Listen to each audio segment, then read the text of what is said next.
Good evening, everybody, and welcome to the final week of GSRC competition in season 2023B. It is the championship week. This is when we find out who will win each and every series that the GSRC runs and who will go home as the first loser. Tonight, we're going to decide two championships. The first is GT4 and the second is GT3. Jared Knight leads the GT4 championship, but he's going to have to take better than 15th place here at Sandown if he wants to guarantee that championship. Anything less than that, and there's others that might just pip him to the post. I'm Liam Banks, alongside me, producing as always and series organiser for both the GT3 and the GT4 championship, is Adam Lavis. These are the standings as they are before we go into this final round. Looks like Jared Knight's got a healthy lead of 60 points. An important thing to note is that it is endurance race points on offer tonight. That means up to 90 points are on offer, and each driver has already had 2 dropped rounds to their name, which means you won't gain all the points for your position tonight. You will only gain the amount of points for that position minus your current dropped round points.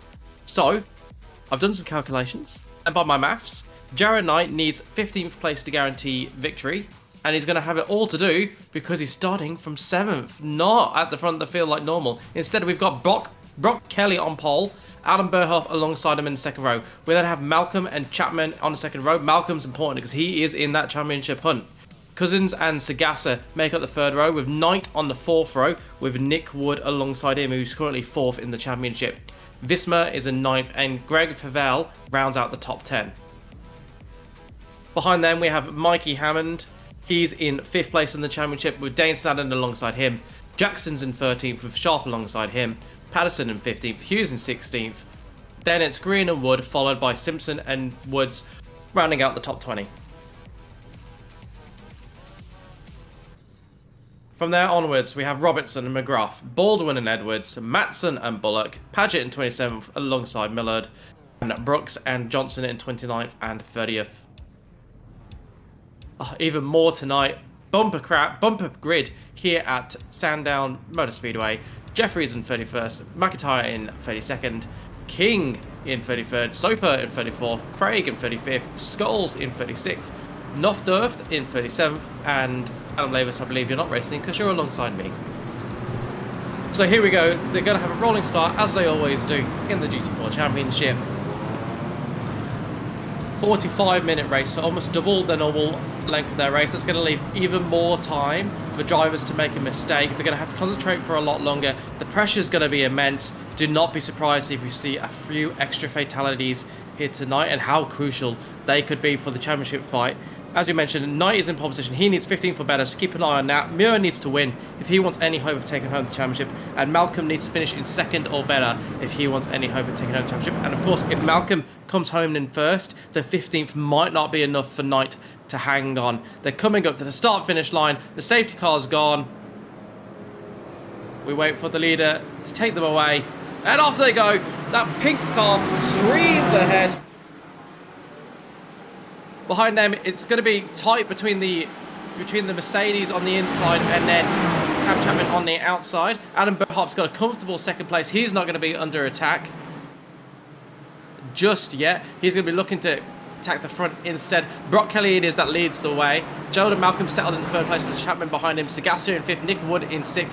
Jared Knight, championship leader watch. He's in 8th place. Hammond is in 11th place. Look out for those names. People going side by side. People lost it in the background. So that's Scott Craig. He's gone off at the 1st corner. Devilishly tricky 1st corner. We'll come back to that in a little bit once the race settles down. If it ever settles down, the GT4 racing that we've had this season, do not be surprised if we don't get a chance to talk about why that 1st corner is so difficult, because usually we cannot take our eyes off the screen. We're now following Gary Cousins as he looks to defend his position. But now with Oliver Patterson, he's not going to go around the outside there, surely. He's going for it. That's brave. Not going to make it work. And he's not going to take the position from Russ Green ahead of him. But lock up there. That's Jared Knight. Jared Knight having issues. Still holding on to 8th place. Looks like he's lost his rear bumper. Will that affect the performance of that car? That's going to be absolutely crucial. We'll try and keep an eye on that. Sagasa in lane. You might have got a penalty.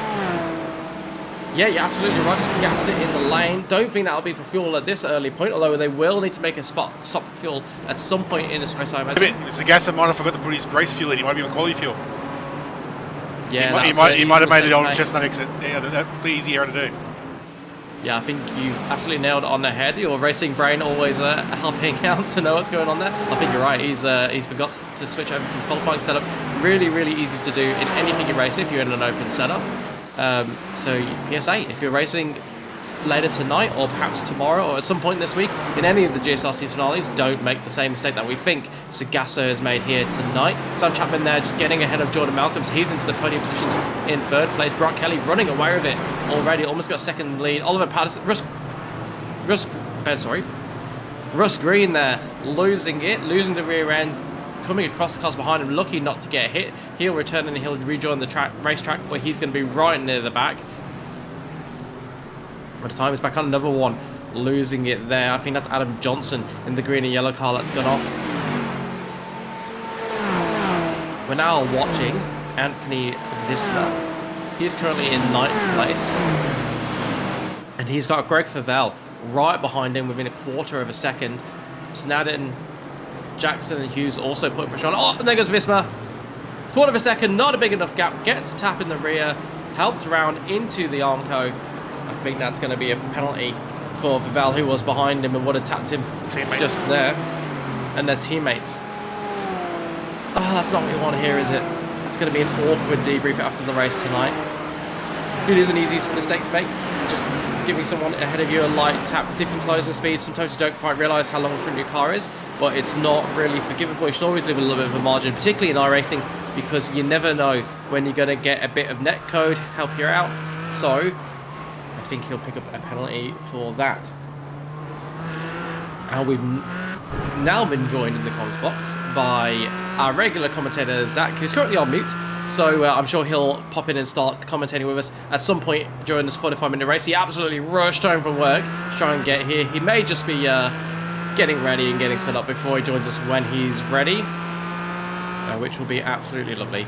At the moment, we've got Kelly still out front. That lead has grown to 1.5 seconds, only been 4 laps, 3.5 minutes, 3 minutes and 50 seconds of racing, almost 4, and he's gained 1.5 seconds in that time. Absolutely dominant. Sam Chapman is in 3rd in the Porsche, with Jordan Malcolm right behind him. Nick Wood in 5th, Cousins is 6th, and Jared Knight, he's still in 7th position.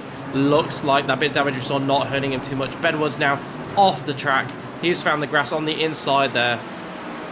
Not sure how he's done it, but he's going to drop down the field, of course. Here we're watching Jacob Hughes. He's got 2 cars on the outside as they head towards the devilishly quick left-hander.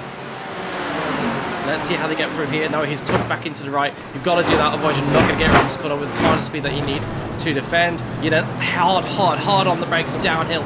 Trickiest braking point on the circuit. And that's someone coming up with there. Dane Stadden's off. He's got it wrong, trying to brake downhill. Broke a little bit late or not quite hard enough and has found the gravel. He will not be the only one there tonight. That gravel is going to have all sorts of ruts in it before he's finished racing. And that's Dale Sharp all over the curb, trying to defend from Oliver Patson. Oliver Patson might have a better run into the first corner, but he's going to be on the outside, so it's going to be a brave move if he's going to get past Paul Wood there, having a neat little spin. Could be a bad arena if he wanted to, but instead he's here racing with us, and hopefully he can recover some of the places he's lost. Just look at the amount of drivers that have already come and stuck here tonight in the first 5 minutes of racing. That is how frenetic the action is, and that is how difficult this technical stand-down circuit is.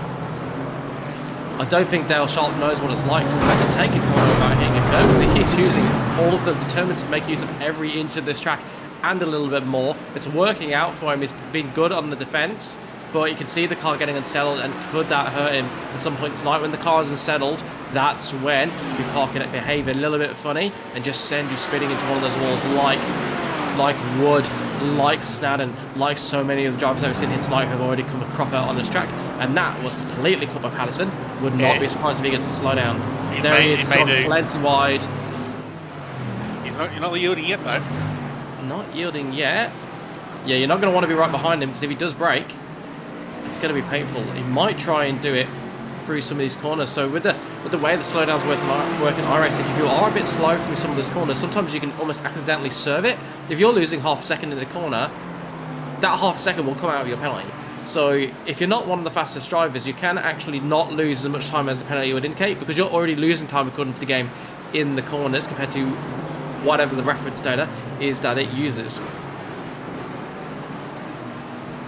So here we're watching Jacob Hughes. He's in the middle of the battle pack. It's just settled down a little bit, so I'll walk you through the cars in this battle pack. Hot Wheels entry at the front is Oliver Patterson. That purple car that you see on the curbs all the time is Dale Sharp, the BMW. Behind him is Jacob Hughes in that white, green and orange Riot Racing Mercedes.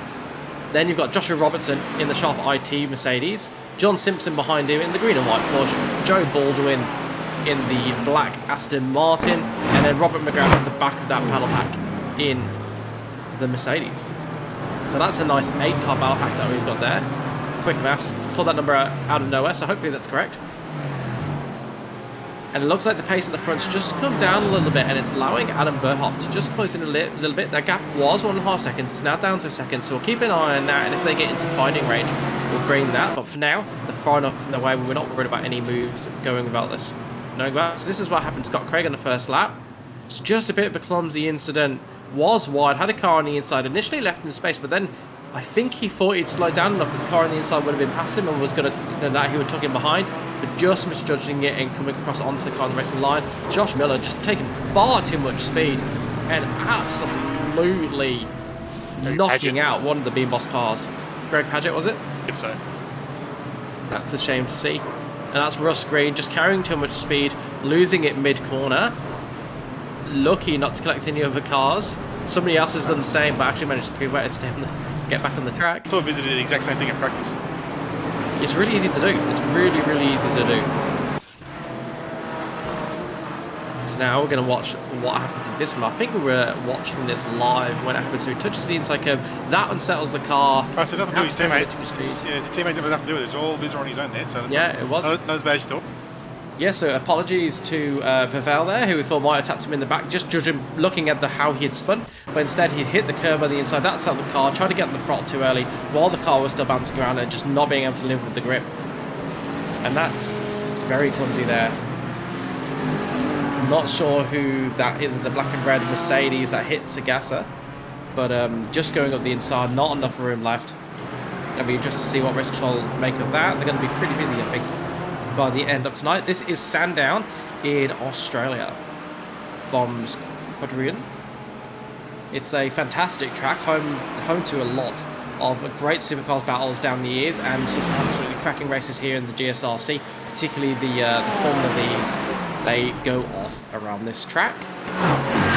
Let's one of our favourites here, and you'll see it frequently in the GSRC's broadcasts. We're now watching Jared Knight. He is, of course, our championship leader. He needs to finish better than 15th to increase his points tally, and any increase of note is gonna mean he's pretty safe in the championship standings, but he's definitely not won the championship yet, and he's just lost the position to Mikey Hammond. So Greg Knight now in 8th place, doesn't want to lose too many more, can probably afford to be at the back of this pack of 4 cars, but if he starts dropping beyond that, then he'll really be in the danger zone. And of course, we've got strategy to play out here tonight, a 45-minute race. They're going to have to stop once during this race, just because they're not going to have the fuel to get home if they don't. So it's a precarious position for Jared Knight. I'm sure he'd prefer to be a bit further up than he is. You're watching Skulls, so he's just on the grass as he tries to turn in, and that's not going to work. Oh, I thought for a second he's going to keep it out of the barrier. He did really well to hold onto it, so as long as he did, less good to tap Rust Green there. Not sure what else he could have done. Could have just slammed on the brakes. It looked like he almost had it under control. Unsafe rejoin though, for sure, and I'm sure race control will have a look at that one.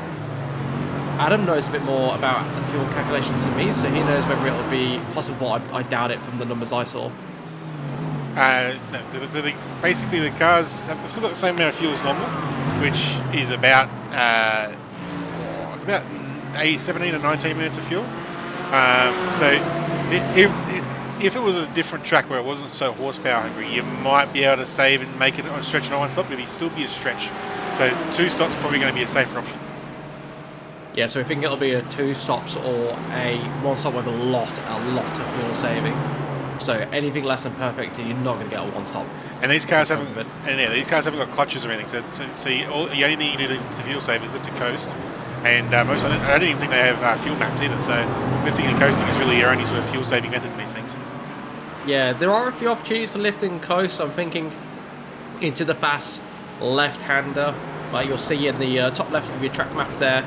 You're into the first corner, you can probably do a bit of fuel save into the final chicane. Other than that, you don't have that many opportunities, and even then, they're not going to be huge lift and coast opportunities. So, yeah, it'd be miraculous for any driver to make it home in one lap. Yeah, they got to save like something like 6 to 10 minutes worth of fuel, which is a lot of fuel to save. It's an incredible amount of fuel to save. So, yes, I think 2 stops is definitely going to be podium the order of the day here tonight. Now we're seeing Chapman. He's under a lot of pressure from Jordan Malcolm. Jordan Malcolm we saw shaping up to go to the inside there, deciding better off it. Not the place to make a manoeuvre the first corner. It's incredibly difficult because you're blind on the entry. You can't see how wide the corner is, so you have to go off your memory. And you can see there in that shot that it actually is downhill once you hit the apex, which just means the car wants to step out wide a bit. The back end wants to come out a little bit.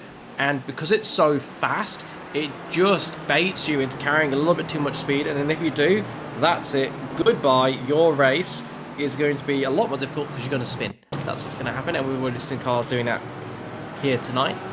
Let's have a look at what's happened here with John Simpson. Well, that's a little bit too much, I think, there. So going for the overtake on the inside. Nothing wrong with it initially, but just kept creeping wide, and pushing John Simpson off the track.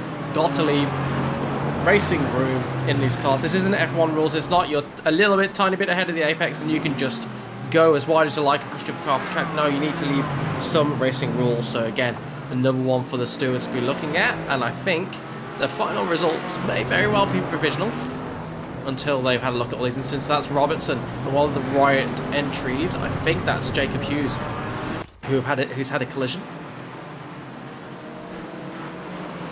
So let's have a look what's happened here. So Robertson, Hughes just completely lost it and just absolutely sent Joshua Robertson to Narnia. He doesn't know where he is anymore. Yeah, that's definitely going to be a penalty. I assume he's going to hit this curb, unsettle the car. Yeah, trying to save it. Couldn't really scrub enough speed off. Yeah, as soon as he hit that curb, he was a little more than the passenger. Could have slammed his brakes on, but I think even if he had, that car ahead was going to be a unfortunate casualty. It's just one of those things that happen in racing, but again, not what we'd like to see. Mitch McIntyre there going slowly, so I'm not sure if he was serving a penalty there. Very well could have been. I think he was retiring. Or retiring, yeah.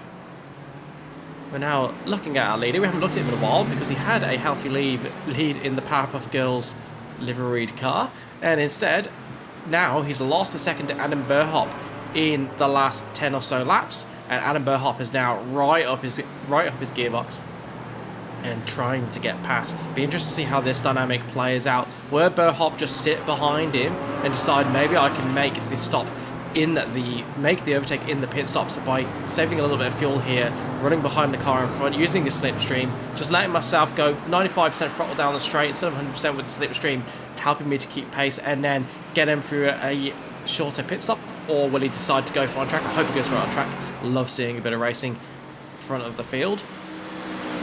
But we'll have to wait and find out our answer. And behind them, Malcolm's still giving chase to Chapman. Chapman looking a little bit more uncomfortable. The gap almost out to a second, but Malcolm is there and menacing. Brock's definitely pushing. It's one of those things. Like, there's a lot of time to make there, but it's very easy to get a bad bounce. And once you get one bad bounce, it's a lot harder to pull it up at dead end on road there. Yeah, absolutely. And the thing is, we've got a lot of drivers in this field that are very quick. They've come out tonight because it's GT4s, because it's Sandown. They don't have a skin in the championship game. They can go hell for leather, maximum attack, full risk. And if they crash, they crash. But if they don't, they take home a glorious victory or a glorious podium. So a lot of drivers, they'll take their comfort zone and they'll just go 5% above that tonight. Hope that they make it to the end and get a finishing result that they will remember heading into next season in a few weeks' time. So, from what I've heard from most of the G4 guys, the Merc's one of the Merc's biggest strong suits is it's really good over the bumps, and this is surprisingly a very bumpy track. And additional with the bumps is the curbs. So the Mercedes around here, it's probably a little bit more forgiving with the bumps and curves, so they probably can take a little bit more risk, hence why they're going that a little bit faster. Yeah, absolutely. They can take a little bit more risk if they are good on the curbs. It's one of the keys to setting up a car around here as well. Of course, in this, there's not that much difference between the cars, but they do all have the little quirks. Like Adam just pointed out, the Mercedes is very good on the curves and generally pretty good in a straight line. If my memory is right, the Porsche is generally regarded... Oh, that's not on. That's not a good move, and I'm sure he's got out the throttle to make sure that... Oh, Brock Kelly's ahead, and Brock Kelly just absolutely stopping at pit entry. Was that a little bit of pain? What was that? Well, they both got to switch their fast craze on now, so... Yeah, that was a little bit bizarre there. Not sure what that was. Both diving into the pits, though, together, so we'll see who comes out ahead. What they've done is they've given Sam Chapman a bit of a leg up here. They certainly have, haven't they? Go on, Sam Chapman. Shot fuel, go for glory. I'll just watch these cars. They may be invisible, but I assure you that there are some people putting the fuel, perhaps putting on tyres. I don't think anyone took tyres. Didn't see any cars being raised off the ground. So they'll rejoin as they were. Brock Kelly in the lead, Burhop in second, and Sam Chapman now a very, very close third place. The driver that didn't pit and is going to be a threat is Jordan Malcolm. So Jordan Malcolm was in fourth place, right up behind Sam Chapman. We've seen with our own eyes the gap that Chapman has closed to the front two drivers. He was a bit detached before, getting closer there, but getting caught up in a bit of traffic. So not lap traffic, just traffic, people who haven't pitted yet. So that has extended that difference a little bit compared to what it was as they came out of the pits. However, Jordan Malcolm now, we need to watch his lap time, because if he puts in a fast lap, he could come out in the lead of this race after that shenanigans between Kelly and Burhop. He was in the grass after the last corner, though. Yeah, is that going to be an unsafe pit entry? No, I don't think so, because he was on the outside. But basically, it looks like with that little sort of move into the pits there, so Brock hasn't taken his fast speed, he's still got a dinged up bumper bar, but I think Adam Burhop has. So Burhop will have a nice fresh aero, whereas Brock might have a little bit more compromise now with that rear damage. So depends if iRacing deem it as straight line speed, drag increasing damage. Yeah, absolutely. Another thing we need to note is what the race stewards will think of that stopping on the entry to pit lane. It was very odd. Not sure. I'm not willing to call whether it was a deliberate maneuver out of frustration because of the contact with Adam Burhop, or whether it was an accident or something weird going on, trying to fiddle with the fuel or the tyres, or, perhaps trying to turn on his fast repair and getting caught out a little bit by the entry, because it's a very, very short entry. You don't have long to think about what you're going to do, and you've just been, distracted by the contact with the attempted move from Burhop. So it'll be interesting to see what the stewards make of that, and perhaps if we can get them in the commentary box after the race, what Kelly and Burhop make of that incident themselves. Not sure exactly who that was cutting the grass, but they were being very, very, shall we say brave? Scott Craig, I think it is. And he is a lap car, so he is getting out of the way. Did well to get out of the way there. Goes onto the gravel, but probably what he needed to do to make sure he doesn't interfere with this lead battle any more than he needs to. And let's see. Jordan Malcolm did come out in 4th place in the end, not able to make the overcut work. And is 1.3 seconds behind Sam Chapman. I think going off onto the grass, I don't think he got a penalty, but I think it just slowed him down on the pit entry and cost him time on his in-lap. Sounds like you'd like to have got this under control, Liam Banks, so I might just go and watch the Ashes, shall I? No, please help. My voice box, it already hurts, so we've got not only another 25 minutes of racing in this race, but we've got a 90-minute GT3 race after this. So work will be lucky if I can speak tomorrow, and I'll tell you what, I did enough talking at work today. So I hope they they give me a bit of a break tomorrow. Good evening to you guys. Good evening, everybody. Apologies for my tardiness. I did explain it last week that I had to go out and look after some basketball for West Brom Radio beforehand. I've been sitting here for 6 or 7 minutes just waiting for my moment, and it sounds like now's the right time. Nice move there from Adam Burhop, but he overrun it a little bit and did the right thing and let Brock Kelly hold sway there, and he'll line up and have another crack a little bit later on. Nice to see Brock Kelly back in the GT4 7. That's observation number 1. Observation number 2. These two might both have a little bit of a case to answer for the stewards after the fact. Number 3, it's good to see Adam Burhop having a far better run this time out as opposed to 7 days ago. Yeah, I tell you what, who's there in 3rd place if Kelly and Burhop both pick up penalties?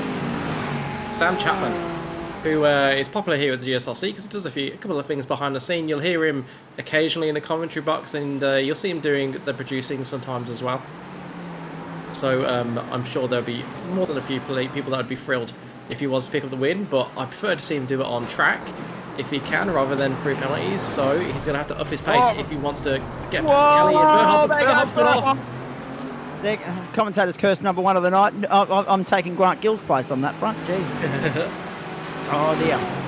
So that gives Brock Kelly a little bit of a leg up, doesn't it? Because the Mercedes now has a 1.6 second advantage, and Adam Burhop's lost the toe, and all of a sudden it's invited Sam Chapman back into the fight, the first of the Porsches, pounding all over the back of Burhop like a cheap suit on the run down into Dandenong Road. Look at the logjam of traffic further back there as well. 39 started, 37 on the grid, and currently still in the race we've got 33 cars still circulating at this point in time. We're watching Michael Hammond in 5th place at the moment, 3rd of the Porsches in the queue. The first of the Astons is Nick Wood down there in 6th place. The first of the Bimmers, Dale Sharp in 11th. Is there anyone persevering with the McLaren? Yeah, there was. Brian Bullock, but he's already out of business. So it's a 4-manufacturer race at the moment. And there is Dale Sharp flying the flag for the BMWs. Somewhat of a lone soldier in that regard. And there was only one McLaren on the grid as well. So the rest of the field spread between Mercedes, Porsche, and also Aston Martin. Greg Favell, the best place of the Astons after Nick Wood down there in 9th place, and not really a surprise because Greg Favell over the last 7 days has proven to be a genuine race contender in club circles. He's new to the club, and he's also proven to be rather versatile as well. Yeah, he's at 1 position from where he started, which is a decent race so far. Big movers, however, are Hammond, who's up 6 places, Patterson, who's up 5 places, Wood and Simpson both up 5 places, that's Paul Wood. Robert McGrath's up 7, Pete Matson's up 8, Wayne Edwards is up 6, Dale Jeffries is up 11, and Matthew Scholes is up a whopping 14 positions from where he started, and so he'll be pretty happy going from 36th to 22nd position. And just to catch you up, in the championship battle, Sam Muir would have been the main challenger, however he's not here tonight, so that knocks him out of championship contention. We do, however, have a live championship battle. Jordan Malcolm in 4th place versus Jared Knight, who's in 7th. Malcolm needs to finish in the top 2. Ideally a victory to get himself the best case, of course. And Knight just needs to finish, we think, in the top 15 to pretty much guarantee his championship. And he's doing that right now, 6th place. So he's got quite a buffer of places that he can lose and still win this championship. So all looking good for Jared Knight to leave here in 20 minutes time as the GT4 champion for season 2023B at the GSRC. Yeah, you're certainly right. It is looking good for Jared Knight. And the back half of the season has really set it up for him, hasn't it? I mean, a couple of pieces of luck going his way, plus some excellent driving as well. Let's not, shy away from that fact. He has been a standout performer, and he's about to reap the reward, we would think, here at Sandown. He wouldn't want to get involved in any garbage. He'll be doing his best to keep his nose clean. Well, you almost had a Barney on lap 1. He just ended this corner and he was a bit sideways, a bit of a bump and grind it. Managed to save it, so I think from there he sort of decided to try and play a little bit safe tonight, knowing he wasn't on the line. Yeah, 3 wins in the last 3 rounds really put a stranglehold on this championship as far as Jared Knight is concerned. Without those 3 wins in a trot, would have been much closer and been a lot more jeopardy going into tonight.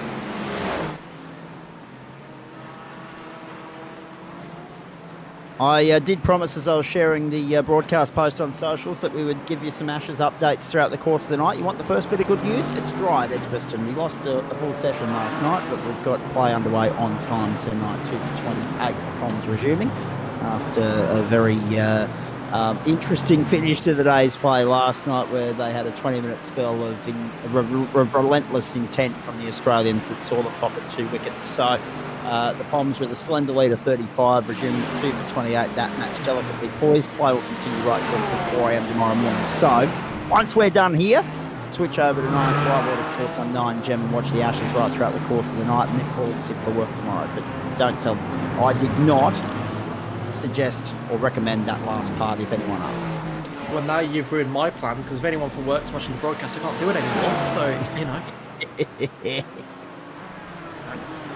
Oh, I love it. Here we go. Here's Jake Jackson all over the back of Paul Wood, and we go back to Robert McGrath in 15th place under pressure there from Braden Sagassa. Yeah, Robert McGrath having a good race so far, up now 6 places. It was 7 before he lost the place to Sagassa, and that looked very much like deciding, Sagassa, I know that name, he's going to be quicker than me, I think. I'm just going to let him through, not get caught up in somebody else's race, and maybe, just maybe, I can use him to help me get past John Simpson, who's the next car in Simpson's sights. And speaking of which, it's good to see VP Johnny Simpson here. Him and Millard were just mucking around trying to find which car they've got to the Porsche, and this is definitely Simo's best race so far this season. So good on him. Top 15 results so far. Hopefully, I haven't gone and killed him, but we'll see how we go. Our colleague and mate Nick Fodiatis pointing out that Hammer Time was the first to pit last here. So he's completed his second slash and dash. He's on his way home to the checkered flag. No, he's betting that he will be, because he pitted one of the first to pit last time. Yeah, Mikey basically did a split strategy. He's pitted at the 15-minute mark, so I think Nick's going to say he's going to pit at the 30-minute mark and just do nice even stints. Yep. So keep an eye on that, because we know how important a role that plays at the back end. A little bit of strategic gamesmanship. And no one does it better than 007. Whoa, here we go down the inside. Sagassa on Simpson. Sagassa's really working a dandy surprise move. Simpson, I should say.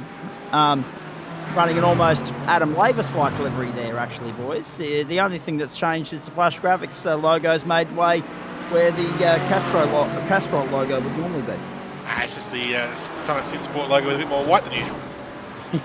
It's gone, rather than being the dark brown and the limey green, they've gone sort of mixed 2 deliveries into one.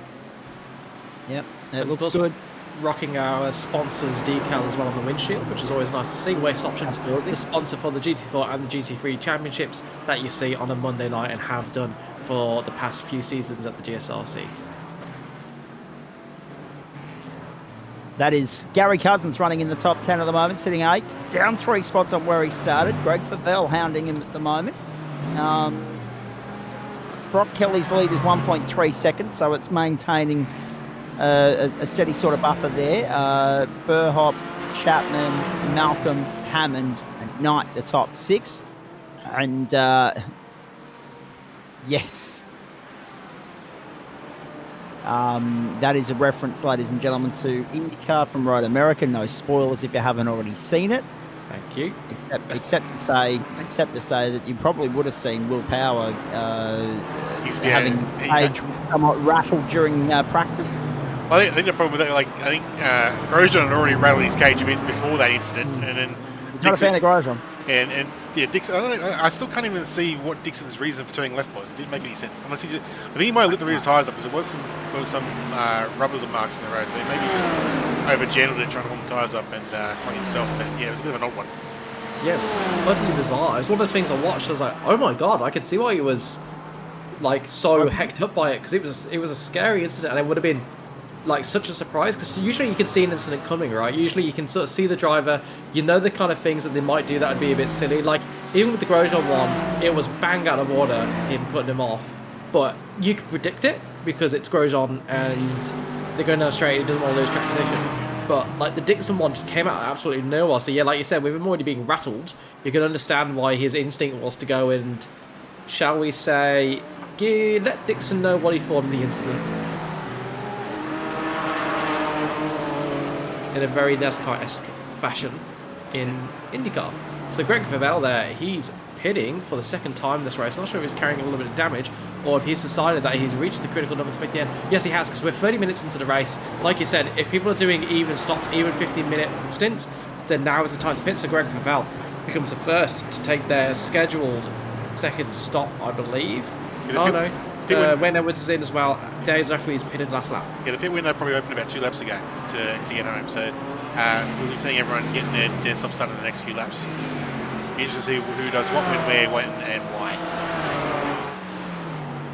Yes, hopefully we can figure out the why. Otherwise, we'll get a few of the drivers in for our post show, our limited time post show, because we have to cross over to the GT3s at some point before they start.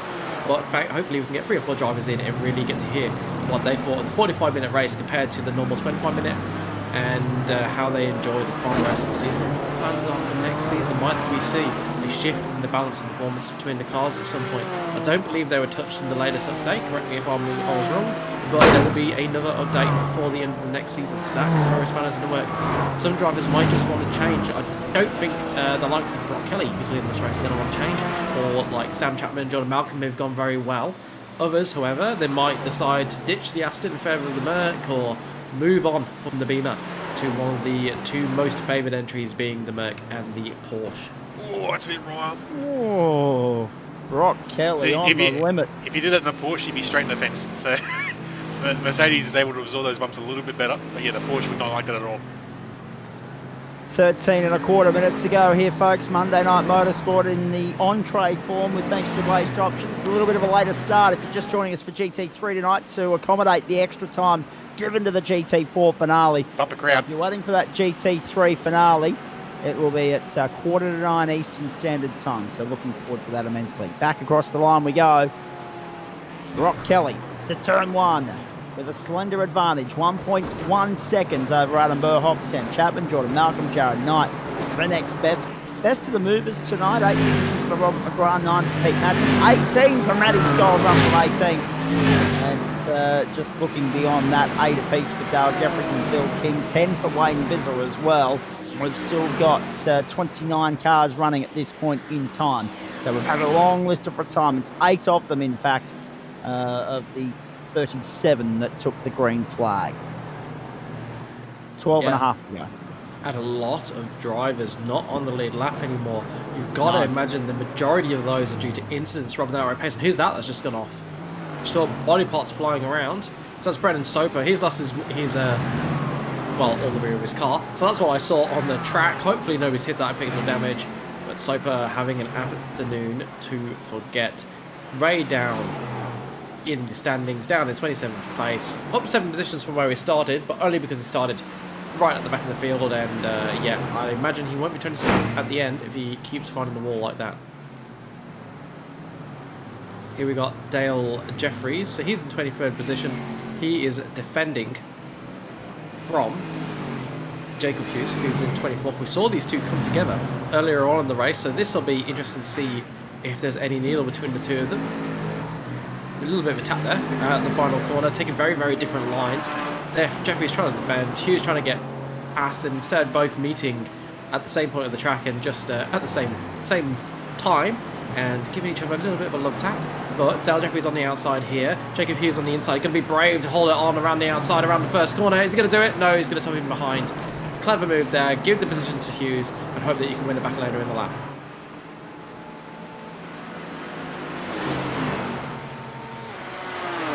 have Nick Wood. He's leading Gary Cousins and Adam Burhop. So Adam Burhop has come undone at some point, and he's now in sixth. No, he's pitted. He's the first of the leaders to pit.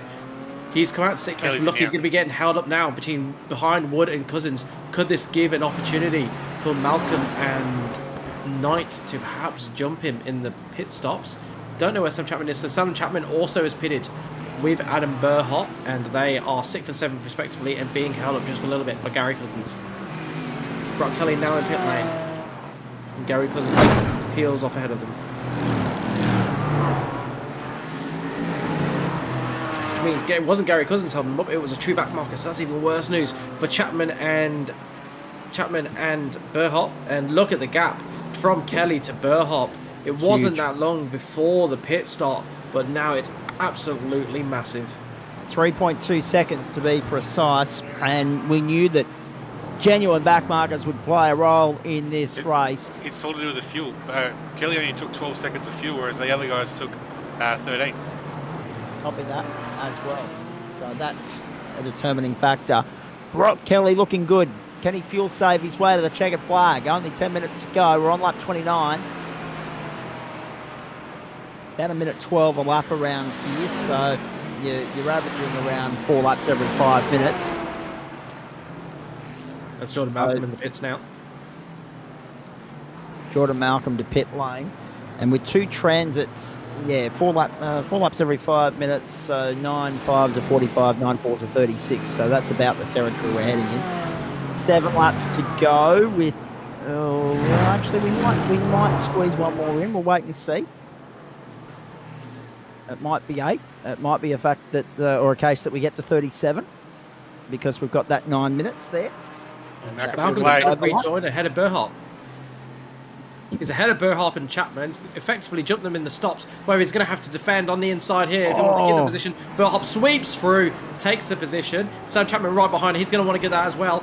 Doesn't want to lose the position here. Around the outside, that's going to be brave. Malcolm using all of the curve and a little more on the Porsche. You can see the Porsche, how much it bounces compared to the Mercedes.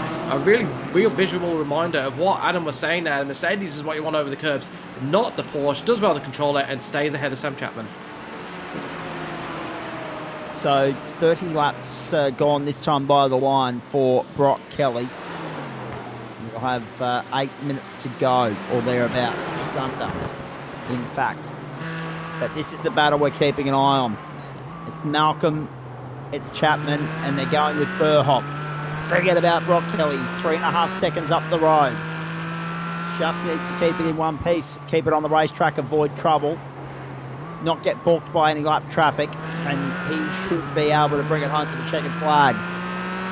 Jordan Malcolm sitting there in 3rd place. Jared Knight is still 6th, and that's good enough for the championship, is my understanding, having spent a couple of minutes listening to Jordan Malcolm and Adam Lavis do their work here before I jumped into the booth. This is what happened to Michael Hammond down at Dandenong Road, another victim.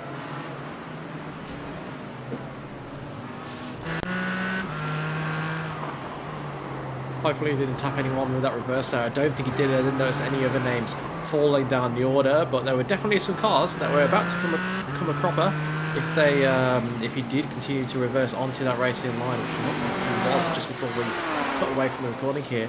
Important to note, Malcolm only half a second behind Burhop, and as we've said a couple of times, all Malcolm needs is 2nd place to put himself in the hunt should something happen to Jared Knight. Brock Kelly cut the curve. That's going to head. Oh, that's someone off the track.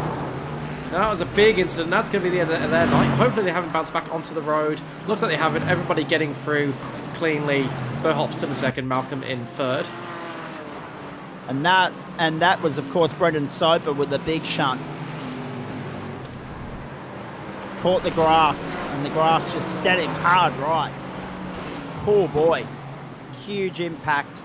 And that'll be his night done. Yeah, good presence of mind, though, to not whack on the brakes as he was coming back across the track and just let the car roll off the track, reverse off the track. This is crucial. This is Malcolm on Burhop. If Malcolm gets into 2nd place, he is a live fixture in the championship battle. Should something happen tonight, that means he is not able to finish in the top 15 positions. It's looking good so far for Knight, but anything can happen around a difficult track like Sandown in the last 5 minutes of racing. So this is absolutely crucial. This battle could be deciding in terms of the championship order. and that's Jackson having to spin by himself, just carrying too much speed through the corner. I was about to say you do it, it's just a little bump at the end. Yeah, I thought he was going to avoid it for a second there. And this is live action as you see it on your screen at the moment, ladies and gentlemen. So back to the line they're going to come. And I hate to say it, but they are going to get 5 laps in here, boys. Looking at that clock, still more than 5 minutes on the countdown at the moment. They start lap 33. They're doing about 1:11.9 a lap. So by my maths, they'll get back to the line somewhere in the 45th minute and start that 37th and final lap. And now Adam Burhop's on the defensive to turn 1. 5 minutes to go. 5 laps to run. The only thing that would curtail that would be a safety car, of course. Brock Kelly, the leader by 4.6. Forget about him. If he's done his numbers right and he's done his homework, 37 laps shouldn't be a problem for him. If we see him chug-a-lugging, coughing and spluttering at some point, we'll know that gone with a little bit too, not enough juice. A little bit too eager to get the job done. But that doesn't sound like Brock Kelly. We've got a car off their driver's right coming down to turn 6. And that car has just towed to pit lane. That was Jacob Hughes. Off track also is Dale Jeffries. That was Adam Johnson we saw. This is Jacob. Oh, okay. That was Adam. Move. Oh, Malcolm under pressure from Burhop, but he had the right line. Inside of the final corner. He tried to squeeze Burhop on the run down the main straight and couldn't do it. Burhop going up on the inside. Burhop going to second. Chapman wants a piece of this as well. Can Chapman get down the inside of Malcolm at turn 1? They're almost 3 wide. Burhop, Malcolm going deep, trying to go wide, trying to hang tough. Burhop forces him out wide. Malcolm back down the inside, looking to send it. No, Burhop covers it off. Very nicely done from Adam Burhop, and all set up through turn 11 and 12. Back onto the main straight at Sandown. It all started from Malcolm having a good run out of Dandenong. Got the outside move, tried to do the sweeper in the outside of the final corner. Almost pulled it off, but not quite. And now he's back to square one. Now he's got Chapman for a big run down into the turn 6. Oh, this is a trigger point, trouble point of the circuit. Chapman pulls out of it. Now, we've got a 3-way fight. We've got 3 laps to go. This is for 2nd, 3rd and 4th. Someone's going to miss out. And lurking in the shadows, 18 seconds down the road, if anyone does fall foul of an incident here, will be the battle between Nick Wood and Jared Knight and Gary Cousins and Greg Favell. There they are, 6th, 7th and 8th. Knight, Cousins and Favell. So if Malcolm, Hop, Chapman find a way to take everyone out, or 1 or 2 or whatever the case may be, there are people there waiting to reap the reward of that. But otherwise, this is the battle for 2nd, 3rd and 4th, and no one else is getting a look in if they keep it clean. Unfortunately, Jake got stuck in the wall. One of those technical little iRacing gremlins, rearing its ugly head again. How good's Monday Night Motorsport been throughout the course of the season? I think I'm going to go out on a limb, boys, and say that this has probably been one of... Oh, no, that's unlucky for Hughes. Yep, as he was reversing or... Oh, that's Jared Knight. Oh, no. Can you believe that? Jared Knight getting caught up in the incident for Hughes there. It did him no harm. He's still sitting 6th, but now he's got Gary Cousins. That's why he's got Gary Cousins and Greg Favell. Whoa. Adam Johnson. Malcolm's ahead of Burhop. Malcolm's in 2nd place. Burhop's on Malcolm's got back ahead of Burhop while we're watching replays. Well picked up, Liam Banks. Have a look at this. Pete Matson. Oh, had nowhere to go. Poor old Pistol. Back from vacation and taken out. Not in the way he would have liked to be. Don Chapman's up in 2nd. Whoa, look at this. This is why. Have a look at this. So Jordan Malcolm and Adam Burhop have come to blows coming up to turn 11. And Chapman's going to reap the reward here. Burhop's been left behind. This is how it happened. The last turn onto the main straight. Uh-oh.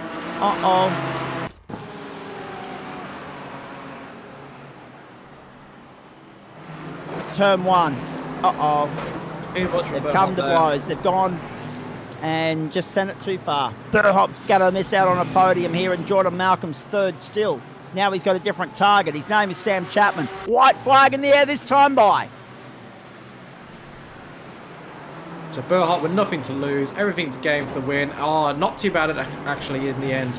Looking at it from that angle, just carrying a little bit too much speed. It was more a case of just lines converging rather than any big dive moment on the inside. Malcolm's going to give it his all on this lap to get past Sam Chapman, get into that second place.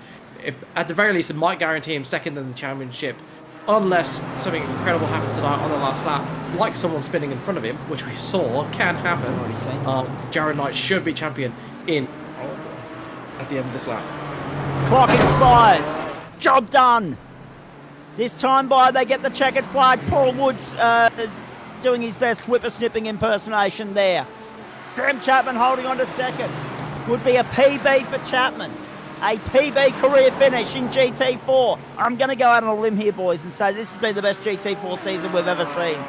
And at the top end of town, a cameo appearance comes up trumps for Brock Kelly. Last turn, checkered flag. He's annihilated the competition at Sandown and got the job done to the tune of 10 seconds. Kelly gets the job done, and Barney's not waving the checkered flag.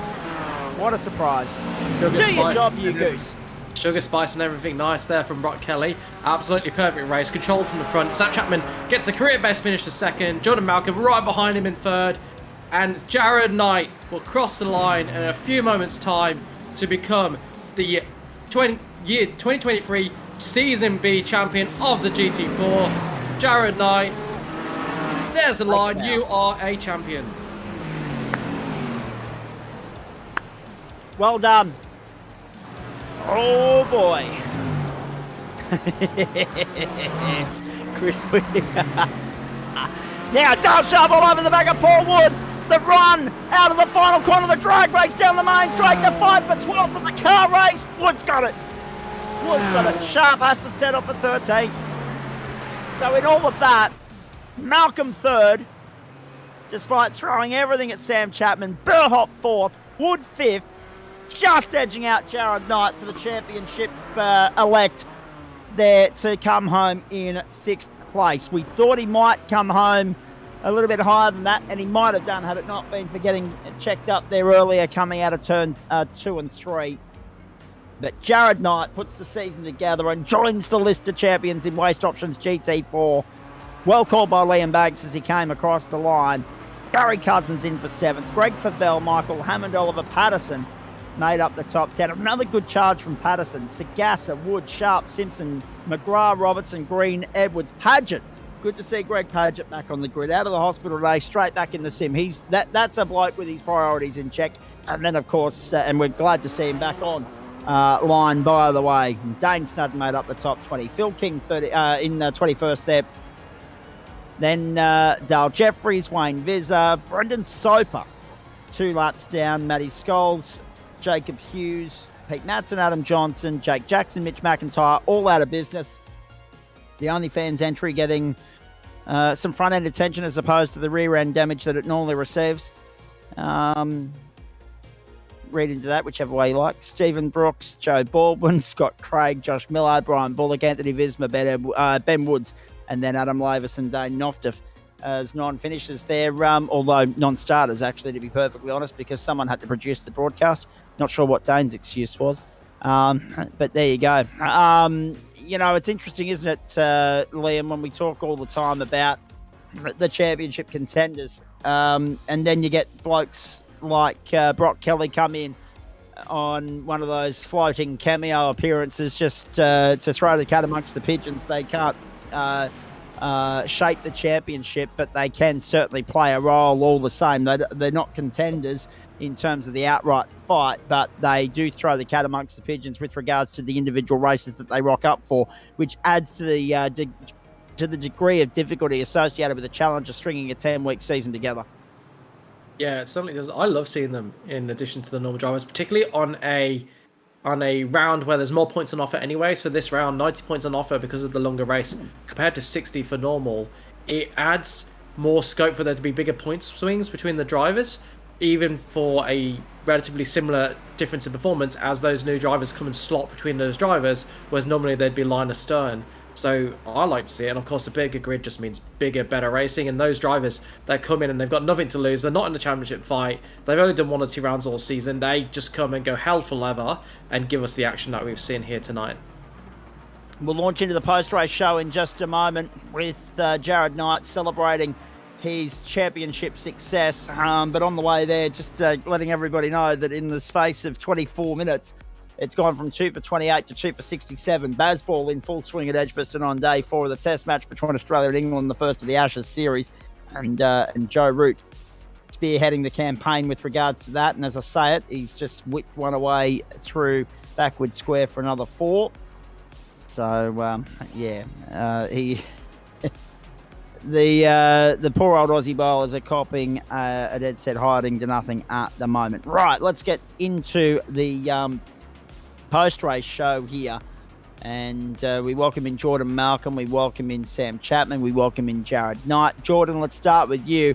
I mean, what an intense fight that was in the closing stages. Yep, you accounted for Adam Burhop, but Chapo was able to reap the reward and be the beneficiary of the silliness that you two got involved in there late in the piece. Just everyone had their elbows out, the back up. Everybody was going hell for leather, giving 110%, and something had to give. Yeah, that was absolutely chaotic. Just 37 cars on that track, just full chaos. Lap cars did their best, but sometimes got in the way, but they certainly did their best. Like, it's a tight, narrow track. And yeah, that fight, I was pushing really hard that second stint just to try and keep it in Sam's slipstream, and then once I lost it, I thought it was done. But I managed to save enough fuel in that first stint to play myself back in. And then, yeah, good battle with Adam Burhop there. I thought I got the move done, but he just missed his brake marker heading into turn 1 and had to take avoiding action there. Mate, tough campaign. It had its challenges at various different points, but in the end, you're going to come away with another podium finish, I do believe, if I've done my maths and my homework right.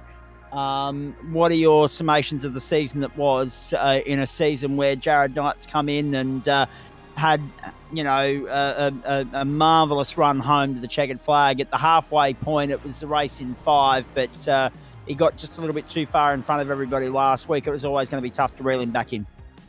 Yeah, exactly. Just a couple of sloppy weeks by my standards. Dropped the absolute 8 ball when probably in week 8, to be honest. But yeah, just a couple of sloppy races. But yeah, looking forward to the next season ahead. Got the new team behind me, 1-9. So looking forward to working with them fellas and see how we go next season. Indeed. Liam, I'm sure you've got some questions for Jordan here. Yeah, how was the battle between yourself, Sam, and not Brock Kelly, Adam Burhop? That was intense. At one point, I think the 3 of you were covered by half a second. Looked like you were going to go 3 wide into the first corner. How did it feel in the cockpit? It was pretty scary, only having a single screen, and you're just watching the rearview mirror the whole time, and then also just focusing forward as well. It's just, yeah, the Porsche, it was allergic to all the curbs around here, but it actually held up in a straight line, surprisingly. So I thought once I got down the inside and blocked it, I saw that he was defending from Sam. I was like, okay, Sam's got him occupied, but then he's missed the brake marker. Yeah, but it was a hell of a scrap. Unfortunate the way it ended for Adam, but yeah, looking forward to the next season when we get back into it again.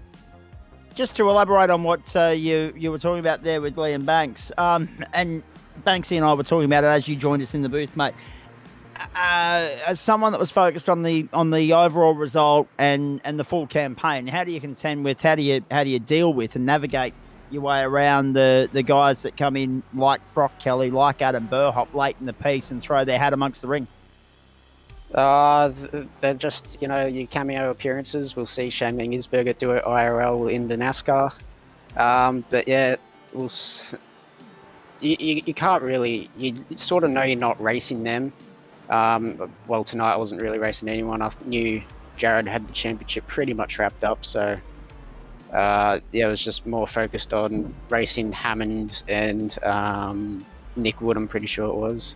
And Sam Muir unfortunately didn't arrive, so it was just focusing on who you're actually racing in terms of the whole championship. Yeah, and that's probably the best and most mature way that you can go about that, mate. But because at the end of the day, they can work to your advantage, but they can also work to your disadvantage as well, because they are taking potentially important championship points away from you. Yeah, exactly. If you can start and finish ahead of them, obviously they're taking points away from everyone else. But but if they're ahead of you, then they're taking away points from everyone involved. So I don't know, it just sort of equalizes it out if they're ahead of everyone else. But if they're in the mix, then you try not to race them too hard, but you're aware that there's not much you can really do. You just sort of have to race them a little bit differently. We've got 3 weeks till we saddle up and go around again, mates. How do you spend it? And how do you prepare for another tilt at GT4? I mean, obviously it'll be hard to go full prep until you see the calendar and the layout of circuits that we've got coming our way. But are you tempted to switch manufacturers at this point, or are you happy where you're at? Well, yeah, I switched manufacturers after week 1 this season because the car I initially picked wasn't too flash. So yes, it was. But no, we'll see what the BOP looks like. But it's just mostly calendar, what car suits it, and we'll go from there. All right, very nicely done. How do you feel the gap in terms of having a little bit of a social life outside of the sim rig? So I guess we'll focus on work, a bit more now that GSRC's covered to an end. But we'll do some officials during the week. Keep that, memory down pat, and we'll go again next season. And also, since Jared's in here, congrats on the championship, mate. I'm pretty sure he just swore at us by saying we'll focus on work. Have we ever done that at any point over the last 13 seasons? No, very nicely done, Jordan. Congratulations, mate. Another great campaign, another podium finish in GT4. You're a consistent performer and a smooth operator in this caper, and obviously luck didn't quite go your way at every round this season, but still a very decent, respectable result all the same, mate. Well done. Thank you very much. All right, let's rip the Band-Aid off. Actually, let's get to the champion. 90, it had its moments. It wasn't smooth sailing throughout the whole 45 minutes, but eventually, inevitably, what you needed to do was keep your nose clean. You did that, and you brought it home in one piece, mate. You scored 6th place in the race. That was enough by our calculations for the championship, so well done. Yeah, thanks, Zach. Didn't have the pace of the boys at the front this week, unfortunately, and it seemed like the racing gods were acting against me a couple of times through that race. But just kept it on the black stuff, and I think did enough to bring it home. Thankfully, did all the hard work earlier in the season. Yeah, absolutely. Well, not only that, Noddy, I mean, yeah, sure, you were a contender at the halfway mark, but you had a dream run home, didn't you? I mean, there were a couple of really clinical weeks there where you kept everybody else at bay, withstood the pressure, netted the win, and it was the wins that proved vital in the overall result. Yeah, I think the wins obviously were compounded by obviously the title contenders that I was fighting with having some pretty rough weeks. So obviously without those errors by those boys, it would have been a hell of a lot tighter tonight. But yeah, I guess you gotta take the chances when they come, and we certainly did that this season. I'm just going to interrupt you there. Breaking news out of Edgbaston. Pat Cummins with a corker of a Yorker straight through the defence of Pope. And Australia have their third wicket, 3 for 77. So already in half an hour this morning, 1 for 49 has been added to the scoreboard. And the English lead is 84. Live Ashes updates brought to you by nobody, because most motorsport people don't give a stuff about cricket. And we will continue to do that for you throughout the course of the night as we go around the grounds. Remember, folks, if you're watching at home, grand final night for Waste Options GT4 on one screen, the fourth day of the first test of the Ashes on the other. We've been going for 13 seasons now. We've been encouraging that gameplay, that plan of attack, every step of the way. Nighty, I mean, it must be nice to come in. I mean, we've seen you in Porsches before. We've seen you in GT3 as a regular. To come in and hone your craft in GT4, though, mate, and reach the top step of the summit, that must be rather satisfying. Yeah, whenever you can put a championship together, it's pretty nice feeling. Yeah, I guess across other seasons, life's got in the way a little bit, so I've missed a few rounds, but yeah, I've been able to obviously get in a full season, and yeah, I think my worst finish was 8th across this campaign. So yeah, no, it was nice. Adam Lavis will be able to verify that once the points are all calculated. I mean, you're not on our screen. Actually, no, you are on my screen at the moment. So a DNF in round 1, second in round 2, 6th in round 3, first, second, 8th. You're right, first, and first, and then of course another 6th place tonight. So 2 6ths in all of that, 1 8th in the 9 races that you finished inside the top 10. So consistency was key. Jordan Malcolm knows all about that, having won a previous championship here. How lucky for the drop rounds though, because obviously that DNF amounted to nothing in every sense of the word, because you're able to drop it from your points score. And in saying all of that though, when you look at rounds 7, 8 and 9, those 3 wins on the trot, that really set it up rather nicely for you. It could have it got away from Nick Wood, it got away from Jordan Malcolm, but at the end of the day, consistency wins championships, and you have been able to further add proof to that philosophy. So well done to you. What's next for Jared Knight? What's the plan of attack for the next couple of weeks before we reconvene for term 3, mate? Yeah, not 100% sure. I think I may make an appearance in the 8 hour this weekend at Bathurst. I wasn't initially planning on to, but I think HDS guys, one of the boys can't race, so I think I might jump in and race the 8 hour. But then after that, yeah, probably not a whole lot sim wise. I might just give it a couple of weeks, and then we'll yeah, reconvene once the new season starts. And are you happy with this Mercedes, or are you tempted to look elsewhere if you do come back for GT4, mate? I mean, it's hard to let go of a car that you want to win a championship in, but yeah, I don't know, that Porsche just seems like a nice car. So yeah, we'll have to do some testing, obviously, but yeah, we'll answer that question once we get a little bit closer, I guess. Yeah, also, I'll be making a slight tweak to Club Bop too, because there hasn't been any, as far as I can see, there's been no iRacing changes, so that's still, our baseline seems a bit right, but I'm just going to make a couple of little changes to try and just even it out a little bit more. A bit of fine tuning as we do season to season. Just to throw a spanner in everyone's works. Very nicely done, Adam Lavis. Now, and also, I guess the big talking point, Nighty, will be what the calendar looks like. And hang on a sec here. I'm just having a look at the clock. We've got about 9 minutes, so this will be the last one for you, Nighty, before we go to Brock Kelly, the race winner, and of course we go to Sam Chapman and Paul Wood as well. Guys, I apologise, we're a little bit short for time, but in saying all that, mate, a lot of interest with regards to what the new calendar will look like, knowing that we've got 2 new tracks there potentially to play with in Willow Springs and also the Aragon circuit, Motorland. Yeah, definitely 2 tracks that I have not turned a single lap at. So yeah, it'll be key to get some testing in probably, I guess, all 3 cars minus the Beamer. I'm definitely not going to drive the Beamer. It's a bit of a boat in my hands, so. Yeah, we'll probably stick to testing the Merc, the Porsche, and the obviously the Aston as its benefits as well. So,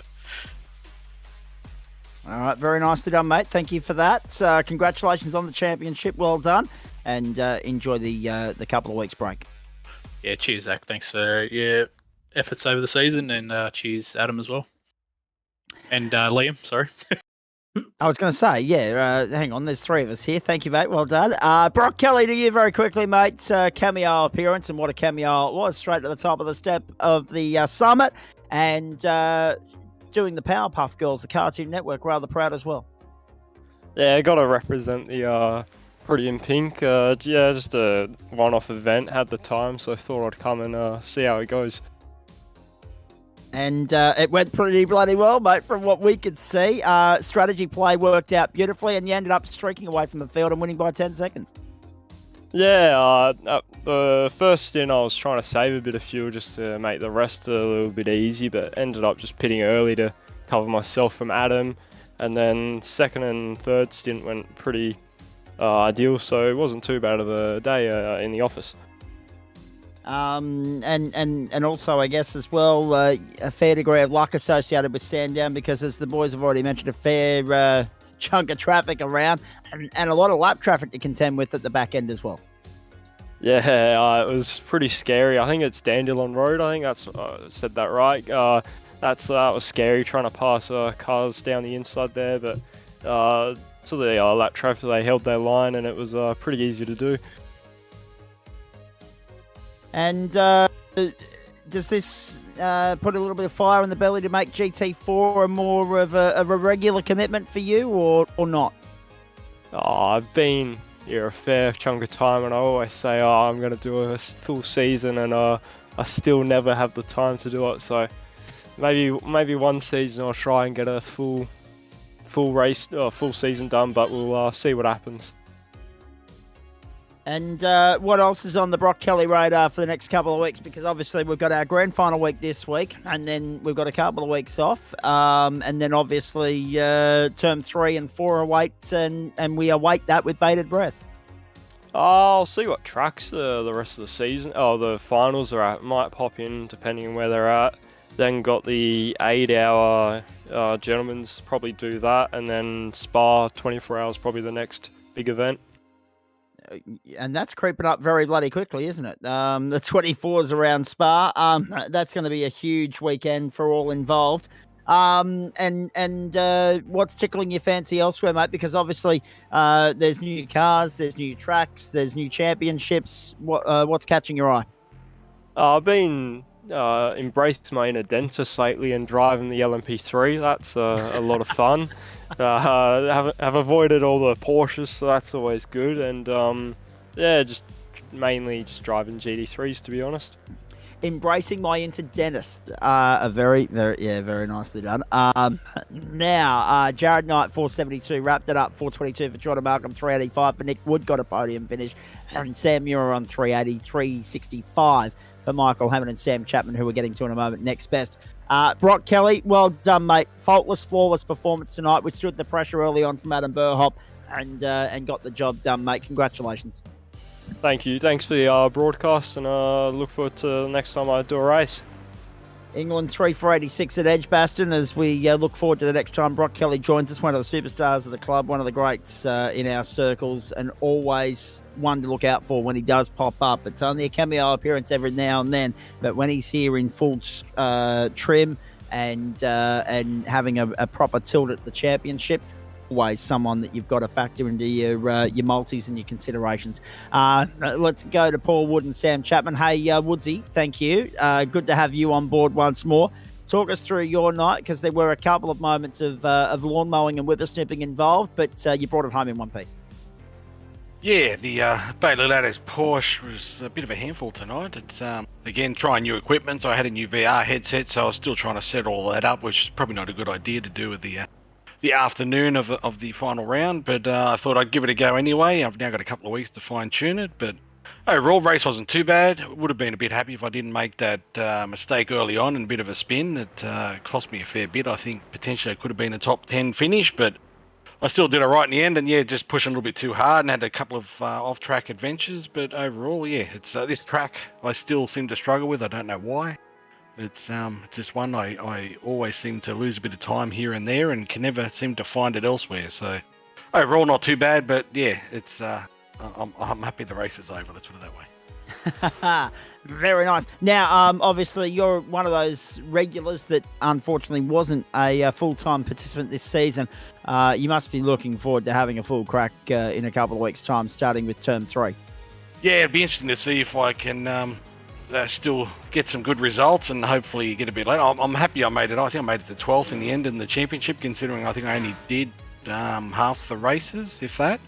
And so pretty happy with that considering. So yeah, hopefully next season come on a little bit stronger. And like I said, hopefully try a couple other championships as well. So the more I do, the more I spread around, you just hone your skills a little bit better. So hopefully it'll start to pay off overall. And yeah, it'd be nice to be able to start fighting for some championships again. Absolutely, mate. And obviously new tracks, new cars, potential little club bop updates that Adam Lavis is teasing here. So will you stick loyal to the car you're in, or are you going to have a play in something else? At this stage, I'm not really sure. I could have a play with something else. Just the Porsche was okay, but I just didn't quite feel there. But then again, like I said, coming back after a bit of a break, everything's feeling a bit out of sorts at the moment. So possibly, like I said, the others said, we'll do a bit of testing and that sort of thing, and see how we go. Let me fine tune the new machine a little bit more, and yeah, might feel a little bit more comfortable. We'll see how we go. But yeah, it's hard to say at this stage. But yeah, I haven't been in the Aston for a while, and Nick keeps yelling at me, telling me I'm not allowed to go in the Aston. But we'll see how I go, and see if the boss will let me break the rules and swap cars. All right, mate. Very nicely done. Hey, good to catch up as always, mate. We've got to fly here because we're a couple of minutes away from GT3 getting underway. But I appreciate you stopping by for a chat as always. Go well. No worries. Thanks, guys. Hey, Sam Chapman, nice to have you in here as per usual. Well done. Nice performance. Nice way to finish the season. Yeah, that was brilliant fun tonight. It was great racing out there, and yeah, it was just a really nice, clean race. Didn't actually got 0x as well, so yeah, it was just a good night all around. Pace of those guys was relatively similar. I did think Jordan might try and bump me on fuel, but yeah, they got mischievous and. As sort of was brewing for quite a few laps at that point, it fell apart for him.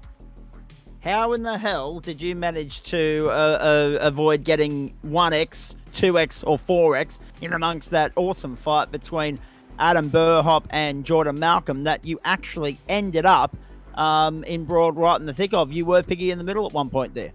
Yeah, I was. I saw Adam go deep into that corner, so just kept it on the outside with the brakes pinned until he went deep and took Jordan out, and then yeah, sort of went on my way with it. So yeah, I'm not quite sure. I did play around with the setup a bit to make it a bit more compliant over the bumps, because as you can see with Jordan, he was pretty much avoiding all the bumps, and I could still go over them a bit, which was slower in other places, but I think helped with a lot of the confidence of the car tonight as well around Sandown. Now, a couple of notes here. You're broadcasting tomorrow night, the Up-and-Comers Grand Finale. We've also got you in the booth on Sunday for the 8 hours around Mount Panorama Bathurst. But how do you prepare for the next GT4 season, mate? Because obviously it's only 3 weeks away. Do you wait for the release of the calendar, or have you got your mind set on a particular car already, or are you going to stay with what you got? I think for me, if it ain't broke, don't fix it. I've come used to the Porsche now, so I think I'll probably stick with it. We'll do a little bit of prep and that sort of thing. Do a full season next season, more than 7 rounds. That'll be nice. I was going to say, actually, that's a fair point. Let me interrupt you there, and let's elaborate on that. For someone that didn't commit to the full campaign, G6 is a great result. You take a lot of momentum with you for the next 3 weeks. You must be looking forward to potentially building that. Yeah, absolutely. It's a great way to go into the break. Sort of as the season's gone on towards the end of it, I've just sort of found confidence in the car and with the guys around me. So, yeah, it takes a lot of confidence going into next season, which is nice. No, mate, very nicely done. Great to catch up with you as always, mate. Thanks for that. We'll leave it there because we've got the checkered flag out in the qualifying session here. But all the best with the broadcasts tomorrow and Sunday, and we'll see you next season. Absolutely. Have a good rest of your call. We'll do our best. Sam Chapman there. Thanks to him, Paul Wood, Jordan Malcolm, Brock Kelly, and also Jared Knight stopping on by. If you're just joining us, Jared Knight, the champion in Waste Options GT4. We're turning our attention to Waste Options GT3 now. And the final round of school for these guys for the opening semester of the year, the second term of 2023. Season 13 on the platforms of the GSRC. And we await another slice of history tonight as we take you from Sandown over to Austria, to the Red Bull Ring, and to one of the great venues in world motorsport. One of the great little cauldrons and coliseums, 4.3 kilometres this circuit. Great for high-speed entertainment, great for overtaking. It just usually produces great racing. And even though we don't have the quantity in our field for GT3 tonight, we certainly have the quality. And we await potentially the continuation of one of the great dominant eras of GT3 competition anywhere in sim racing circles, but particularly here on the platforms of the Gentlemen's Sim Racing Club. As I welcome Liam Banks and Adam Lavis back to the commentary box. There it is.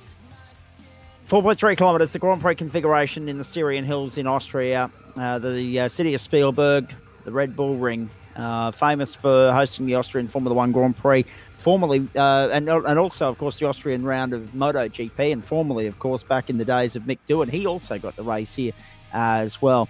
The clock and everything else will update in just a moment. Let's have a look at the championship standings on the way into this round. 48 the margin. Matty Dench on top. Simon Cox is the only man that can potentially stop him tonight from extending that dominance, that streak, that consistent run that he's on, and completing that elusive half dozen consecutive championships on the trot.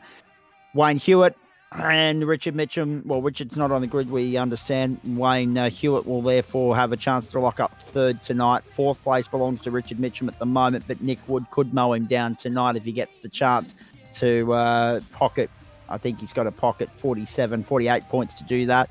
Oscar Gliss at 269, just ahead of Glenn Arnott and also Daniel Birchnell. A three-way fight for position there. Sam Muir and Shane Clancy make up the top 10 at this point. Let's have a look at the grid and also the updated weather and track conditions as well. There they are. We've progressed along to 5 o'clock in the afternoon. And you'll notice one thing as we get closer to 8 o'clock server time tonight, because the clock's moving twice as fast as it would in the real world, it won't be dark. Hello, Queensland. Hello, Western Australia. Nice to have you on board, tuning in as always. And at 20 degrees, the ambient temperature, 31 on track and clear conditions as well. Simon Cox has taken the last pole position of the term. Matty Dench just doing Matty Dench things. He'll sit there, he'll follow Simon Cox around, and then he'll probably end up winning it by 10 or 15 seconds. We know what Denchy's like. We know how he operates, how he works, and what he brings to the table. He is the benchmark in these circles and has been for the longest time, and will probably remain so after tonight, despite Simon Cox's best efforts to end one of the great dominant eras in our club history. Ben Faulkner and Matt Distill, the second row. Oscar Bliss at Wayne Hewitt, the third. Daniel Birchnell, Glenn Arnott, the fourth. Dave Riddell and Alan Holgerson from row 5.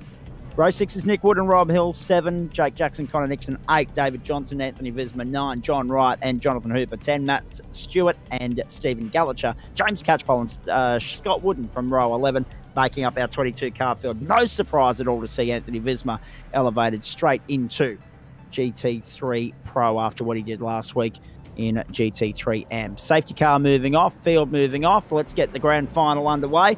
Liam Banks, your tip and why? My tip, I think, it's hard to look past Matty Dench, but with the pressure of the title battle between Dench and Cox, look at the wildcard in third place, Ben Faulkner. We haven't seen him so far this season, or if we have, it's only been the once, and he is a very, very, very accomplished operator. Look for him to spring a surprise and mix in with Dench and Cox. Just be a wild card who's got nothing to lose in the championship battle. And on that, to get the championship, part 1 is done. Cox got pole position. That's 2 points under his belt. He needed those. He has to get a perfect race and hope Dench doesn't finish above 17th for the championship. So it's not likely, but it is possible as they come down the start finish straight to start the race. Whoa, look at this! What a start up the inside from Nat Distill! Because when you see Green, you can go racing. He hit the gas and got going and goes to second to turn 1. Muscles out. Ben Faulkner and Matty Dench back down the inside to go to third. So Faulkner loses a spot, Dench loses a spot, Distill gains 2, and Simon Cox has bolted to a 1.1 second advantage. Strange start, obscure stuff going on at the Red Bull Ring as they hit the end immediately at the end of the first sector. Simon Cox, the leader, converts pole position into an early race lead, as he rightly should, off a rolling start. Left Matty Dench behind, caught Ben Faulkner napping. And Matt Distill, as soon as he saw Coxie hit the gas and get going, he said, right, I want a piece of this as well. Here, Matt Distill's got a black flag. Did he go before the race was officially underway? If he passed the car in front of him in the queue before the either the green flag or the finish line, the iRacing was looking in. Yeah, I think he must have gotten a back flag, so that's someone going to be moved out of the way, out of the path of Faulkner, Dench, Gleiser, Hewitt and Merchnell, who make up that second group of cars so far. Simon Cox already with 1.5 second lead, so he's running away with it at the front, which is what he needs to do. He needs to take the victory and make sure that no one else is close enough to threaten that at all. We're now watching he passed Matty Dench. Yeah. Matty Dench is going front. So because he's passed Matty Dench before, there was the control line there. That's picnic. Okay, so Matty Distill's going to come to pit lane and grab himself a stop and hold.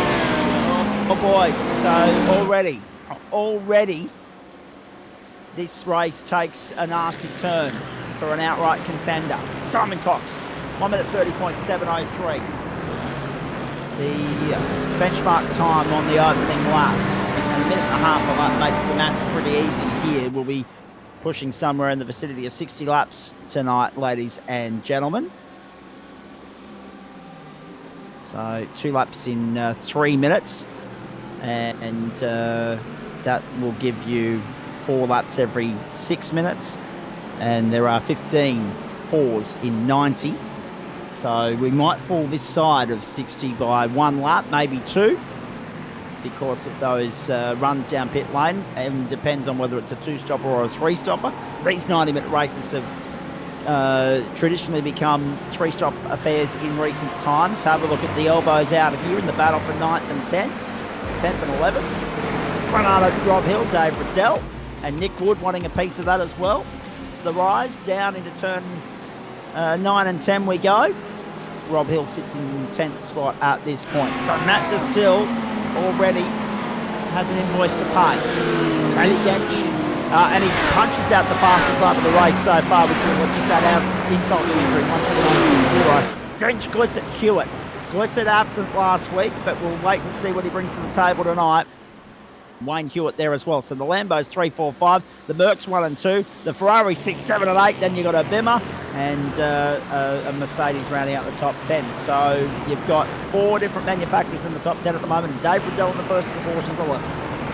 Yeah, Ben Faulkner, the big loser on that lap, losing 4 positions, down from 3rd ahead of Matty Dench to 7th behind Daniel Birchnell, and in that gaggle of 3 Ferraris, so evidently making a mistake or getting a slowdown at some point 3 seconds slower than the cars around him. So a lap to forget for Faulkner after what was a strong start in a one-off appearance here with GT3.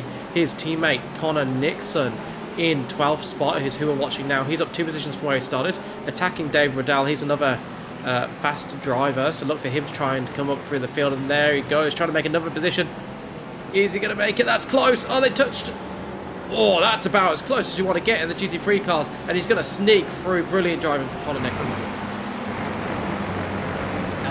An aggressive start from Nixon, no doubt about that.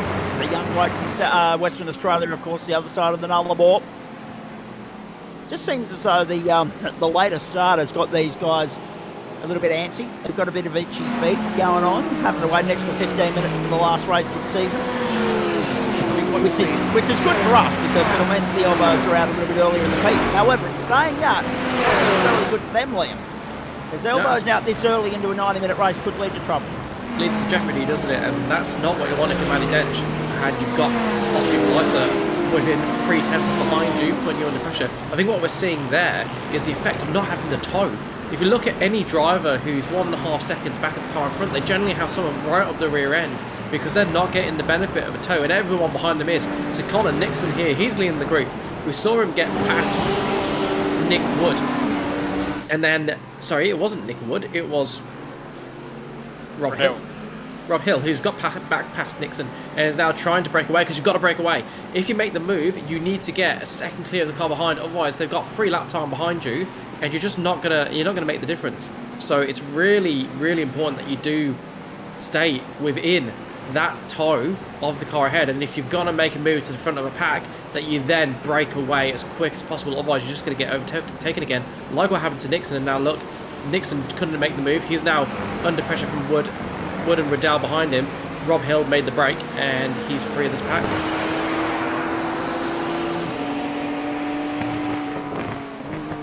Nick Wood.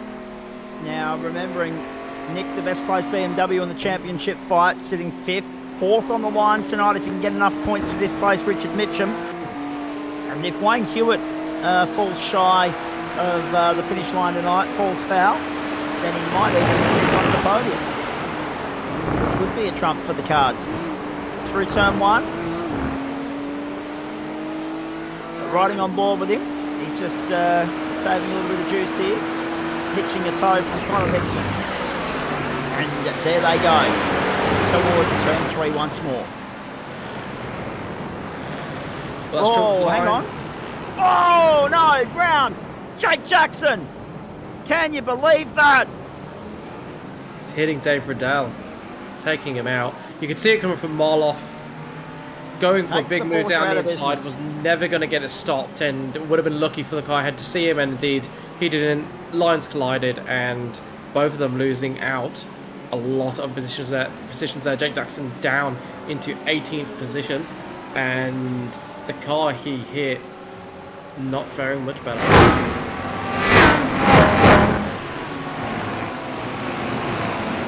Wow.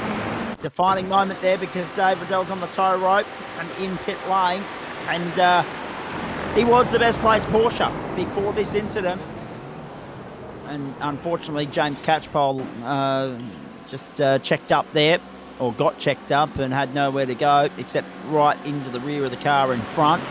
That happens early in the piece here, and the field's this tightly bunched. Ben Faulkner, That was got the rumbles. Was it not? I think Yeah, so. that was turn 1, Let's start the race. The yeah. elbows were out on lap 1, and I tell you what, he did well to keep it on the black stuff and not loop it.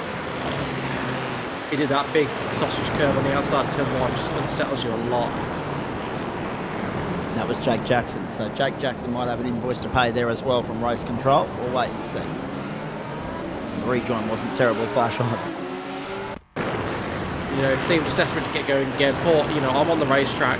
I'm not coming from off, so I'll just start up, but not putting on enough lock and just pushing the car wide on his outside. So be interested to see if race control consider that a aggregating factor to the original incident. Matty Dench just breaking free a little bit was Glycer. That gap was down to 3 tenths. Now it's up to a second, but it's still at 1.5 seconds behind the Mercedes ahead. That was John Wright on your screen doing exactly what we thought Ferrari Ben Faulkner might have done earlier during the piece, and ride just a little bit too much of the sausage curve on the outside of the ripple strip. Through we go. Wayne Hewitt sitting 5th at the moment. He's got Oscar Glissett and Matty Dench right out in front of him, just ahead of him up the road. Matt Distill's 1.5 seconds away from Simon Cox. But we'll wait and see, because I believe Distill's going to stop. Slow down. So Faulkner going to slow down at some point. Yeah. Copy that. That was now the just second lap. We saw him go down from 3rd to 7th place. Now, Distill hasn't visited pit lane yet, so will that stop and hold carry over? If he's got to stop and hold as a result of the jump start, will that carry over into his first pit stop? I'm not sure. Maybe it wasn't an RS thing. Maybe it was a race control thing. We'll have to see. Yeah, maybe he got away with it then. Yeah, copy that. He wouldn't get away with it because break rules. We'll see. Because he hasn't come to pit lane inside the 3 laps that he would if it was an iRacing penalty, so it must just be a club one. It's a fair point. And if that's the case, that'll be a post-race time penalty. Maybe considering that that's the lesser of 2 evils. Take the time penalty, not have to come through the traffic and run with Simon Cox, run at his pace at the front of the field and hope that you can make the times to cars behind. Although it's not happening at the moment, the field spread is minimal around here thanks to that.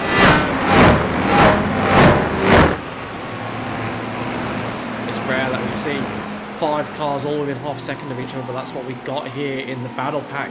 From 5th all the way down to 9th place, Wayne Hewitt ahead of Faulkner, ahead of Birchnell, ahead of Holgenson, ahead of Arnott, and nothing between the 5 cars. You can see them all here in the one shot, just about there they are, all equidistant from the car ahead as they are from the car behind, and all looking to get to the front of this pack, currently led by Hewitt. who's only 2 seconds shy of Gleiser and Dench. So it really is a race where we haven't seen much field spread. So even if you are in the lights, in a position similar to Birchland here in 7th place, the podium's not out of the question. All you need to do is make your way forward. Easier said than done, but we don't have that traditional field spread that we've seen in other races just because of the characteristics of this track. And Also important to note that we're not yet anywhere near our first fuel stop window. So it'll be interesting to see if anyone decides to go early, but I'm not an expert here in this field, gentlemen, but I'd advise against that because you make a rod for your own back when you get out of the toe, when you don't have someone to slipstream and draft with around this circuit. As we said, it's a trait of the circuit. The field remains bunched up this way. But if you go against the grain and break the mould, you're running the risk of sucking a little bit more juice, using a little bit more gas, because you haven't got anyone there to work with around this course. So it'll be interesting to see what everybody's plan of attack is. Simon Cox leads through 8 laps, job done. Leads by 2 seconds to Matt Distill. Matty Dench, this is interesting. So the Mercs have the advantage here, unless Dench is just doing what Dench does and is leading these guys into a false sense of security by sitting there third at the moment and well off the pace, 3.5 away from Simon Cox at the moment, keeping Oscar Glissett at bay. Wayne Hewitt about to come under pressure from the trio of Ferraris as well, boys. That's not the fact that the top 8 is everyone in grip. You've got Merc, Lambo, Ferrari. Oh, they've just changed it. Ferrari. Yeah. Oh, no, there it goes. Still the same. Wayne Hewitt sitting there, 6th place now, having just been passed by Ben Faulkner. So Hewitt slots into 6th spot and is now under pressure from both Faulkner in front and Birchnell behind. Meanwhile, the Poms are 3 for 113, boys, after 23.1 overs. So Bazball's in full swing at Edgbaston. Hewitt there looked like he was shaping up to try and go around the outside of Faulkner. Faulkner coming across at the last moment to take as wide a line as possible as he for his corner, which meant that the speed differential wasn't enough. Hewitt not even nearly going around the outside. That's the way to defend that corner into turn 4. There's no need to stay on the inside. Make clear you're going to defend the inside, but then you come back over as far as you can to take as close to the racing line as possible. And that meant that any advantage Hewitt had from coming from a wide position into the corner was largely negated thanks to the car positioning there by Faulkner, who's 2.5 seconds behind Gleiser, but has made his way ahead of one of the Lamborghinis to break up that lovely pattern that we had, just as Zach was calling out. So I think I heard a bit of a context curse there, but on yourself, Zach. So yeah, that it was would be the second time tonight. I've seriously taken on Grant as well. And therefore questioning my place in the broadcast booth. But Simon Cox, still the fastest lap of the race thus far, boys, 129.238. We continue to watch Wayne Hewitt there in 6th place. 3 Mercs, 3 Ferraris, 3 Lambos and a Bimmer in the top 10. 4th Ferrari just outside in Connor Nixon, and then 4 consecutive Bimmers. Nick Wood, Anthony Visma, Matt Stewart and David Johnson takes back to 15th. The first of the Porsches is Jake Jackson in 16th. Here is David Johnson on that note, slotting back into 16th as Jake Jackson goes roaring down the inside. Yeah, Jake Jackson, one of those cars out of position. He's got a bit more pace than his current position of 15th would indicate, but just coming unstuck earlier on in the race, going for a move on the inside that wasn't on from too far back and just clipping the inside of the car ahead and sending both of them into spin and pushing him to the bottom of the standings. From there, he's recovered a bit to 15th spot, but he's got a lot to do to make up for that. Thankfully, he's doing it so far and is about to approach his teammate. So I'm sure if he catches him at any sort of pace, there'll be a cheeky off you go get him lad, and not too much of a hindrance for him. Interesting to note the lap times at the front of the field. Simon Cox is absolutely demolishing them. 129.2 is his best. The next best is a 129.6, so 4 tenths between him and the next car. In terms of race pace, well, frequent pace, currently in the 129, high 1 minute 29, so 129.8 for him, a 129.9 for Matt Distill, and then 1 minute 30s for Dench and Gleiser. So So they're maintaining that consistent 129 pace for the moment, which would suggest that tyre wear's not playing too big a role at the moment as well, Liam. Oh yeah, absolutely. And what it could also indicate is Matty Dench fuel saving a little bit. Are those 2 temps that he's losing to Cox and Distill a genuine performance, or is it a bit of extra fuel saving? Knowing Matty Dench and the pace he's had all season, you're not going to bet against it being fuel saving. Although that being said, I think everyone will commit to a 3-stop strategy. The way in which the fuel restrictions have been applied internally by the man that sets up the server, the man that's producing our broadcast, Adam Lavis, I would suggest that 3 stops is the path of the course here. Anyone that has to do a little bit more than that by way of invoices, be it for damage or penalties, will make a ride for their own back here, and it'll make for a very long, lonely night at the office. Dave Riddell is 1 lap down on that subject, getting turned there early in the pieces. Dropped down into 22nd position, 13 down on where he started. It's a long road back from there for him, because he'll have on the back of a 2-minute 24 stop to get the fast repair after getting the tow. He'll be there for a rather long, slow, frustrating night at the office if he perseveres with it every step of the way.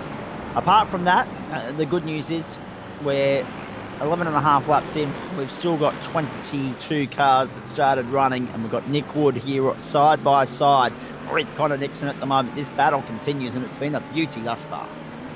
Yeah, we saw Nick Wood going around the outside at turn 3. He's going to hold it around the outside at turn 4. He's going for it. He's going for it. Looks like he's got it done. Now they'll give him the inside for the next corner if he can stay alongside. Looks like Nixon's just ahead. No, Wood coming back. Later braking. The side-by-side still. 3rd corner in a row. And Connor Nixon's got ahead. Well done, Connor Nixon. Had to get across and defend and shut the door on Nick Wood, and he managed to do it. We'll tuck back in, knowing full well that it's a long race. This battle's not going to be won on lap 12. So patience the better part of valor right there for Nick Wood as they make their way through. Turn 9 to turn 10 now, and Wood remains right on the heels of Nixon. The slightest slip, the slightest slide for Nixon, and Wood's going to be all over him like a cheap suit. 12 laps gone. Simon Cox the leader from that Distill and Matty Dench. 3.5 the margin between 1st and 3rd. We're keeping an eye on that because it is Cox v Dench for the championship tonight. 6th consecutive title on the line for Matty Dench. If you're just joining us, we've got 71.5 minutes, 71.5 minutes left in this race here at the Red Bull Ring. And Nick Wood is right there, nipping at the heels of Connor Nixon, having just lost that spot. Nixon's next target is Rob Hill, who's only a second up the road, and that is for a place in the top 10. So this is Kevin on the radio, 5-second notice. Copy that. So that'll be added to his race time at the end. So bear that in mind, because at the moment that would put him behind Dench and Glissett. But he would just scrape out ahead of Faulkner if my maths is correct. 1.07 and 2.05 is 3.12, 1.97 is 5.1. So at the moment there's still 0.1 of a second ahead of Benny Faulkner to remain 4th place in the race on corrected order. Track temp is the question being asked here. Adam Lavis will be able to give us that information. Look at the right-hand side of your screen there, folks. 29 degrees, the track temperature at the moment. The ambient sitting on 20. We're at 5:46 in the afternoon. And notice that it's still daylight as well. I just need to, reiterate and emphasise and highlight and stress the importance of that. Still daylight. And it is June 19th in the game, just for some reason SDK doesn't update the day when you have a server that goes over the course of multiple days. Racing on a Monday and not having a Netflix series might explain why the crowd isn't as strong as it could normally be in the Styrian Hills, but that's another story. Formula One visiting there in a couple of weeks on that note. We had a good crowd soon, and we had that one shot down the main street. That's right. Full. Oh, brilliant. And if it was last Monday, it would have been more appropriate. Better public holiday. It is a good point. It is a pretty long, lots of long radius corners here. So it'll be interesting to see if any of the boys do have to take some take tires. And as we've talked about in the past, with the fact that they're only running like 45% of their real world counterparts have, time-wise, even though they do now change tires at the same time, because they do one tire at a time, if you want all 4 tires, it's about 2 seconds longer than it does to fill the whole tank of fuel. So usually the strategy would be just take 2 tires on the loaded side. So that would be the way to go to get that done with your fuel stop. Yeah, that would be 2 tyres on the left-hand side of the car due to the top-wise nature of the circuit. And yes, the draw around was much hotter. It was not great, not great conditions, not much grip out there. Just want to pick up Oscar Gleiser. He's in 4th place, having a cracking race and putting himself in a great position to finish this championship in the top 5 or maybe even sneak 4th place from Mitchum. I'm not quite sure how the points work out. I think it might be a bit too far back, but certainly 5th in the championship is up for grabs for Galissa if he can finish in the position he's in at the moment. He's had a very good race. He's had a very strong run home. Like a good handful of podiums on the way home. So Moss is really putting in a hard charge to get that trophy for the end of the season. Yeah, he really is doing a very, very good job. And at the moment, he's not far behind Dench. But important to note, Dench has dropped the hammer. The last couple of laps just brought his lap times down, and he's now right behind Matt Distill. The gap wasn't on the 5 seconds, and in the last 3 or 4 laps, he's brought it down to as low as he can go without actually making an overtake, because there is no gap between those 2 cars right now. So let's watch them. None at all. Watch Dench. Does he play tactically? Does he sit in behind Distill and, you know, use and abuse him? The privilege of being behind the car in front is that you can benefit from the time. Just a little note to write down for your questions at the end of the night, Zach. Because obviously they've taken the clutch away from these guys, so they can't clutch anymore in the GT3s. But they still had the fuel maps. But there was talk that the iRacing guys wanted to take them away as well. So I'm not sure if they did that in the latest box. So it might be worth asking the guys if they still have their fuel map options. Probably get rid of them. I believe they did. I'll double check the notes, but if my memory serves me right, I definitely read that somewhere. I saw them talking about it. They didn't say they were actually going to do it, or whether it was done or not. But there was conversation about they were thinking about it. So that reinvents the wheel again, doesn't it? Really. It puts them back on the regards to. Well, it puts them back on the same level as GT4s. If you're saying all you've got is lifting and coasting, that's all you got. Yeah.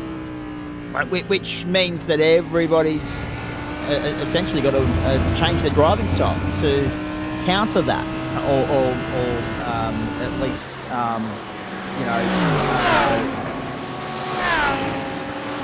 no, I've lost the thread. Don't worry about that. 1 hour and 6 minutes to go. I think this still might get a penalty here.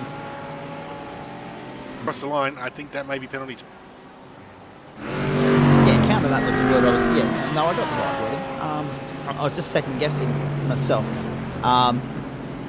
So just still, we'll keep an eye on him. So it looked like a very late lunge. If you touch that painted section on the pit entry, usually you get a bit of a slap across the wrist.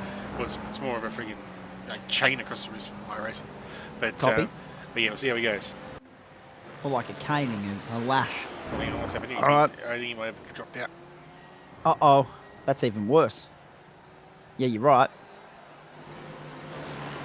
Can you believe that? It goes from bad to worse for Matt Distill. No, he's back. But he's gone. Yep. Wow. One race contender bites the dust through no fault of his own.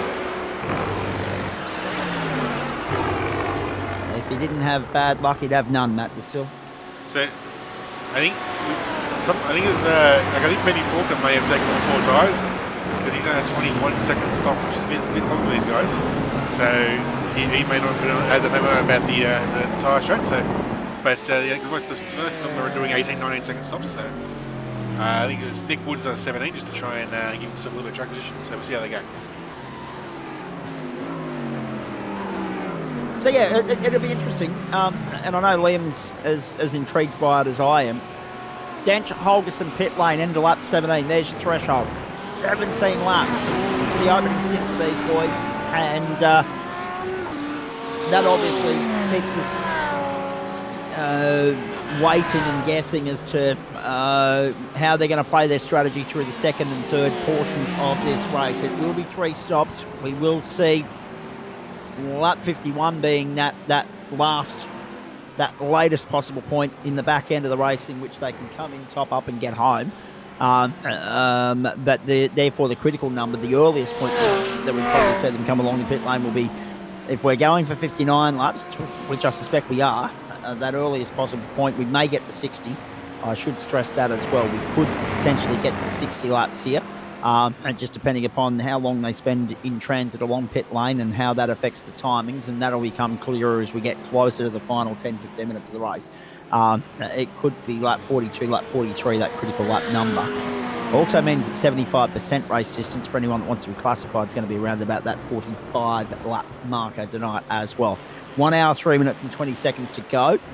But yeah, I'm interested in the same way that Liam and Adam are as to how everybody changes their style to cater for the changes that have been thrust upon them, and that's what I was the word I was looking for, by iRacing, because everybody's got to find a way to reinvent the wheel, do what they were doing beforehand, but do it in different, more creative ways. They've got to find a way to counteract the fuel mapping changes, the clutching changes, and how they do that by lifting and coasting or whatever the tricks they've got up their sleeve. And if anyone's going to have them, it'll be M-Dench. It'll be interesting to see what they all have to say about that post-race, Liam Banks. Simon Cox still the fastest lap of the race, 1:29.238. Yeah, and I'll just confirm, reading the patch notes now, the patch that went live a couple of weeks ago. 2023 season bot updates, including engine fuel maps, have been locked to the full power map only.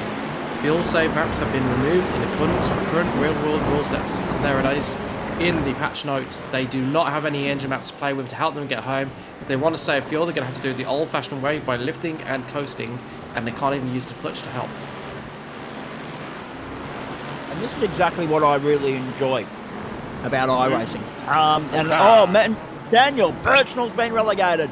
Ben Faulkner down the inside at turn 3 to get the job done and move up into position number 5. So it's the Mercedes of Cox. It's the 3 Lambos. Then it's the 3 Ferraris. Then it's the 3 BMWs. Of course, we did have a second Merc in there, but not now that Matt Destilla's dropped out of the race. He's dropped out of business. His night is done. James Catchpole has also retired, and Connor Nixon's been in pit lane for nearly 4 minutes as well, boys. So something's happened to Connor that we've missed. We're now down to 19 cars on track. If you got OCD, that top 10 looks real nice. Not nice, wrong. nice and not wrong. nice and neatly stacked. There we go.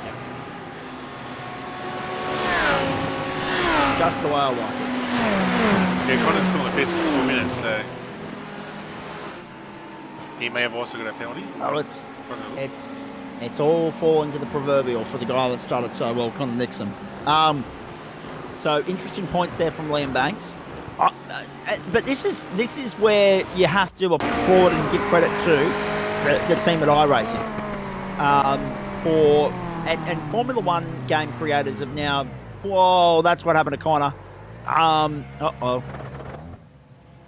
And because he's blocking the entry to the pit lane, he'll get done. I wonder if it's because he's backed onto the red. Oh, that's not familiar. That'll be why. If anything, that'll be why. And that's just terrible luck for Connor, really. But this is where I applaud iRacing, boys, and I've been critical of it in some facets, in some respects and aspects for years now.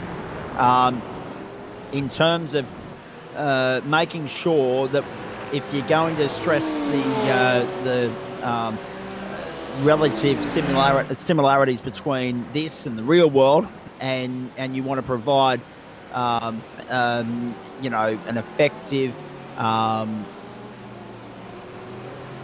real life sort of experience, and add to that realistic feel that we all have with it, then a way of doing that is exactly by following real world protocols, which they've done with engine mapping, which I like. Yeah, it's one of the things that separates iRacing from the other sims or sim likes, as I tend to call them, the sort of halfway sims, your F1 games, your Forza Motorsport games, that adherence to real world racing. And one of the things about iRacing I always find impressive, think about how old it is. It's over 10 years old now, iRacing, but look at the way the cars behave on track, other than in the middle of the crash, and they look the closest to real world. They're not the most beautiful cars, the graphics are a bit dated now, but just look at how the cars behave, and it looks very, very close to real life, much closer than anything else I've seen.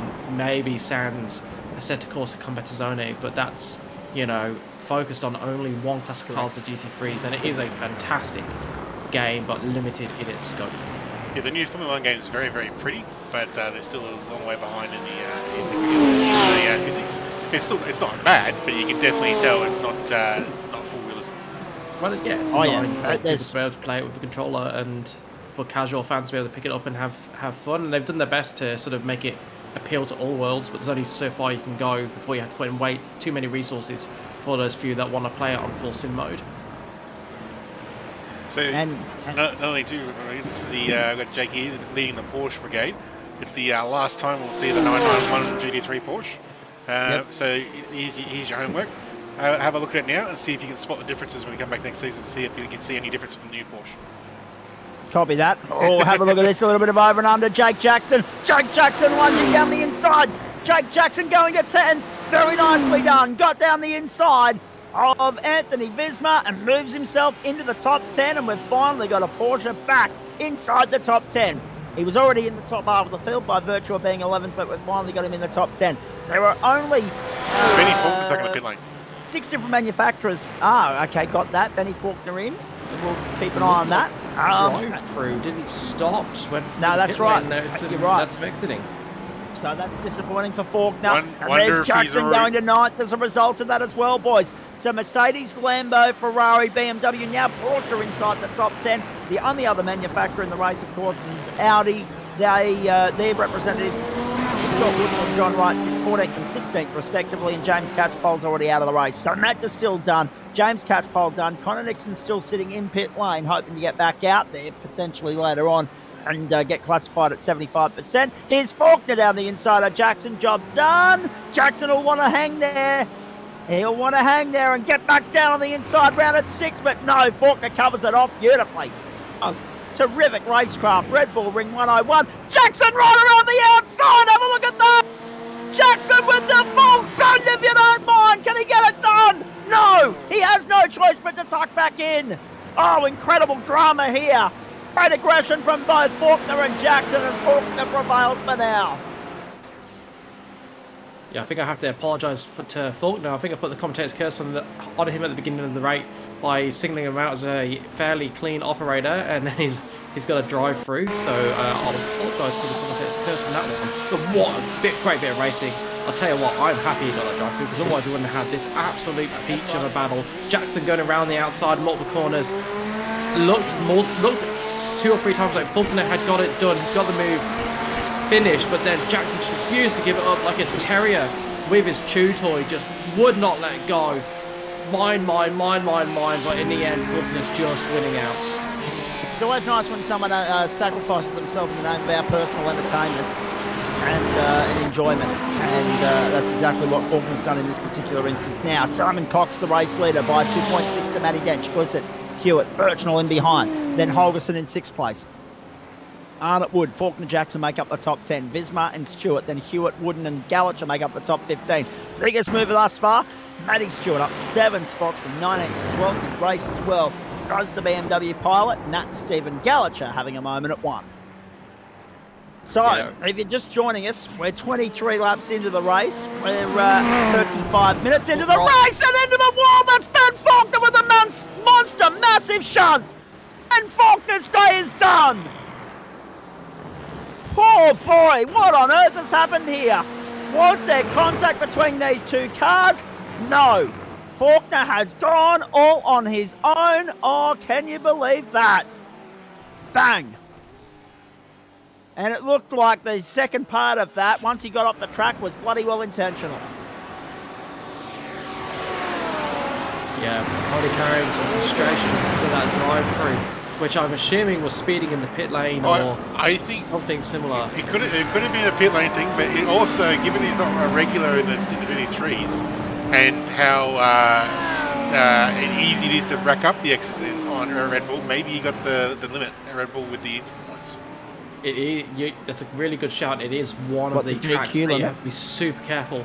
Otherwise, you're just going to get a drive through because you just rack up one X's at every single corner.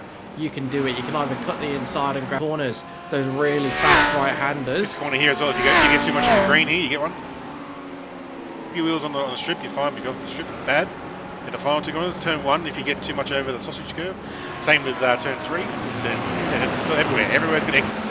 X's for every days. And that was the final part of the puzzle for the method in which Cox could wrestle the championship lead for Dench. He needed to win the race, he needed to get pole, and he needed to have a clean race with 0x. What a track to have to try and do that if you want any hope of winning the championship. Don't know what his current X's are like, but I think with Dench in second at the moment, championship is done regardless of anything Cox does. He would need a Dench disconnection or something like that, given Dench is alone on the racetrack, currently 4.5 seconds ahead of Gleiser and almost 3 behind Cox. We still have potentially 2 more stops, and Denchi is in the second bay, and the last couple of times he's been in bay 2 have not gone well with his pit exit. That's right. He'll be very conscious of that tonight. Now, may I also stress that we've already seen one Matt run into the bad luck tonight. That was Distill. So, if life is going to be cruel and be kind at the same time, cruel to Matty Dench, kind to Simon Cox, who knows what awaits if something befalls Matty Dench in the way that it's already befallen Matt Distill and Ben Faulkner tonight. We'll wait and see. It's nice to have you along for the ride. GSRC, Gentlemen Sim Racing Club, Season 13, Term 2 of 2023, and our grand final night for Monday Night Motorsport, with thanks to Waste Options, night 1 of week 10 of Term 2. And we've had an immense amount of fun thus far. Speaking of fun, another wicket has fallen at Edgbaston, boys, and in somewhat of a nice moment for those of us that like to play on words. Joe Root's day is done. He could either be, considering that he got done with the stumping with Nathan Lyon in the bowling attack, he decided to charge down the wicket, missed the ball, got stumped. So it was either a route that it turned out to be a dud or finished prematurely, whichever one suits your fancy. And Joe Root is back in the pavilion after scoring a century in the first innings. Back in the pavilion, 4 for 133, with Ben Stokes at the crease and also Harry Brook as well. Meanwhile, back here, Daniel Birchnell sitting 4th place at the moment. Wayne Hewitt and Alan Holgerson 5th and 6th, right there, nipping at his heels. And yes, I'm fully aware that because we've hit 9:30, I could get away with what I said about Joe Root as well. Just to add to that, sound like he got done from behind. And we're gonna. No, that's usually the OnlyFans car. Now we're watching Birchnell. He's in 4th place. He's just got the position from Hewitt. Hewitt has been in 4th place for a while, ever since Distill came and stuck wrong, because the 3 Lamborghinis were in a row. So he's lost position to Birchnell at the moment, and he's now going to go and chase down Gleiser, who's having again a phenomenal race. First stint was keeping pace with Matty Dench. Not quite had the pace in the second stint, falling to 5 seconds behind Matty Dench, but considering he is in clean air, still putting in a fantastic pace. And it'll be interesting to see whether this pack behind him can catch him up, because if they do, Birchnell, Hewitt, Holgerson are not all dragged into that battle for the final podium position. So back on screen now, we have Alan Holgerson there, 6th place, under pressure from Glenn Arnott, trying to go with Wayne Hewitt and Daniel Birchnell. This is a cracking 4-way scrap for 4th place in the car race. And in behind that, of course, we have got Nick Wood, Jake Jackson and Anthony Visma rounding out the top 10. Nick Wood having somewhat of a lonely race at the moment, sitting there in 8th. I'm not sure if he's going to be able to do enough to displace Richard Mitchum, let alone, well, he won't displace Wayne Hewitt as long as Hewitt remains in the race, in the fight for those minor placings in the championship, knowing full well that Mitchum's an on-starter tonight. Nick would need to score at least 47 points, maybe 48, to displace Mitchum in the pecking order. It's cocked by 2.5 to Matt. We're keeping our eye on Denchi to see if he can put the exclamation mark on championship number 6 with a first place finish here tonight. Although he's always talked down the Lambo's performance on high-speed circuits, and this is certainly a high-speed circuit. So maybe in this instance, Adam Laver, second will, suffice. But saying that, there's 3 Lambos in the top 5. Oh, that's right, exactly. Lambo's just So maybe he's selling us the odd hobbo. I don't know. I do think the Lambo doesn't quite have the legs of the Merc, but it's such a good car all round that you can make up for it. There's not that many cars around Red Bull, but there's enough that you can make up a lot of that time loss, I think. It's probably not a fact now because it's probably a year ago. But 3 or 4 seasons ago, we found the Lambo's biggest Achilles heels was its tyre wear. So I wonder if they fix that in a couple of options then, because that could come into play later in the race. But dude, the Lambo used to be a wild bucking bronco of a car. I drove it a year or so ago, and it was horrid to control, really difficult, and they really calmed it down in the balance of performance midway through last year, I think, and really turned it into a car of choice for a lot of people. Before that, it was definitely out of favour just due to the difficulty, even though it has a beautiful engine note to it. But definitely in favour now with 3 of the top 5, like you said, being in Lamborghinis. Holgerson looking to end that by becoming the second Ferrari in the top 5. To do that, he's going to have to get past Wayne Hewitt in the Angry Pepper Racing entry, which is easier said than done. Hewitt having a very good race. All these drivers having stellar races. I think the best opportunity has got to be into turn 4 and then use the legs of the Ferrari to try and get past try and keep the position from the Lamborghini, but it's just so hard to effect an overtake here because they always have a chance to battle back at the next corner, and that's why Red Bull Ring offers such electric racing, because no matter where you get the overtake done, the next corner, if you just stay side by side, the balance of power shifts and it wanes, as we saw with that beautiful battle between Jake Jackson and Ben Faulkner before Ben Faulkner came unstuck, able to go side by side multiple corners, and at every corner who had the lead upper hand just changed because it's such a well formatted racetrack. Really looking forward to seeing what the new calendar looks like. I know the club committee will be already working hard on that one behind the scenes, and all will be revealed in the days leading up to July 10, which is when we'll be back with you next on a Monday night, ladies and gentlemen. I'll actually be in Cessnock by that point, getting ready for the Pitch Partner Sydney 300, and I'll be chiming in remotely from Dad's garage, of all places, to be joining you for the first instalment of Monday Night Motorsport for Term 3, and looking forward to it immensely. But yeah, I'm sure Willow Springs will get a nod. I'm sure Motorland Aragon will get a nod as well. A lot to be excited about with the new circuits that have dropped on the server throughout the course of the year thus far, if what we've already seen from the likes of Jerez are anything to go by. We've got a couple of naughty pupils sitting in race control waiting patiently at the moment. Jake Jackson and Glenn Nixon sitting in there getting ready to have a chat to Hendo and the like. Now, Rob Hill's a lap down, Dave Riddell's a lap down, Jake Jackson a lap down as well, but in pit lane for already 2 minutes 50. Connor Nixon has been in pit lane for 20 minutes, so just about put the ruler through him and scrub him out of contention. James Catchpole, Matt Distill out of business. Matt Stewart now showing out of business as well. So something's happened to Matt Stewart that we haven't seen.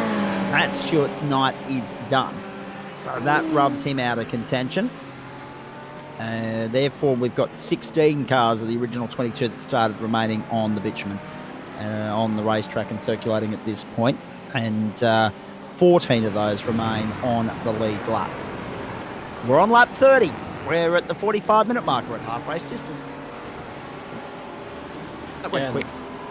It did go quick, and the biggest move so far is Scott Wooden up 11 races from 22nd and last on the grid to 11th place in the Twitchy Foot Racing Audi, and having a great race. He's quite far behind for Jonathan Hooper, 13 seconds behind, so he's got a lot of work to do. He wants to improve and get into the top 10, but I think starting from 22nd, can't complain with 11th, given you've got a few genuine runners behind you. And look at the rate of attrition we've already had here. Colin Nixon out, Catchpole out, Diston out, Faulkner out, Stewart out, Jackson looks like he's out, Ruddle, Hill both having issues and ending up well off the back of the pack. Quarter of the field out of this race. Job done. Job done. Holgerson to 5th, and very nicely done. Hewitt slots back into 6th place. Arnott is 7th, and still it's a three-way fight. But they've lost the train. They've lost Birchnell and Glissett. Hey, what about Daniel Birchnell? What about the run the Ferrari's having? Give him the Lambo of Glissett, the hurry up. Wayne Hewitt, the worst placed of the 3 Lambos at the moment, down there in 6th place. Now that Birchnell and Holgerson have found their way by. Yeah, look at that gap between the leader and 2nd place. It's down to 1.5 seconds. Matty Dench looking to put the exclamation mark on what increasingly looks like another title for him, and boy, we're going to send it off with a win. Absolutely. That would just put the icing on the cake for him, which wouldn't be a surprise to any of us if he was able to come out and get it done. So it was all in the one lap, so Coxie must have made a mistake. So 1:29.6 is Denchi's best thus far. At that time around, they both clocked to 29.8. Simon Cox, 1:29.2 remains the benchmark as far as the fastest lap of the night is concerned here. At the Red Bull Ring in Austria.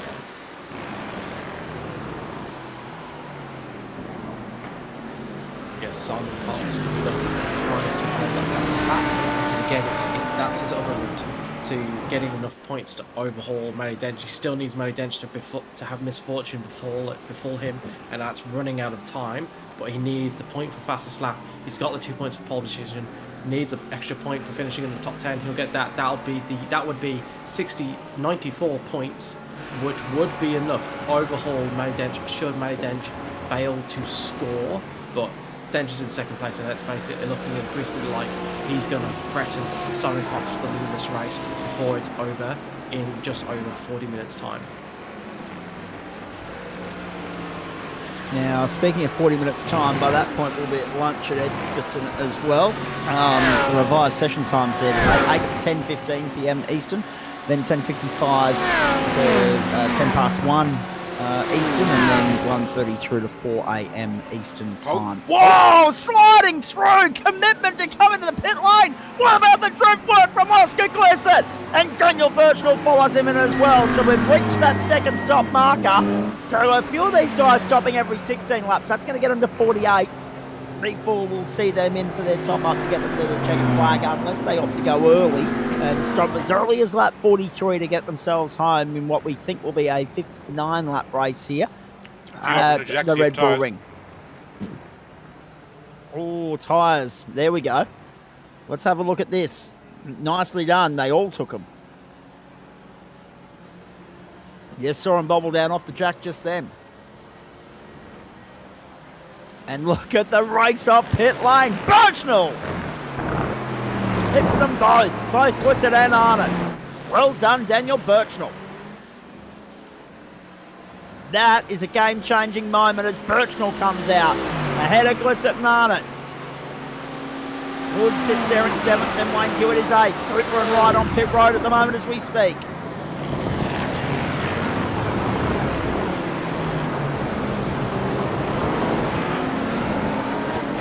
Simon Cox, the race leader, the margin 1.6 seconds to Matty Dench. Yeah, Alan Holgerson a further 5 seconds behind Matty Dench. Be interesting to see where Holgerson comes out when he's made his pit stop. Just want to call out Anthony Visma, the hero of the amateur split last time out. He's currently in 9th place, up 7 spots from his starting position, and having a solid entry into the pro split.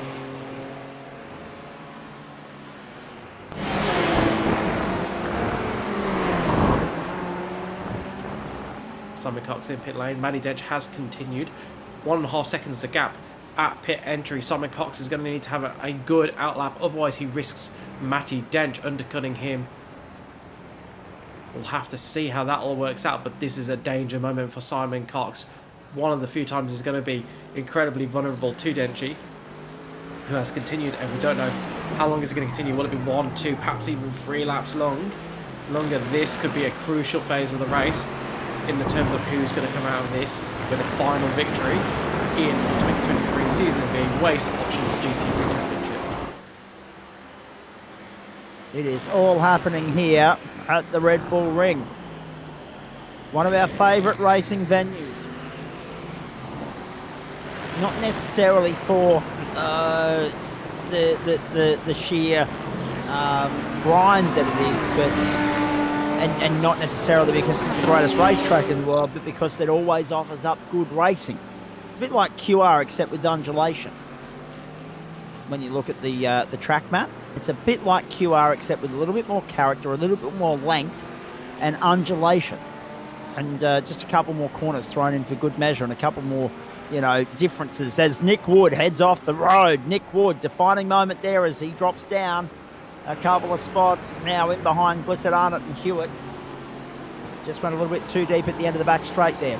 But yeah, you look at the track map and you look at QR, and yeah, okay, a couple of corners are tighter, a couple of the corners have, a degree of difference, as opposed to QR that has, well, 2 180-degree corners and 4 90-degree corners.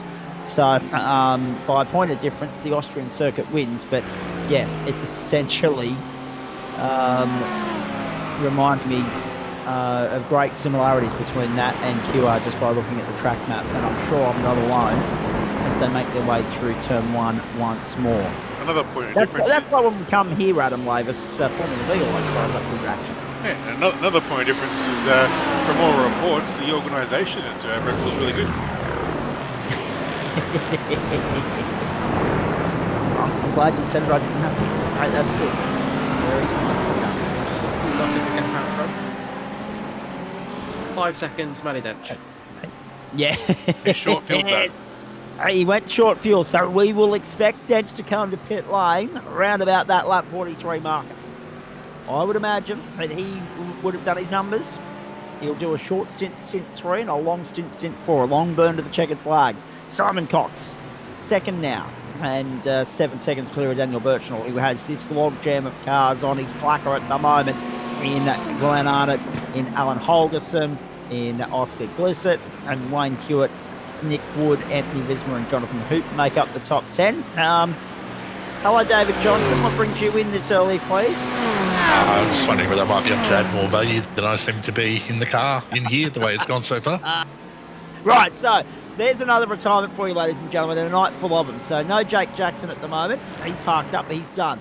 Ben Faulkner's still sitting on pit road, but he's been there for 18 minutes and he's 11 laps down. Connor Nixon's now 19 laps down. He's out of contention. Even if he wanted to get to the checkered flag, he won't. Ben Faulkner's heading in that same direction. We're on lap... Oh, actually, Ben Faulkner's 12 laps down and Connor Nixon is 19 laps down. So, yes, those two guys out of business. Rubbed them out of contention. That's what happened to David Johnson. That's why he's in the booth. It's a tough caper, this circuit. It bites hard. Yeah, I don't know if I would have come across if I knew we were going to revisit my best of. But Did you do it 2 laps in a row? No, it's good. Quite. Yeah, no, had a bit of a drama on pit entry. Unfortunately, I'm sure it wasn't his plan, but Connor had a spin on pit entry. Yes, that's right. I ploughed into him, and everything after that was me just losing my concentration. It's been a long day. And no doubt somewhat frustrated by the way in which the first incident unfolded, because you come into that corner blind, and poor old Connor obviously has got a little bit over zealous coming into pit lane and ended up parking right in the middle of the road. Now, if that had been any other motorsport in the world, the safety car would have already been thrown. Yeah, and I think, to be fair to him, he was trying desperately to get out of the way, but unfortunately in doing that... And he got some help as well, actually. It's important to know. Yeah, we might have thrown him under the bus there. He didn't have much to do with that one, did he? But I think, look, all he was trying to do was trying to do an Austin Powers and get out of the way ASAP. Unfortunately, when I came around the corner and thought, I'll go left, all I could see was him reversing. So then I went, I'll go right, I'll go left, I'll go right. And all I did was smack him right in the door, which I'm sure he really appreciated as well. Probably added to his night as well.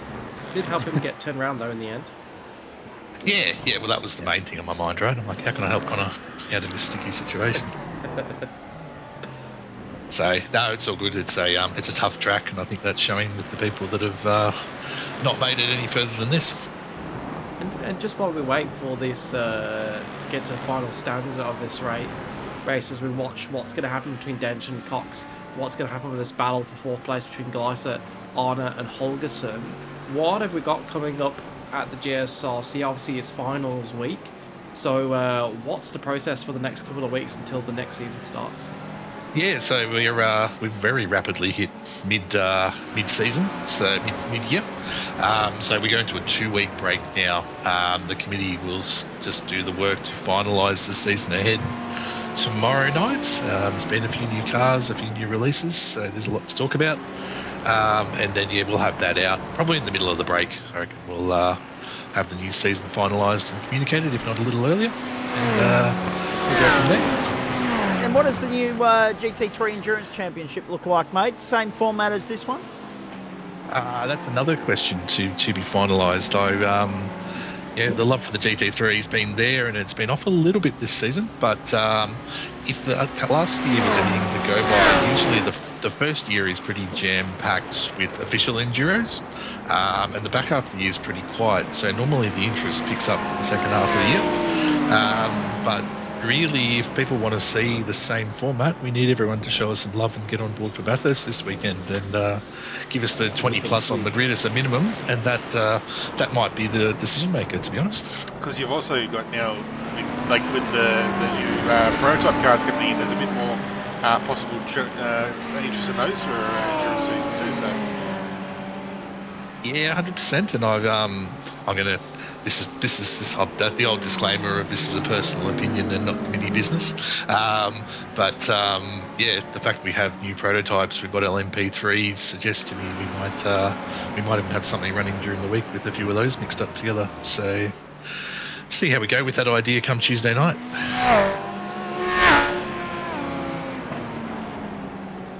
Yeah, so through they go again. Coming back to you in a moment, David. Sorry, Liam, go on. So that would be very, very entertaining. A multi-class split with some of the prototypes could be a hit. Be interesting to see what the committee decides on that. As we cut back to watching side by side, Wright trying to make the move on Gallagher, not able to make it there, but he'll probably have another go into turn 4. Go Zach. So this is Wright all over the back of Gallagher, and they're trying to stick with Scott Wooden. Audi, Porsche, Audi. A little bit further back is Dave Riddell in a Porsche and Rob Hill in Mercedes. The front end of town still has 3 manufacturers in the top 3 and 4 in the top 5. Lambo, Mercedes, Ferrari, BMW in that order. This is Glissett. Having a look. He'll get the job done as well because that was Glissett. My apologies. That was Glissett throwing it wide. Cracking under the pressure of Arnott, who goes to 4th. The Baron's 4th. 4 manufacturers in the top 4 now. Oh boy, and Glissett is of course trying, I might add, gentlemen, to get his way back into the top 5 of the championship. That won't help. That will not help. Holgersen is 6th at the moment. So 4 different manufacturers in the top 4 now. Lambo, Mercedes, Ferrari, BMW. Then Lambo, Ferrari, Lambo, Bimmer, Ferrari. It's all happening at the Red Bull Ring.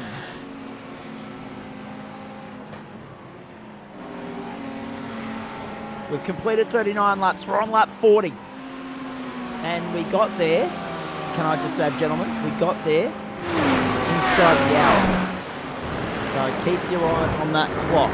We won't complete this lap inside the hour, but we got to 40 before the hour ticked over. We've been teetering on the brink of whether it's a 59 or a 60 lap race tonight. We're getting closer to knowing the answer to that. Matty Dench, the race leader, to the tune of 3.8 seconds to Simon Cox. Cox is actually closing the gap a little bit. Cox, you're right.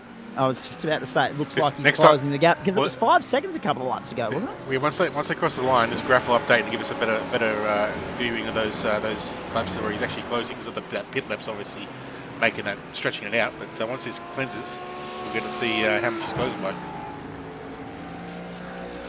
Yeah, and I think what might be the cause of that is the same fuel. You noted at the pit stop, Adam, that he had stopped for less time, taken on less fuel. 4 seconds less fuel.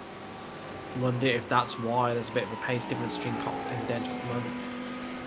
Which is going to be one of those things. This could be a like if Dent is just saving fuel because he's normally as his normal thing just to make his stop shorter, that's fine. But if he's saving fuel because he has to, then the problem is he's already got to pay an invoice over Coxie, so Coxie might jump him in the next stop, which would be a reverse roll to what we normally say. I think it'll be an interesting story to follow, and one that we're only going to know the answer to truly in about 29 minutes time when the race finally comes to an end and we know who is the champion and who is the victor of this race. Until then, all we can do is sit and make mildly educated guesses from upon high in the commentary box. Another battle that we're not going to know the answer to before the end of the race is Holgersen and Gleiser. We saw it earlier on, the wide moment for Gleiser, landing on up passing over Holgersen in the car second behind him. We're going to have to make sure he doesn't crack under the pressure, keeps his head and maintains that position, otherwise it's going to go from bad to worse for Gleiser in the space of a few laps. Whilst we've got David Johnson with us, and I hope he'll stick around right until the checkered flag here, we're keeping an eye on Oscar Glissett under pressure from Alan Holgersen. And we should also point out that Glissett, ever since he set it wide and let Glenn Arnott up on the inside, has had to be on the defensive here. He's lost ground to Arnott as well. Arnott's having a great hard charge here, as is Daniel Birchnell. 2 standout performers in this grand final thus far, both up 4 spots. David, mate, club numbers remain steady. There's no doubt about that. Membership interest is still very well and truly there. Are you surprised at how the club just continues to thrive and flourish in the post-COVID era? Yeah, I actually am really impressed. I think there's 2 numbers that are really telling. You know, there's no hiding the fact that, you know, you look at the numbers on track here tonight, you look at the fact we've got 2 splits. The on-track numbers are absolutely taking a little bit of a beating with the fact people have got a lot more real-world commitments. But I think the biggest story on that is we are holding absolutely steady around that 450 member mark at all times. So people are probably generally racing a bit less now they're out and about in the world, but they're staying involved, staying committed, and you know, choosing this as the place they want to go racing. So yeah, really happy with that. And that's really good to see as well, that they are continuing to choose to race here on the platforms of the Gentleman Sim Racing Club. Keeps everybody at home entertained on a Monday and a Thursday night. There's no doubt about that. Don't forget, of course, do join us on Thursday night, because when Denchi wraps up title number 6 here, he can also go and do the same in the Porsches. So we can complete the dozen between the GT3 format on a Monday night and the One-Mac GT3 format on a Thursday night in the space of 72 hours. And it's also back here at the Red Bull Ring. The only difference is the race format. It's a super sprint, a 3-race format on Thursday night for the Porsche Grand Finale. Then, of course, preceding that, we have the production car finale as well. The Toyota 86 is around Sandown. And if what the GT4 is just up tonight is anything to go by, you won't want to miss that. Thursday night, 7:30 Eastern Standard Time. Grant Gill and I with you for the call. And it's funny, Zach. It's not that long ago since I put together the trophies for the last season, and I have to admit I got the kids on duty putting them in the envelopes and licking the stamps. And as they put all that together, they had the same question we all have: why does Matthew Dench have so many of these? Because he's so damn bloody good. Is the answer to that. He just continues to, thread the needle and put the foot to the throat, and continues to lift the game and lift the bar. But in doing that as well, and we've commented on this before, all 3 of you actually,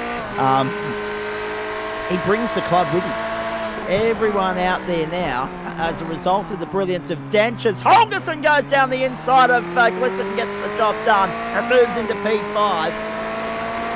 That is a clinical move from Holgersen, and unfortunately it's all falling apart for Glissett, who now drops back to 6th and is not too far up the road from Wayne Hewitt. He's got a 4.5 second buffer to play with, but he's lost 2 spots in the last few laps, and ever since he locked up and set it deep at turn 3, he's lost 2 spots now. Trouble. That's Jonathan Hooper in 10th place in the wall. on both sides of the road. He collects the arm code. One thing that I will say, and Oh, it's we've broken as mentioned it at nauseum as well. Oh yeah, it's crabbing. Forget about it. Just park it in the back of the garage. She's not going anywhere except the pit lane right now. Dench has brought the quality of the club up with him as well, because everyone out there now strives to lift their game and improve their performances in a bit of eventually maybe tracking Dench down and ending one of the great dominant streaks in sim racing history. No, 100%. And look, he's the kind of guy who's always happy to share a bit of advice, share a setup, have a chat. That really shows through in our club Discord. And yeah, he's the measuring stick. I mean, to my quality tonight, although the race didn't go quite as well, I looked at my lap time and went, well, that's within 0.7 of Matty Dench. That must be a good time. So, you know, he's definitely the measuring stick for everyone else.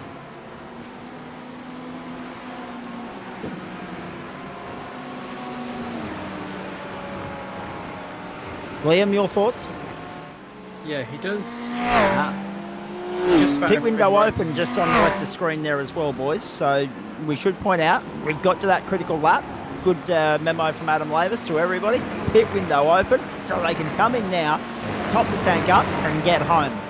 Theoretically, mathematically speaking, if someone tops their maths up, they won't get home. But if everyone does their homework properly, they can pit in now at any point and top up and get the checkered flag.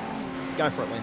Yeah, if Simon Cox's laps up, he won't have any chance. And yes, obviously the fun. I know. I was trying to think of something new we could say about Matty Dench. You know, we wax lyrical about him each and every race, and you do it twice a week because you see him in the Porsches as well.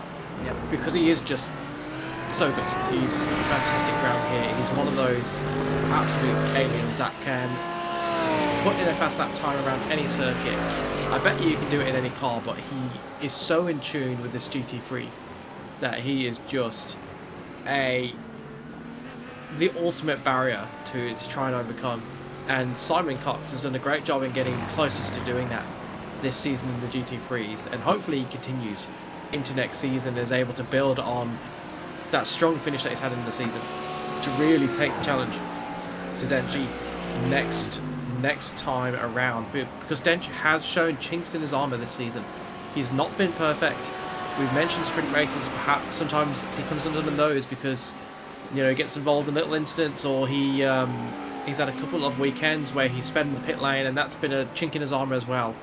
He's not unbeatable, as much as it seems like he might be, given the 6 championships. Yeah. He is not perfect, he is beatable, and someone like Simon Cox or Corey Lazarus in the Porsche Cup, they just got one more step to make to really make it a challenge, and hopefully going into 2023 Season C, we'll be waxing lyrical about a couple of extra drivers as they take the battle to Matty Dench, because this season it seems like he's going to take the championship in the GT3, and he's got a little bit more work to do in the Porsche Cup, but he's certainly in pole position to do it there as well.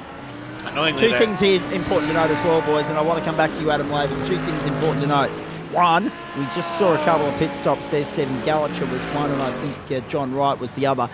That's number 1. Number 2, Marnus Labuschagne with a screamer. Nathan Lyon with a second wicket. Harry Brook on his way, 5 for 150. The Poms leading by 157. So Bazball's not exactly working well for them at the moment. They've dropped 3 wickets this morning, despite putting 122 runs on the board in the first session of play. That's all from my end for the moment as we continue to watch this guy do his work. To you, Adam Lavis. So annoyingly, that the little gap graphic, it's the bar graph seems to be locked on like 5 laps ago for some reason. But you've got the laps down the bottom here, so Coxie's just chipping away 2-3 tenths of time. You get that really good lap there on lap 42 where he's had a stonker. But I'm just wondering, given all 3 Lambos are starting to fade in comparison to the guys they're racing, I wonder if it's a Lambo thing. I wonder if it's just starting to fade towards the end of the race here, and all the other guys are starting to come on. So I wonder if it's actually a Lambo characteristic or whether it's just a coincidence.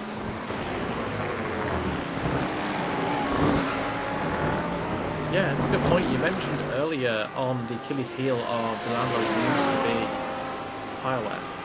So if it is tyre wear, that could be what we are seeing. It could be an interesting decision needing to be made by those Lamborghinis as to whether they do take 2 or 4 fresh tyres at the next and final stop, just to aid them a little bit as they run to the line, or perhaps they stop a little bit early, stop down, and grab those tyres so they can make use of them before the end of the race.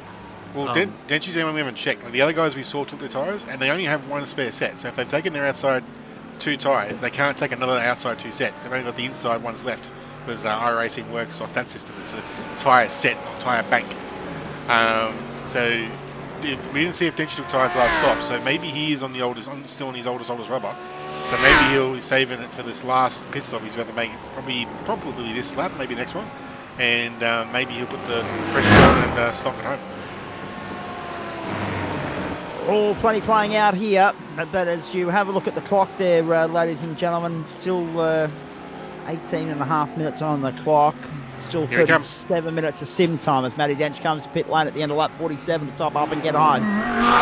So we are somewhere between that 7 and 8 o'clock hour, golden hour, at the Red Bull Ring, Spielberg, Austria and the Styrian Hills. And Matty Dench on his way to title number 6. There it is. 7:29 and 30 seconds. He missed his box. He had to reverse. Oh no! Tyres though. The only little slip up all night from Dench was a slight miss of the box. It was actually he only just missed it. And he was very quick to react. He lost maybe a second there. Quickly, just having a look at that temperature again. Looks like the track's starting to cool off now as well, boys. So keep an eye on that. Whether we'll see any golden Hollywood numbers from M. Dench on the way home here. 17 and 3/4 minutes to go as he rejoins the racetrack now. Daniel Birchnell goes to second spot. Glenn Arnott to third. Simon Cox inherits the lead. All those boys with an invoice just yet. Aaron Holgerson, Wayne Hewitt, 4 and 5. David Johnson to you. And Sam Chapman's just joined us now as well, so we can get Chapo in on the commentary, on the comment side of things here as well, on the conversation. I'll pick the right C word in a minute, boys, and there's one that I usually would use, but I can't do it on air. But in saying all that, whatever, I mean, we've seen Denchy start to go and do things in other racing leagues, in other series, in more prominent platforms than ours, obviously. He has been a tremendous stalwart of GSRC circles. If and when at whatever point he decides to pull up stumps and depart, whatever happens from here on in, he leaves an incredible legacy behind in GSRC circles, doesn't he? Yeah, no, look, 100%. It's one of those things, right? Hang on, Glenn Arnott in the wall. Connor Nixon got assistance in his crash on pit lane. Glenn Arnott did not. And that could be a penalty if iRacing's going to be cruel. Glenn Arnott was sitting 4th, effective or corrected order, and unfortunately, he's had to lose through turn 9, smacked into the pit wall on the Armco on the inside of the circuit, on entrance, en route to pit lane for his last stop, his last splash and dash, and that is costly in every sense of the word. So we'll see if he stops longer than 14, 15 seconds here.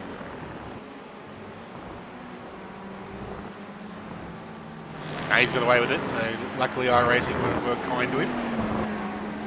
Didn't give him another extra slap across the wrist to rub salt in the wound. Yeah, well, that's right. He's kind of penalised himself, hasn't he? DJ knows all about that at Hockenheim. Yeah, that's done that, and I did it tonight as well. That was the last straw.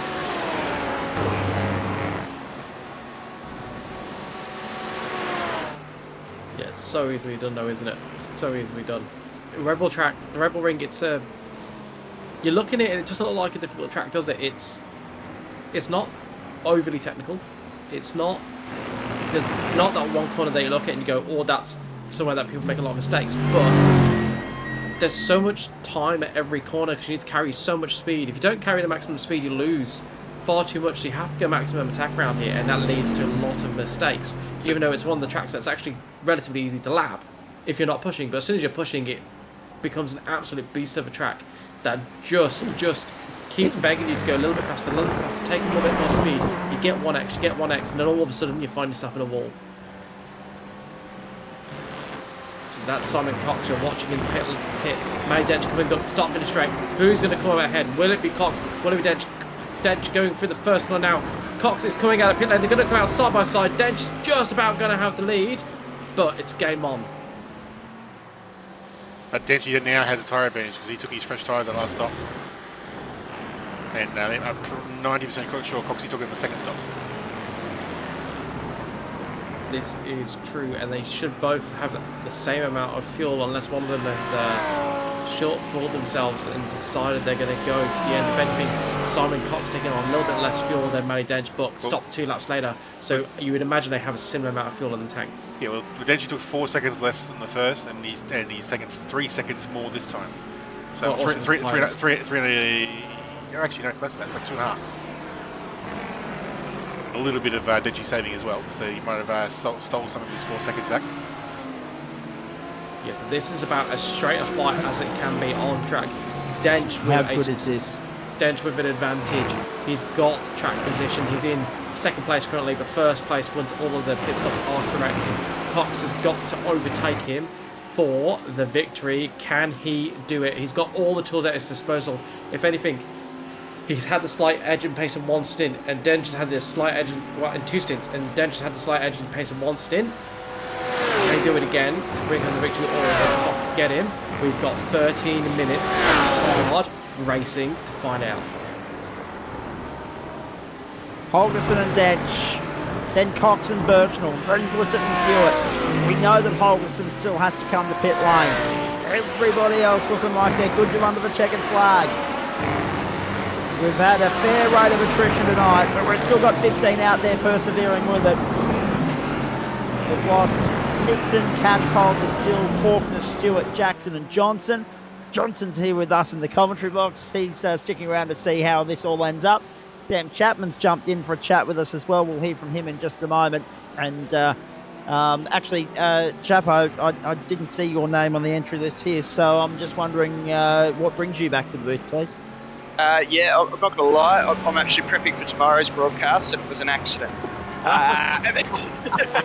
Yeah, you're welcome to hang around. Yeah, it was a nice little intro. I heard that come through the Discord and went, oh, am I online, am I? All right. You certainly are. Great to watch, as usual. That Dent's putting on a bit of a masterclass. He, as you were saying before, he has a bit of a legacy, especially in this class, doesn't he? So, yeah.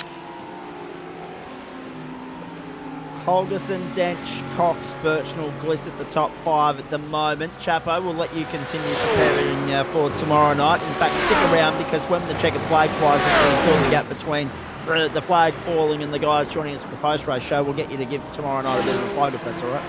Absolutely. And give us a preview to what we can look forward to in the up-and-comers finale. 11 minutes and 40 seconds left here. Holgerson back out on the racetrack in 3rd place. Daniel Birchall 1.2 seconds down the road. Here's Dench under huge amount of pressure from Simon Cox, who's launched an assault, an attack for a potential opportunity to take the lead away from Denchi, but not the championship. Up the outside, down to turn 4. Dench back down the inside. Dench holding the line and holding sway for the moment. Banksy, we're in for a grandstand finish if this continues. We are, and did you see what happened at turn 2? Looked like Dench was doing a bit of fuel saving, and Simon Cox all of a sudden found himself alongside and in a position to attack. Dench weirdly slow at the end of the straight. Don't know if it's just a difference in the straight line speed between Mercedes and Lamborghini, but it looked an awful lot to me that he was doing a little bit of fuel saving and just invited the attack from Simon Cox. So if that is Dench needing to fuel save, then that really changes the complexity of this race and hands the upper hand to Simon Cox, because he's got the pace. He's proving he's already attacking, and if Dench has no choice but to get off the throttle a little bit early, that could well decide the race. I might have been wrong. My eyes might have been deceiving me. It wasn't the best angle to be looking at it from, but that's what it looked like to me. If that is the case, there's a good chance that there'll be a certain number of laps Dench needs to do before he can drop the hammer. So if that is the case, Coxie wants to make the move as they ASAP.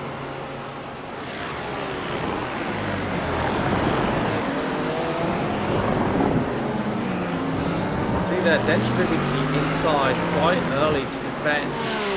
And that's when Simon Cox makes up a bit of ground. So it looks like he may be just saving a little bit of fuel, knowing that he can full well defend that position from the inside, and there's not really much of a risk. And then he's got the inside for this. Cox is going to try and go around the outside. Not happening. Tucks in behind, and that'll be them until they get to the start-finish straight.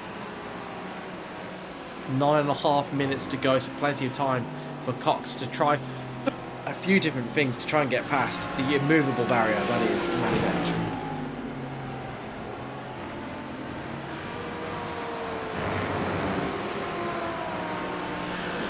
Simon Cox right there. Dench defending again. They've got some lap traffic to encounter in just a few moments here. 9 minutes left on the clock and 6 laps to go. And this will answer the question that we should only get to 59. 60 falls just out of reach as they head to turn 1. We're right on board with Simon Cox. We know where he'll have a look, where he could potentially make or stake a claim or make a lunge, have a crack at trying to find his way past Dench. But as we saw when Dench faced Richard Mitchum at the Hockenheimring, for everything he does in terms of outright speed and attack, he defends bloody well as a race car driver as well, Matty Dench. So this won't be a straightforward mission for Simon Cox.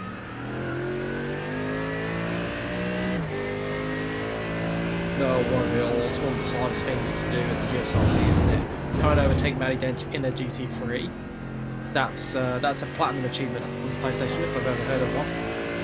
It's 150 game score on the Xbox. It's one of those achievements that very few people get to say they've done in the GSRC, and Simon Cox looking to add himself to that moment for, I believe, the second time. I believe we saw him get the overtake done at a track earlier on this season, unless my memory is mistaken.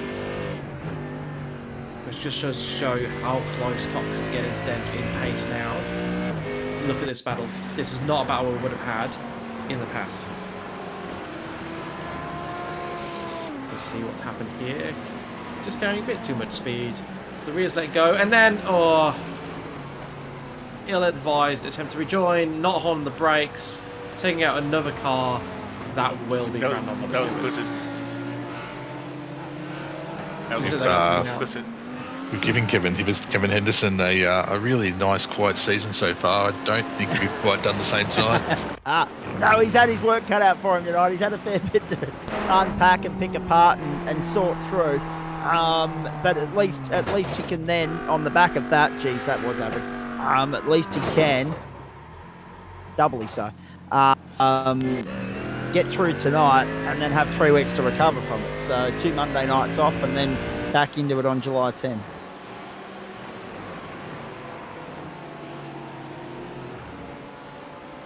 Oscar Glissett still in 6th place and just a position behind Glenn Arnott, who is right behind him in the championship. So Glenn Arnott currently on 260 points, Glissett on 269 points. So depending on how they sit with instant points, this is going to be really close in the championship between Arnott and Glissett, currently in 5th and 6th place, which means they will score. 5th and 6th place scores 63 and 60 points. So at the moment, that would mean that Oscar Glissett will hold on to the position from Arnott, but he can't afford to lose any more positions for the end of this race. So Glissett will have some damage from that, and he's only got Nick Wood now, and he's second behind him, so he's going to have to defend that 6th place. Yeah, I think if he can hold off Wood, he'll be fine. If he can hold off Wood, he's definitely fine. As long as he can hold off Visma, not fall behind Visma, and into 9th place, I do believe he'll be fine. If he gets down to 9th place, I'd have to check again, but I think he'll end up losing the position in the championship to Arnott. So everyone doing calculations at the moment, trying to work out how this all plays out, how it all wraps up. One man will give us the answer to all of that at about 11 o'clock Eastern tonight. That is Adam Lavis. Hang in there, folks. Big post-race show to come on the platforms of the Gentleman Sim Racing Club across Facebook, Twitch and YouTube. And, of course, we can't do it without the great support of the people at Waste Options, who've done a great job once again bringing you Monday Night Motorsport in 2023 Season 2, Term 2, Season 13 of the club. Logging Systems, West Orange Motors, Blackout Electrical Solutions, Astute, Finance, Insurance and Wealth in East Brisbane, of course, Fisher and Door Lawyers, and Flash Graphics. So a big thanks to all of those guys, as per usual. Hadn't done a sponsor plug tonight, ran out of time between the two races there. And of course, I wasn't here at the start of the night, so I don't know exactly how the boys led you off tonight either. Got here as quick as I could, though. I was actually impressed. I logged into Discord as they were completing lap 3 at Sandown. I really didn't think I'd be home that early in the piece. 3:43 left here in the GT3 season, and Simon Cox continues to throw everything at Matty Dench. This race is not done yet.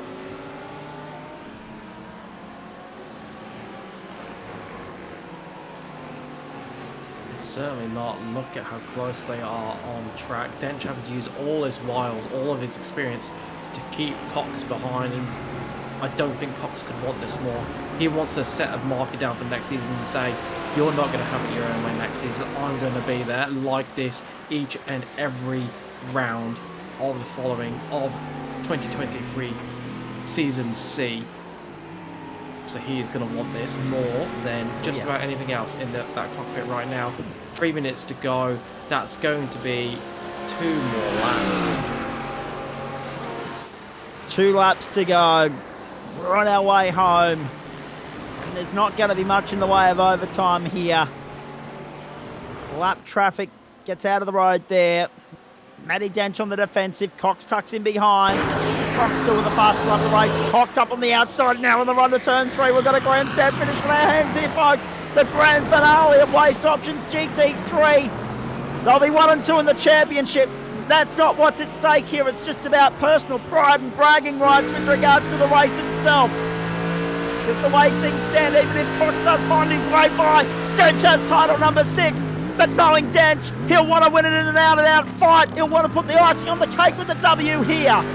Dench, Cox, Holgerson, Hewitt. There's nothing in it at the top end of town. Holgerson's got 3rd locked up. Hewitt's got 4th locked up. Granada has got 5th locked up at this stage.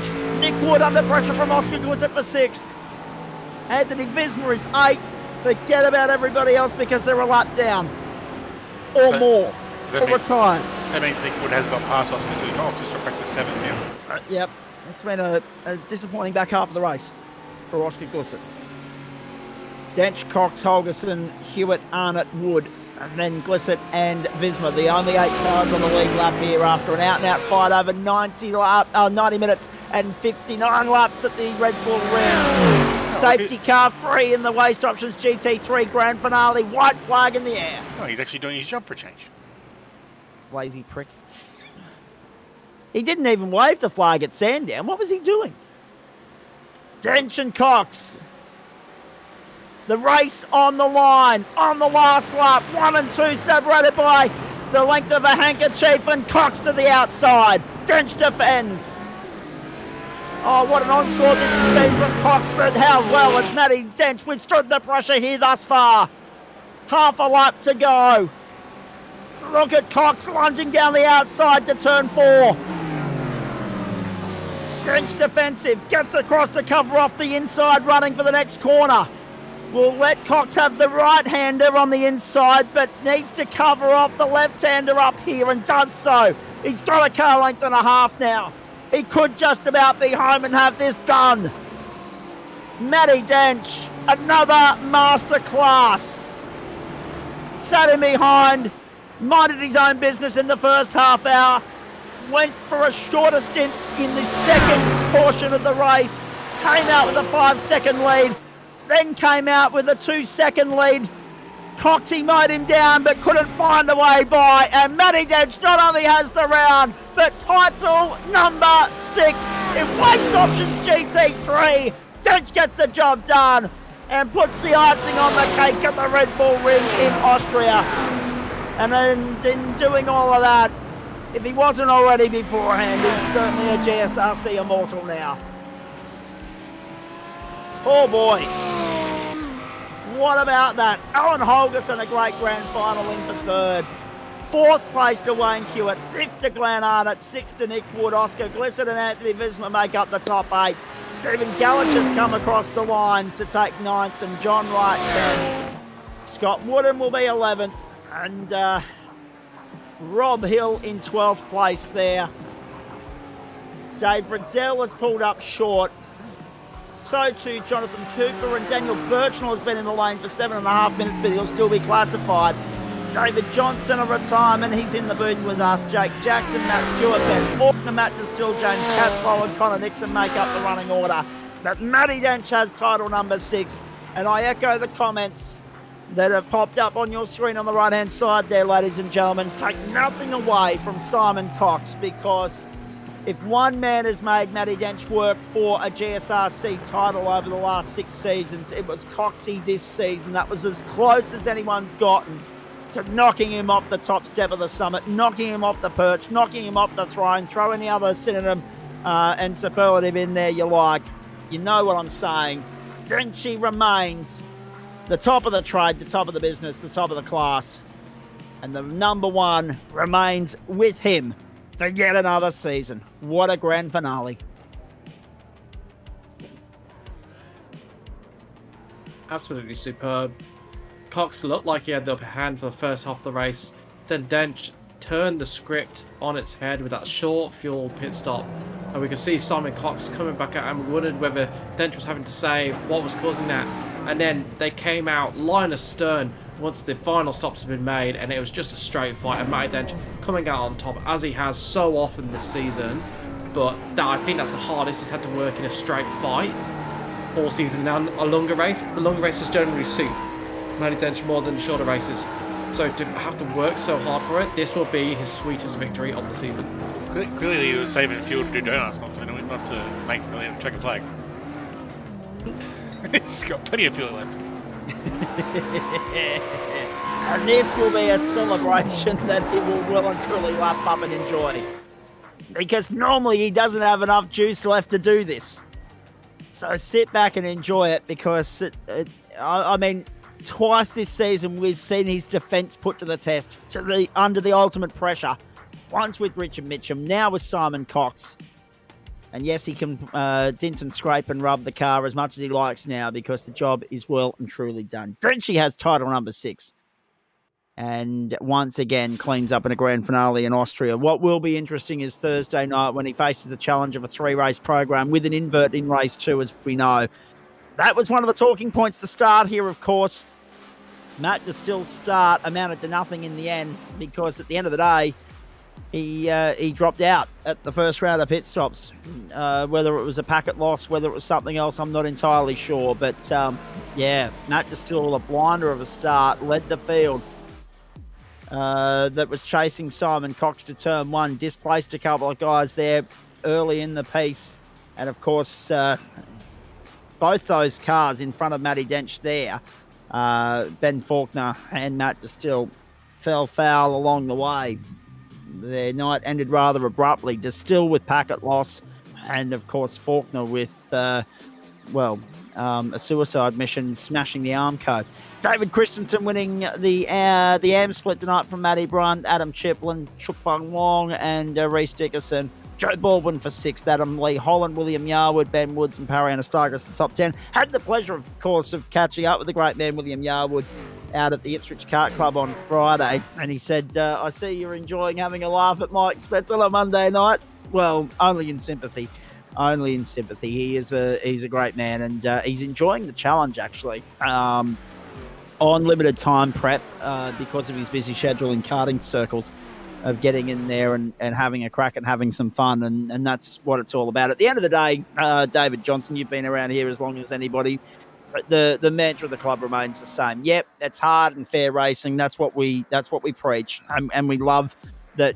You know, everybody wears their heart on their sleeve and they go out there and give their all. And once the green light goes, friendships put to one side, and it's all about racing and the result. But we can't forget the first rule of racing, particularly in this caper, where a Formula One contract and multi-millions of dollars aren't on the line. First rule of racing is to have fun, and it's nice that guys like William continue to have that.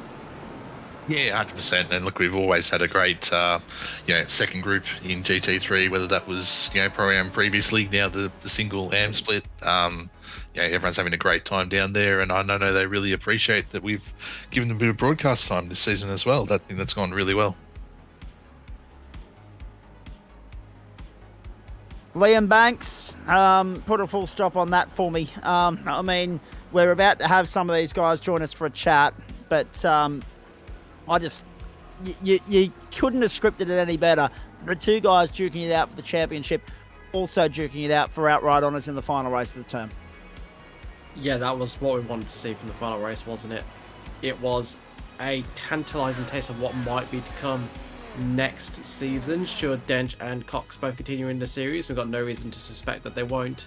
Simon Cox really starting to fill his shoes and really become that consistent challenger to Dench that we've been craving in the GT3 series. Just needs to take that one more step to put it together across the season, and that could be something absolutely spectacular to look forward to this next season.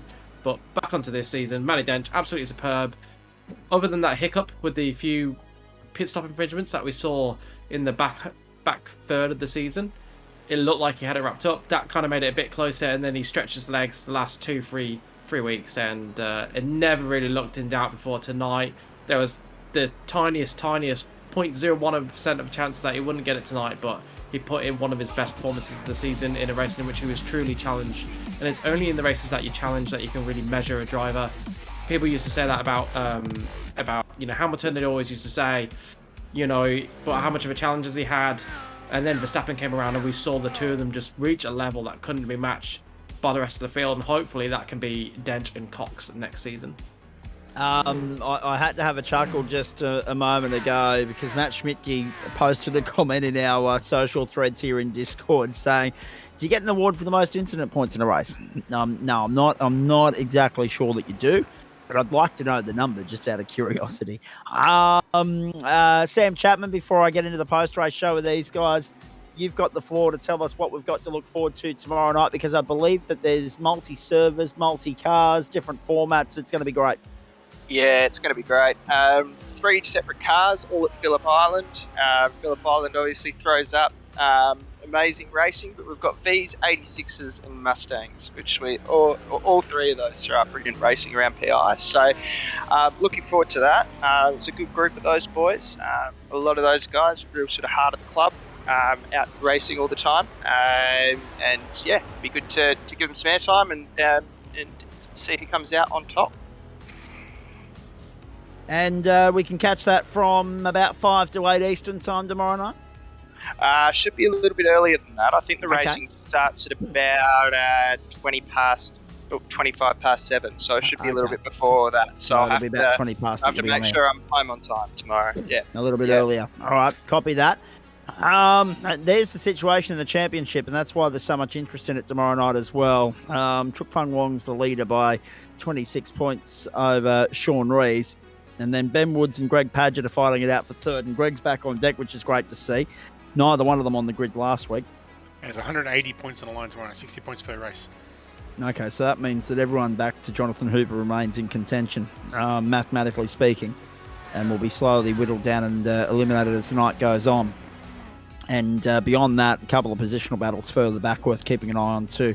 Aidan Schweikert, Brendan Van Ryn, Justin Cotter, and also Aidan Schweikert Adam Johnson was the other one there that I should mention. So, good to see Justin Cotter having a run as well, I must say. Aidan Schultz is out there as well. So, good luck to everyone contesting that tomorrow night around Phillip Island. It doesn't matter what car we take there, it always throws up something good. So, looking forward to that. David Johnson, Sunday, not too late for people to get entries in, but looking forward to it all the same. 8 hours around Mount Panorama. Tough slog, but when it's Bathurst, who cares how long it is? Yeah, no, look, this is the big beast. I think we've been waiting for this one to come around for a while as the season's built. Had a couple of new entries coming in. I asked Adam Tice on the broadcast the other night where the Bean Boss entry is, and probably got a message from Greg Padgett today to confirm they'll be on the grid too. So, yeah, looking for a few more to come in as the week goes on and people lock in their weekend plans. But look, manual safety car, broadcast, Mount Panorama and GT3s. I can't believe people got anything better than that to do on a Sunday, so let's go.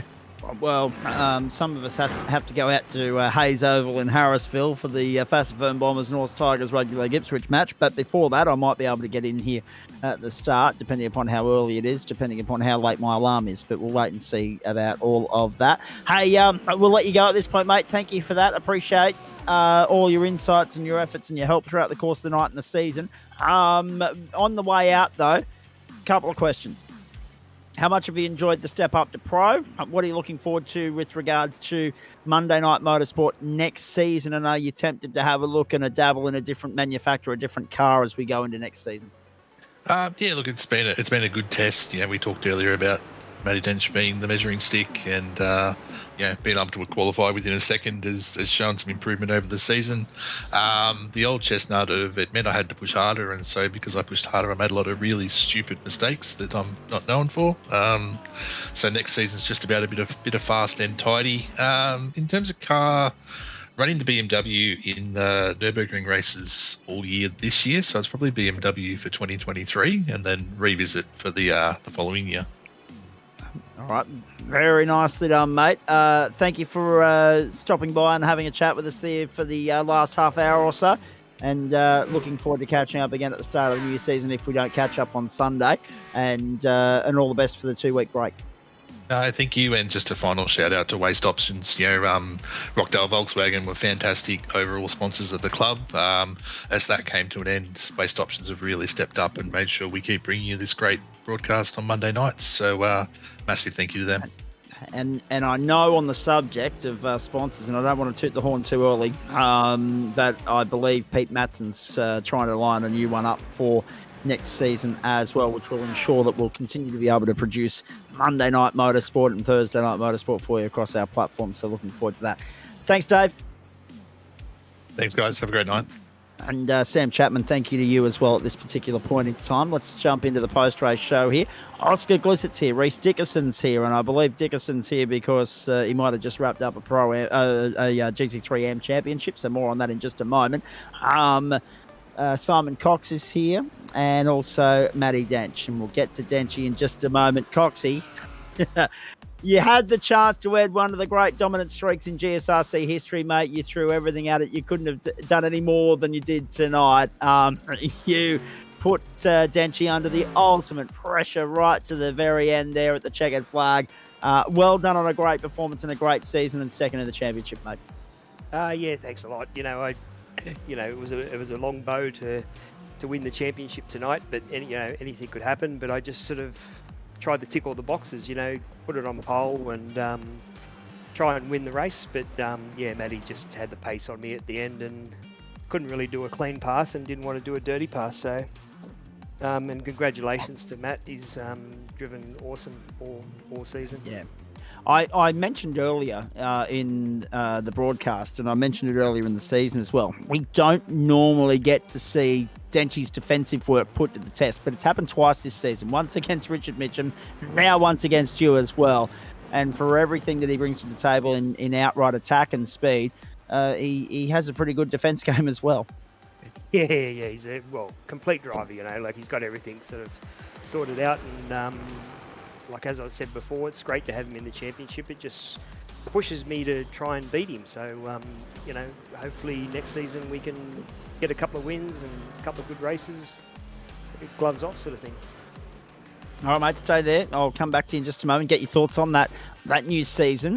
Before I do open the floor to a couple of the others, I know Liam Banks will have a question for you here in just a moment as well. But one thing I'd like to know, how happy were you with how the first two stints of that race played out, and the fact that you led the race, you controlled the field and the rhythm and the flow of it all the way through until Denchy got up to his usual gamesmanship tricks and one-upped everybody in the strategy stakes?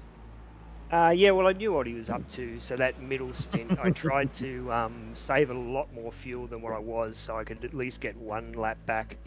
And then when he came out of the pits, I knew that he short filled, so it was just a matter of trying to get that gap down, because I knew he would have had to pay that invoice on the last pit stop, and it was 0.5 of a second to the better of him. So you know, it was a good race. Off tracks were the big things, so you've got to try and just keep the flow, keep the car on the track. I don't know how many people got incident point penalties, but you know, it's a matter of just trying to push when you need to push and just get the car to flow when you need to get it to flow. And on that subject, we'll come back to you very shortly. We'll have a chat about a couple of other things, unless Liam's got a question for you first. How do you I think can the see his balance, microphone open there. It's just he hasn't had a chance to get a word in. how do you think the balance of performances between the Mercedes and the Lamborghini around this track? Do you think one held the edge of the other? And do you have a understanding of where you might be able to make up those final 1 or 2 tenths that will make you a more consistent challenge to dent you across the season? Yeah, I'm starting to get my head around the setup in the Mercedes a little bit better. So the car was actually really good tonight. It was quite well balanced. I didn't have to push the front end, so I kept the front tyre temperatures down, where before I was always in trouble with front tyre temps. So it's just a matter of tweaking the setup just to get the car to not sort of overheat those fronts. Balance and performance wise, I think, well, it's hard to say unless you really drive every car to its limit, which I don't think anybody's got the time to do all that. But you know, they're pretty well evenly matched, and like some tracks will suit some cars, but it's all about trying to get the maximum points throughout the whole season. All right, very nicely done. Stay with me there, Simon. You too, Liam. Let's bring in... well, I'll get to the champion in just a moment. Let's bring in Oscar Glissett first and Reece Dickerson as well. Oscar, that was going so well, but a lock-up at I think it was turn 3 or turn 4, really brought you unstuck because it opened the door and let Glenn Arnott through, and then a little bit later on, Wayne Hewitt got by, then Nick Wood as well, and you went from being, I think it was 4th on the racetrack to 7th at the end of the night. Just talk us through your night, please. So I qualified 5th. Well, it was just meant to be a calm race, trying to get 5th in the championship. It's gone good so far. About last 10 minutes, someone span on the track. I tried to avoid and went straight into them, and got a drive through and damage with that. Very unlucky. Well, okay, firstly, the drive-through. There were a couple of people that fell foul of incident points and also race control adjudications tonight, and damage as well. It really does hamstring you around here, doesn't it? Yeah, 100%. Obviously, a little bit disappointing to finish the season that way. But overall... how have you found the Lambo over the course of the last 10 weeks? Was it the right choice to go with that car?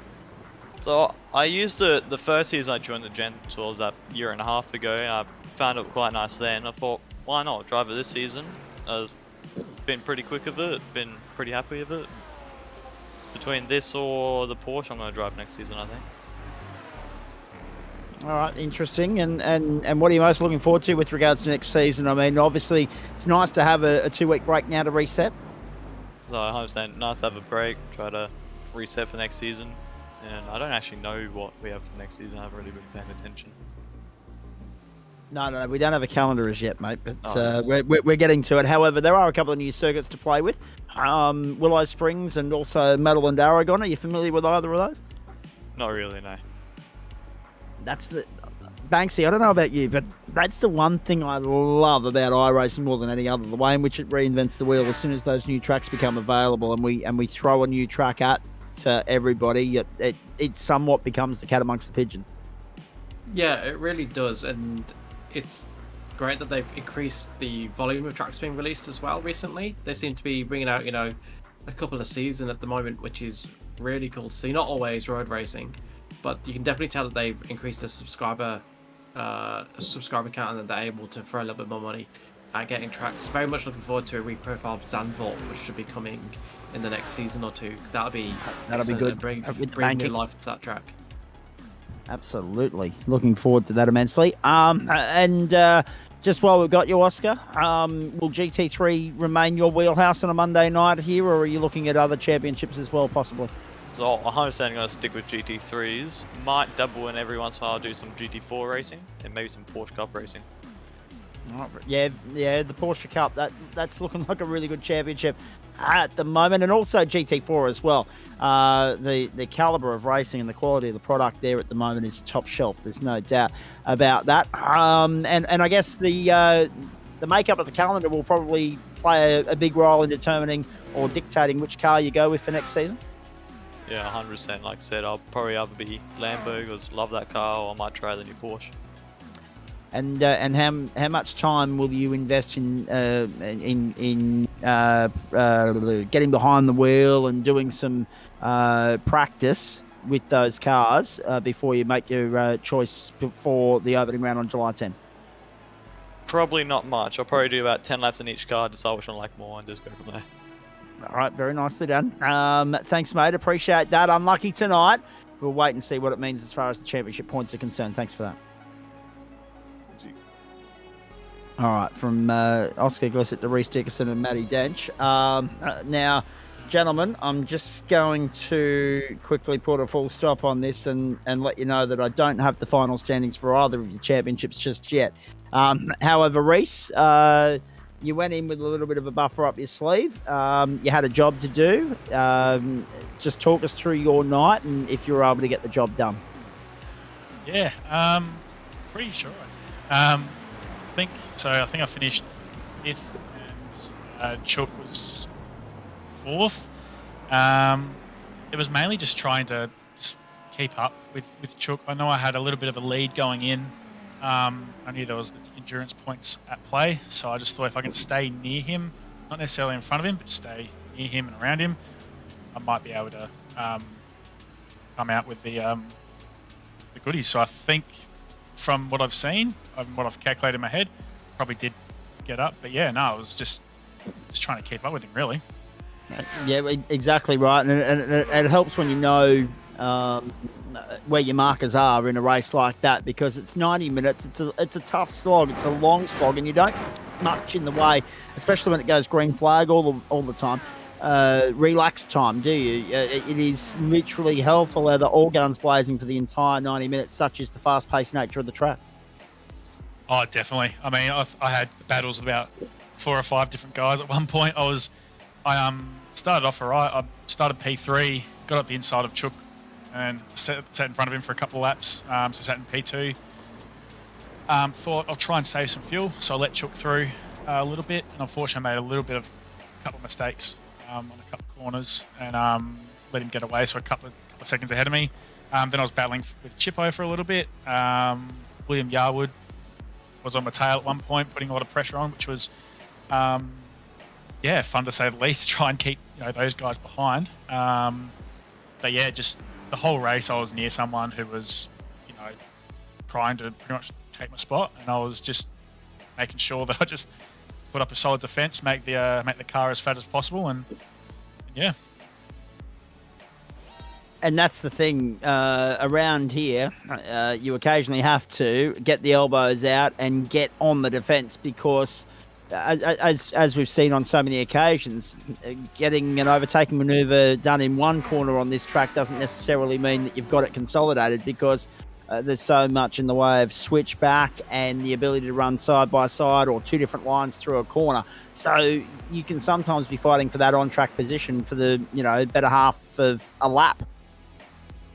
Oh, exactly right. And with all the straights there as well, it's very easy to get a good run on someone. I noticed a couple of times people did it with me. I did it with other people where you might be half a second down going into the first corner, third corner at the hairpin up the top there, and all of a sudden you get one good run and you're right next to it, going into the next corner. So the straights definitely help. The drag definitely helps. Getting a good toe is definitely key. Exactly right, mate. Stay with us. Once those points are calculated, we'll reveal some final standings and get some more comments from you, and we'll have a look ahead towards next season as well. If you're just joining us, it's 10:45 Eastern Standard Time. Actually, before I get to M. Dench and the incumbent, can I just take a swing? Actually, it doesn't matter if I can or I can't. I'm going to anyway. Bluebet and the TA2 Australia Racing page both put advertisements up this week advertising times of either broadcasts or events in AEDT. It's not October, right? October to April is your window for that. The other part of the year, April to October, it's AEST. Don't confuse people. I don't understand why it's so hard for people to fathom that. It boils my blood, especially considering that we're only a couple of months away from winding the clock back 112 years up here again. And it could be, because of the way the calendar falls this year, it could be 27 weeks worth of daylight saving rather than 26, which is great for New South Wales and rubbish for us. But anyway, we'll be long-suffering, painful endurance residents of the allegedly sunshine, but actually slow and steady state once more, and sleepy as well. Speaking of sleepy, before everyone does go to sleep, let's press on. Matty Dench, welcome to you. Congratulations, mate. It was you had the easier of the tasks tonight. There's no doubt about that. You had a buffer to play with. You had the onus was on Simon to find a way to beat you at your own game, to tick all the boxes, hit all the markers, and hope that something went wrong for you. It didn't. So therefore, with that good little buffer to play with, not as much pressure coming into the night, but still a job to be done, and you did it bloody well. Strategic masterclass once more to come out with the lead partway through the second stint there, and then carry on with it. But by geez, Coxie pushed you every step of the way there. And knowing you, I don't think any of us were really surprised to see you work so hard and defend so intently to make sure that you were first past the post, as well as winning the championship as well, mate. It was just a little bit of icing on the cake. Title number 6 on the trot. Well done. Yeah, thank you. I was pretty happy we had a points lead coming in tonight, because the car was a little bit off pace compared to that Mercedes. But yeah, we just sort of settled in for like a podium finish, and ended up in P2 there for a bit, and we just sort of played a bit of fuel game. Yeah, and then I know that last pit stop we tried to throw it away and miss our pit box, and yeah, still managed to sneak it out in front. Talk to me about that first stint, because Matt just still hit the gas and got going. And then, of course, there was also a Ferrari in Ben Faulkner giving you a little bit of work to do. You were fourth there at one point, worked your way up to third, sat there until the first round of pit stops, to still dropped out in every sense of the word. You can move up to second. You're still sitting about 2.5 seconds away from Simon Cox, but then eventually you come in, you short fuel, knowing that they would give you a little bit of an extra bill to pay when we got to the third pit stop, and everyone was committed to the 3 stop, but there was no questions around that. There was no uncertainty.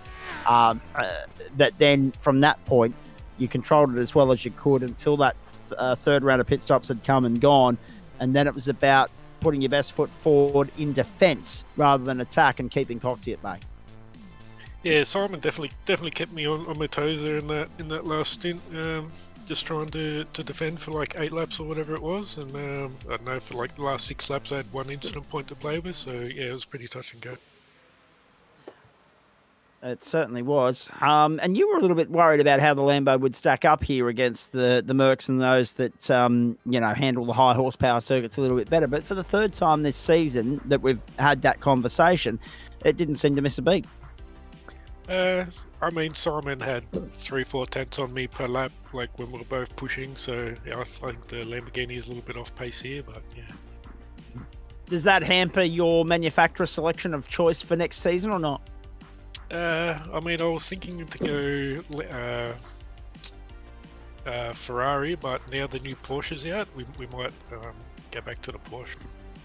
All right, very nicely done. We'll follow that with interest. But the problem with Relatively straightforward. Sorry, Adam. Well, the problem there is the pledge was he was going to do eight series of 8 different manufacturers. Yeah, and he hasn't, because he's already revisited the Porsche, and he hasn't touched the McLaren or the Ford with the barge pole. What else hasn't? Have we seen you in a Bimmer yet, Denchi?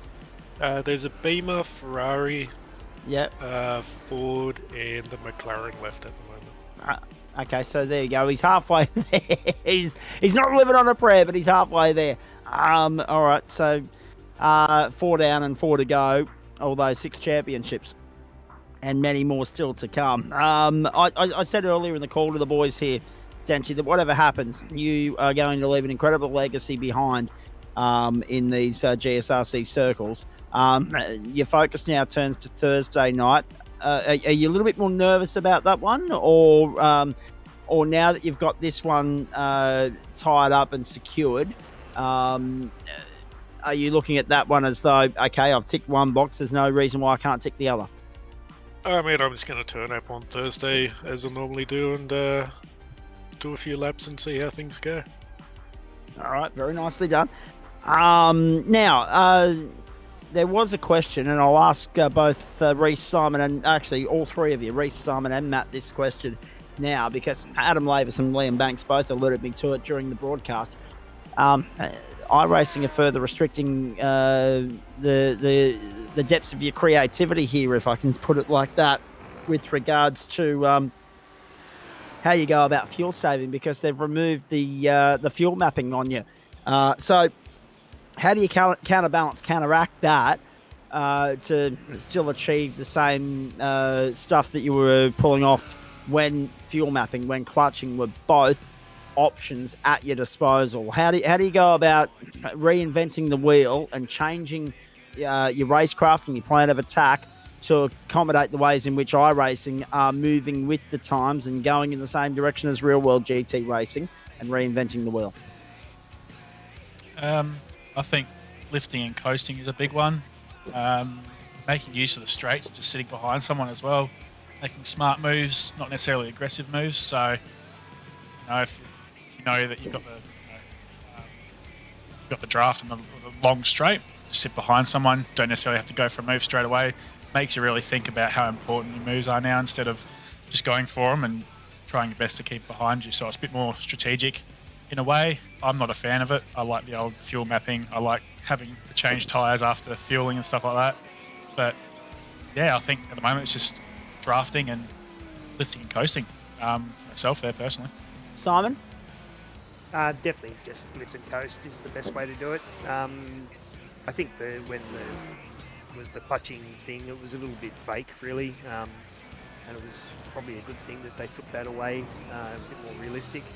I never used to use fuel mapping anyhow, so I'd always just lift and coast would be the way that I sort of bring the fuel numbers down.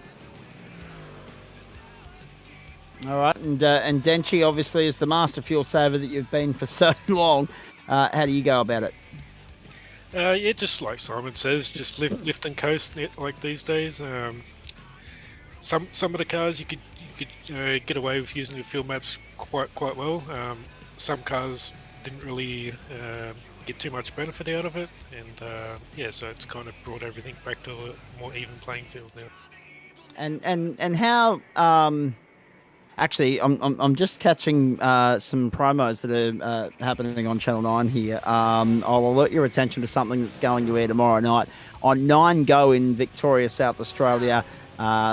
The Tasmanian, Apple Isle, and also, of course, over in Western Australia. So the non-NRL states at 7:30, and in the NRL states at 9:10 on the main network, Channel 9, ACT, New South Wales, Queensland, and the Northern Territory. Wally Lewis, the King, they're doing a special on the great man, and the old voice of State of Origin, Darryl Eastlake, just popped up on the screen there. So if you like your nostalgia and you like your old school footy, check that out tomorrow night. A tip of the hat to one of the greats of the game, and some great archival footage to accompany it. Lift and coast, that's where we were. So how much of a shift does that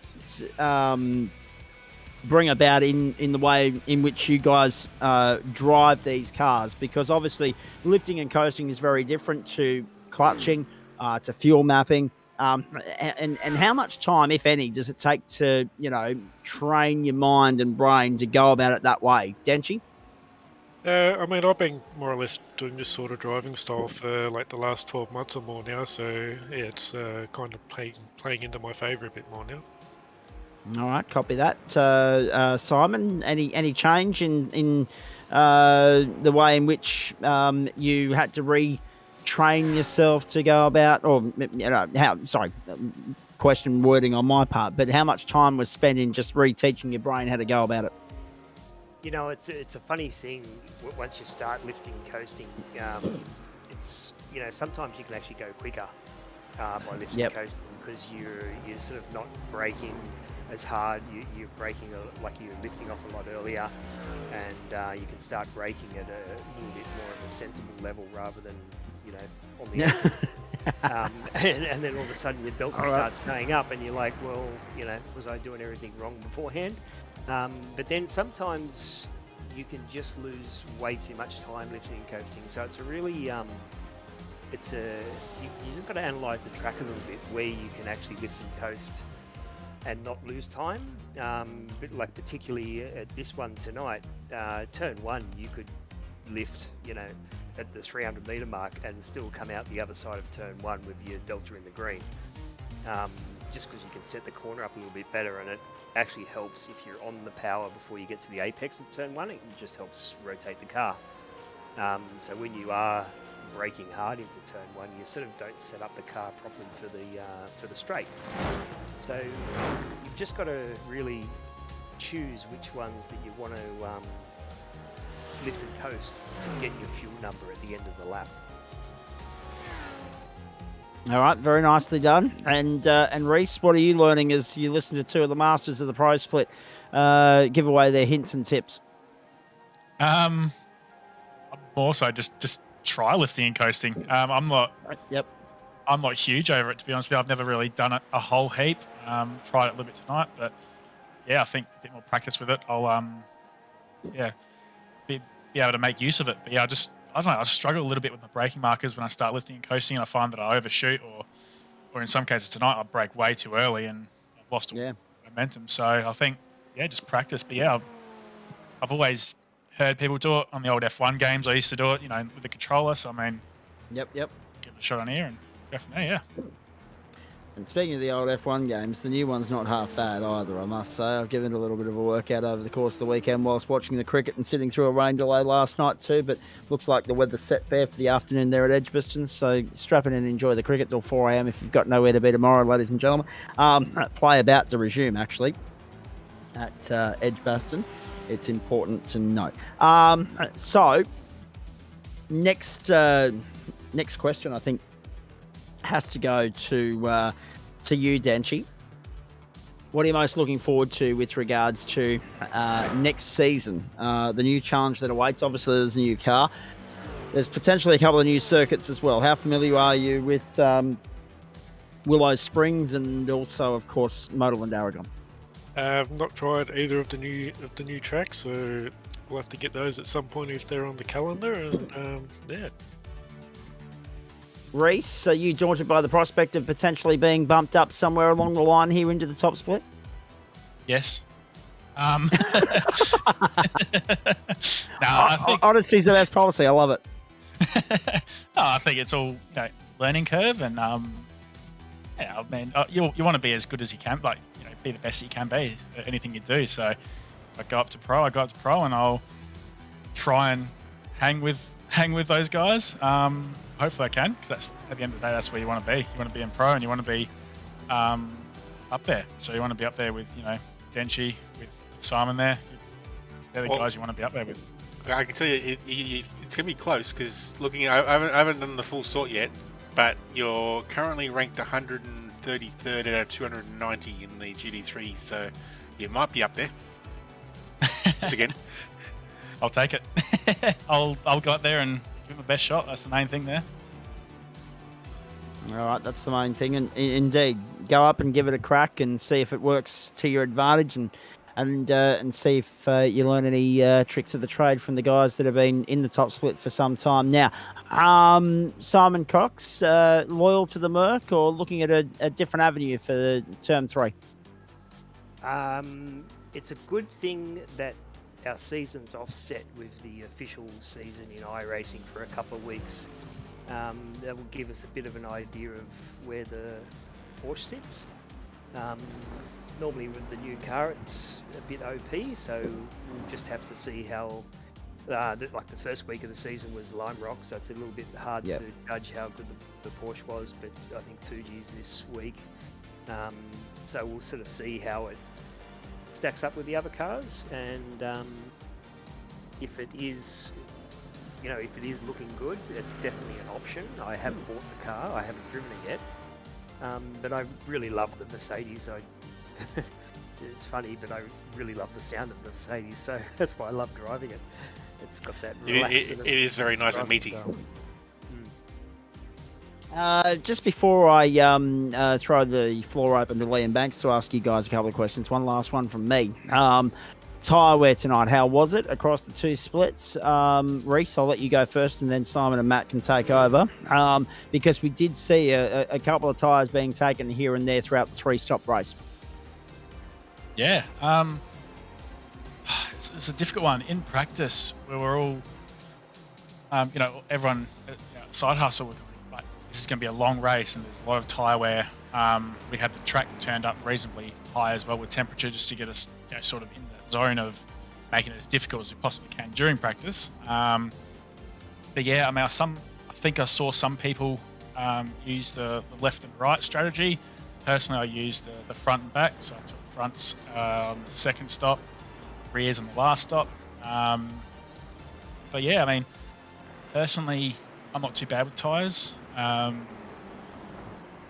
just found it just like a normal sort of race a little bit. I tried to double stint them at the start, so second pit stop, I decided to take the fronts, and then last one the rears, and off I went. But yeah, tyre wear was definitely something we were definitely looking at and just trying to be as smooth as possible, because they wear down pretty quickly here.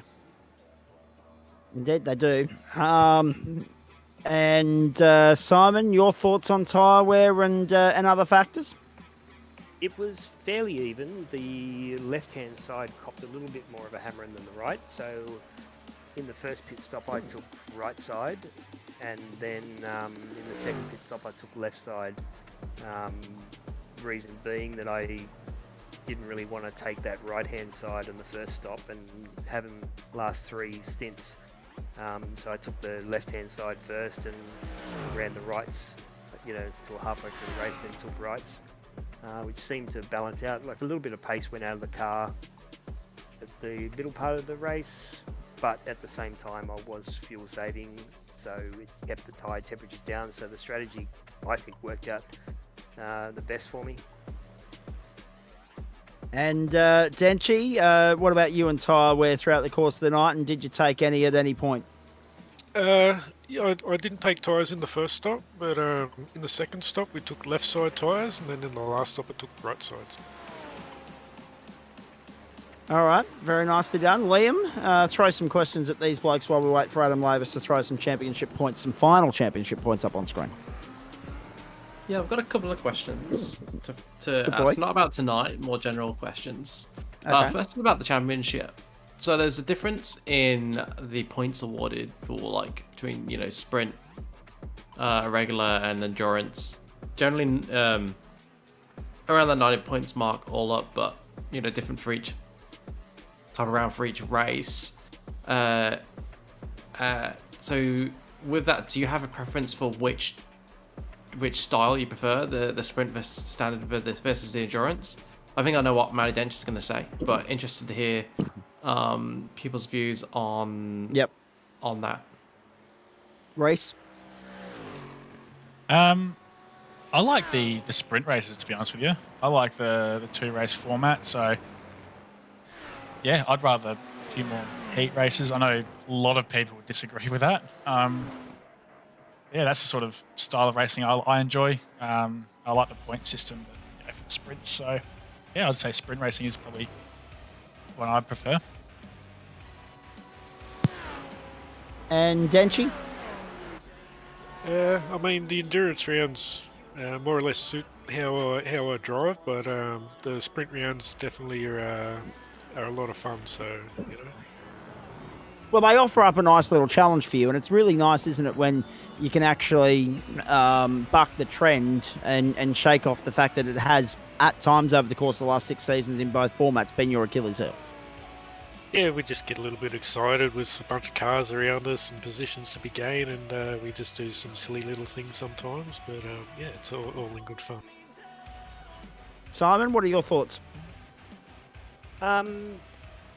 Look, I'm easy. You know what the points are, what the points and the way it's sort of structured. It seems to work pretty well.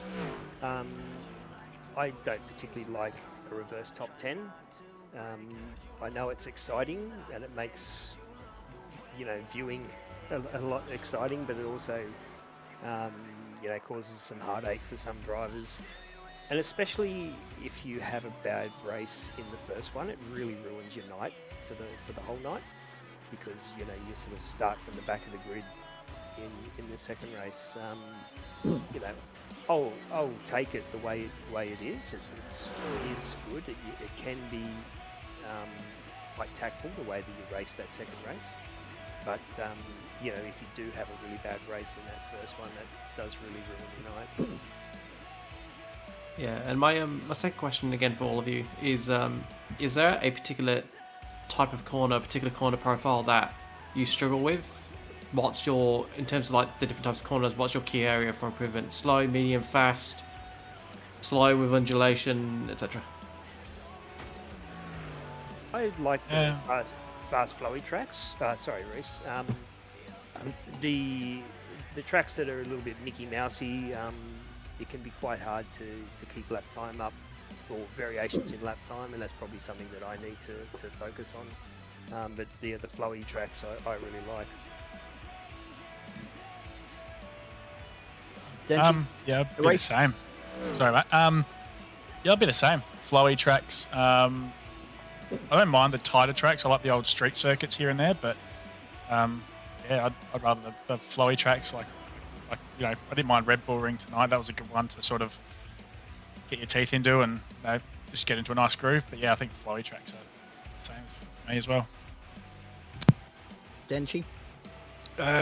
Any track like Brands Hatch or Belle Isle, Detroit, +1 from me. Okay, all right. So we've got 6 of one and a half dozen of the other. Denchi doesn't mind the tight technical concrete canyons. These boys, I'm as a commentator, fast flowing circuits for these cars probably better than the tighter technical stuff. I mean, it does add to a degree of the challenge. Take nothing away from that.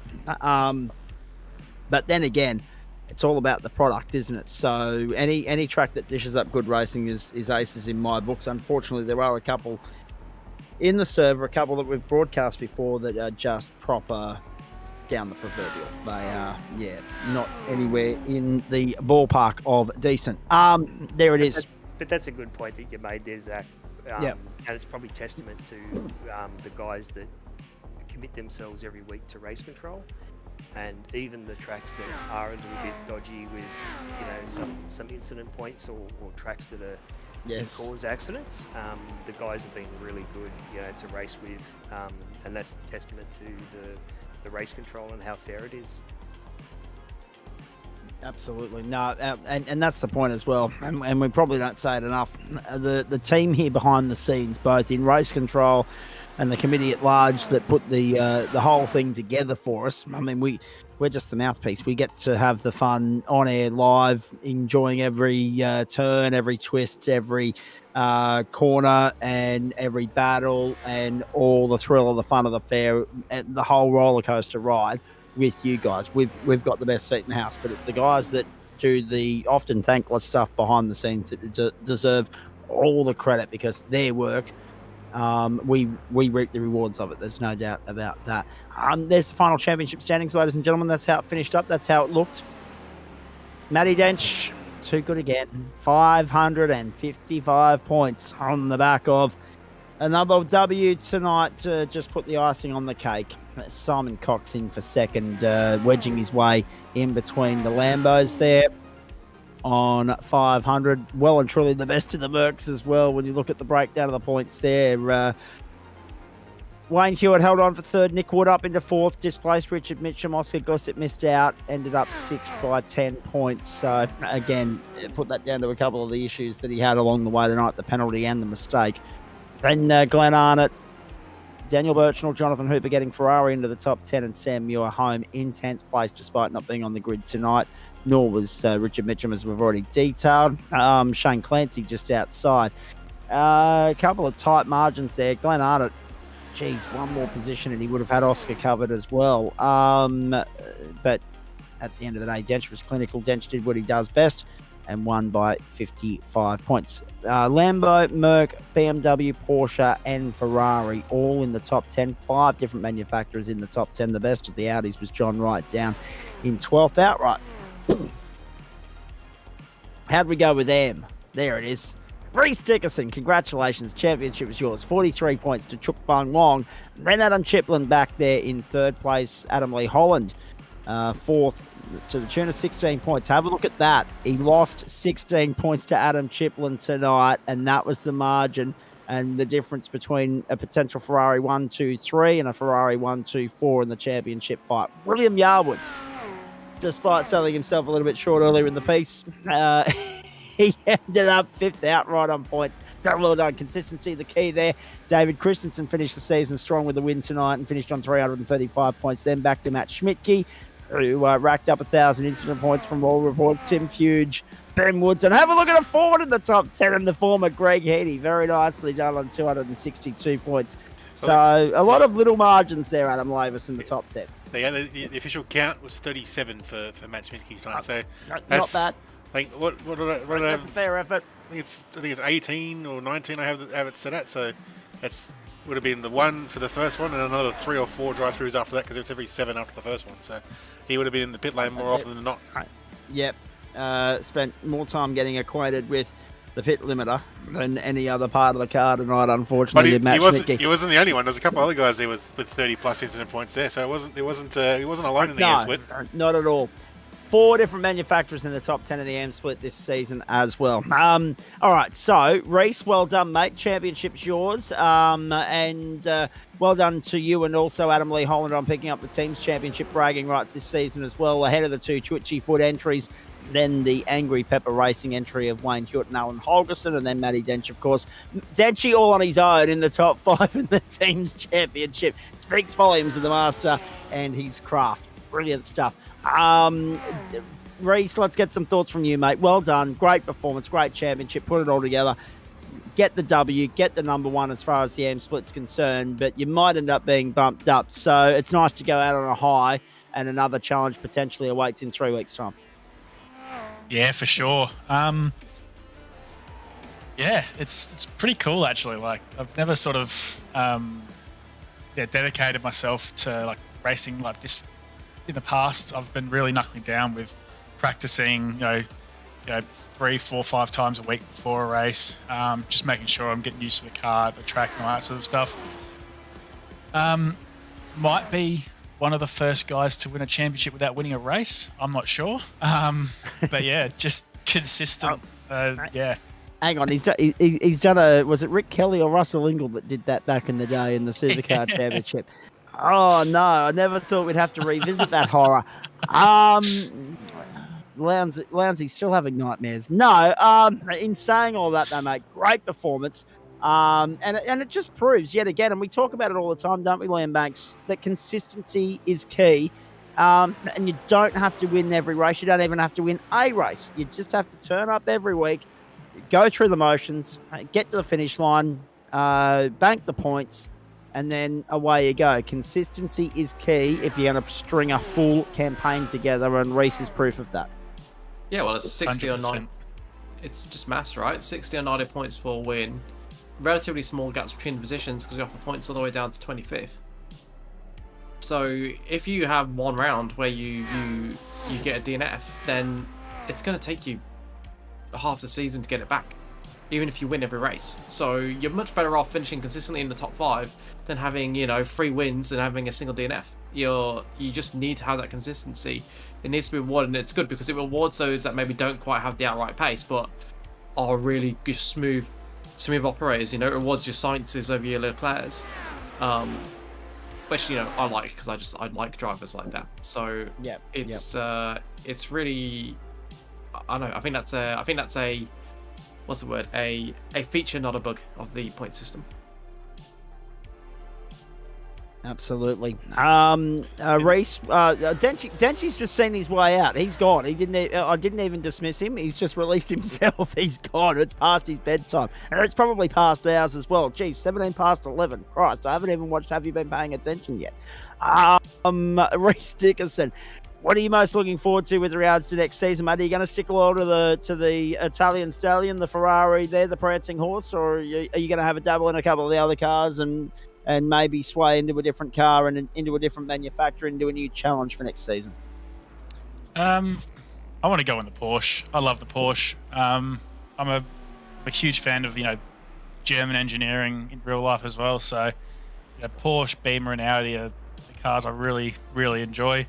This year just thought I'd do something different. Just go on the Ferrari, have some bit of an all-round sort of car. Speed, handling is great with it. So I think next season I'll probably have a dabble in the Porsche and see how we go from there. Very nicely done. And Adam Lavis? So just one last thing with the results-wise before we start wrapping it up. Mate. So we've also got, because now we're done the season, we've got our most improved list for the season for GT3s. Oh, here we go. So we got. So before I show it, we've got 25 drivers from this season have started to close the gap towards the Denchi benchmark.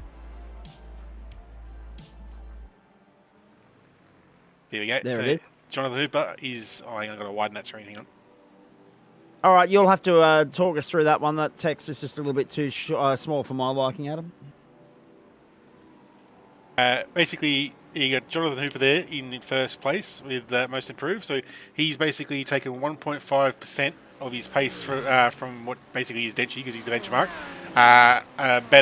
Closer this season than he was last season. So he's basically closed the gap the most out of everybody. Rob Hill and Simon Cox are both the barbecue boys, both coming on strong, second and third, both with around about 1.21% each. And so there's 25 guys there that are all on the improve and coming to try and eventually take Denchi's title someday. Very nicely done from you, Adam Lavis.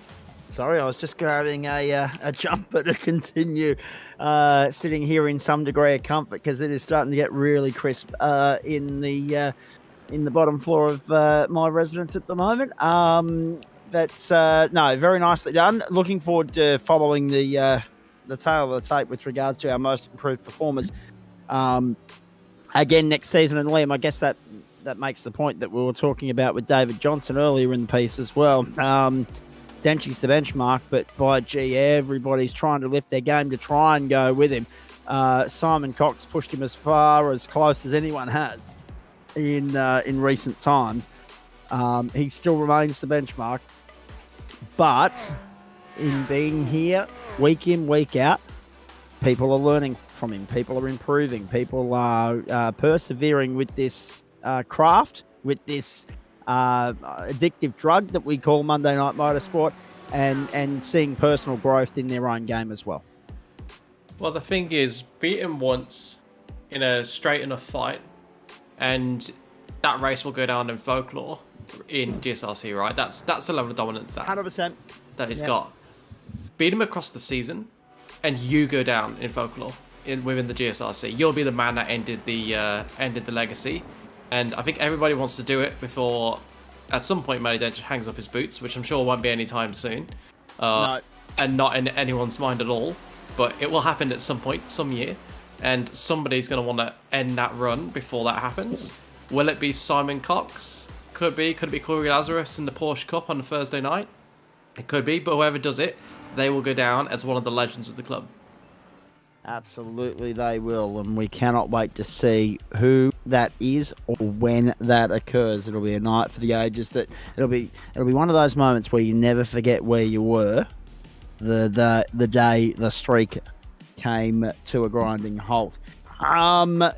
Right, Reece Dickerson, thank you. Well done. What else is on your racing agenda this week, please, as we wrap up Term 2? And how do you spend the next couple of weeks preparing for Term 3? Guys for racing, not a whole heap, I don't think. I'm pretty flat out with work at the moment. A couple of other sort of things. Monday nights are pretty much the only nights I can sort of properly dedicate.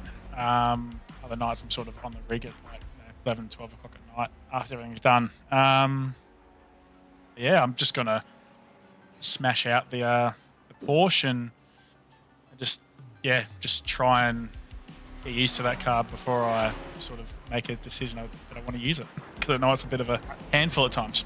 Yeah, absolutely. It'll be interesting to see what everybody's insights and feedback and perceptions and opinions of that new Porsche are in about 3 weeks' time. Hey, Reece, well done, mate. Go and get some sleep. Congratulations. You are a GT3 M champion, joining an elite club of drivers within this caper to do so. So enjoy that, lap it up, and we'll see you most likely in the pro split in 3 weeks' time. Thank you very much, mate. I'd just like to thank Side Hustle sponsors as well, Fuge Contracting and Plum on Plumbing. They all supported us throughout the year. Just making sure that we can have enough funds to practice and get everything done. And yeah, it's really awesome to have those guys on board. And yeah, thanks guys, I appreciate it. All right, mate, very nicely done. Thank you for that, and we'll see you next season. Simon Cox, on the way out, how do you spend the next 3 weeks? Do you take some time away from the sim, or is there enough here to keep you occupied in the absence of GSRC competition? Oh, there's always something to do, and there's always a better lap to complete. So we'll just keep. But there's a few people that I'd like to just mention. The broadcast team. Thank you very much for bringing great broadcast through the season. That's Adam, Liam, and Zach. And also the sponsors of the GSRC GT3. You'll obviously go through them. I'll probably mess them up. The GSRC committee. There's a lot of people, as we've mentioned, behind the scenes that do a lot of hard work. So I'd like to thank those people. Definitely race control. It's the heartless job that everybody. The man behind the microphone that has to make the big calls, that's really makes the racing really good. And as I said, it's a heartless job, but they do it week in, week out. The guys from Barbecue Motorsport Racing, Rob Hill and Daniel Hill, they've been great support this season, and when they can't race, they obviously spot for me, and we sort of bounce ideas around setups and race strategies and things like that, as well as the guys from Angry Pepper Racing, Alan Holgerson and Wayne Hewitt. We always bounce sort of lap times and ideas and strategies throughout the week. All the guys in the GT3 Pro have been great to race with. Big congratulations to Side Hustle Racing for taking out the Teams Championship, and Reece for taking out the AM Championship, and last but not least, Matty Dench for winning another Pro Series. And it's been a great season, and can't wait to come back. Well, mate, very nicely done. Final word, of course, going to you. And when you put it as nicely, as eloquently as that, I think I saved the best until last with regards to our final comment from a driver this evening. Thank you very much for that. Look forward to seeing you in a couple of weeks, mate. Enjoy the break. Thanks, guys. Appreciate it. Liam Banks, final thoughts from you before we put a full stop on this one and wrap up what's been a marathon night at the office. Yeah, it certainly has been a marathon night. Final thoughts are deserved champions both in the Pro and the AM split. From what little we saw of the AM split this season, it was great fun when we did get to see it. Though, shame that we can't bring both finales to you, because that would be phenomenal. And game on next season. Looking forward to it immensely, mate. Thank you for all your efforts and insights throughout the course of this season. We've had you on a Thursday night before on a regular basis with Thursday Night Motorsport, Formula V and TCR, of course, back in the day, and that was always good fun. But how have you enjoyed the transition to prime time and the jewel in the crown of GSRC, Monday Night Motorsport? Yeah, it's been brilliant. I knew the GT3s would be good. Saw the Porsche Cup and figured that the racing would be similar, but if anything, a little bit tighter, with a little bit more on the field, and that's pretty much what it was. And then the GT4s have been a surprise package for me. I didn't realise they were quite so popular, and the racing's been absolutely absolutely phenomenal, hasn't it? Just incredible. Incredible way to warm up every Monday night with the GT4s. They've been my pick of the bunch so far of all the series I've commentated so far. I think that's been my pick of the bunch.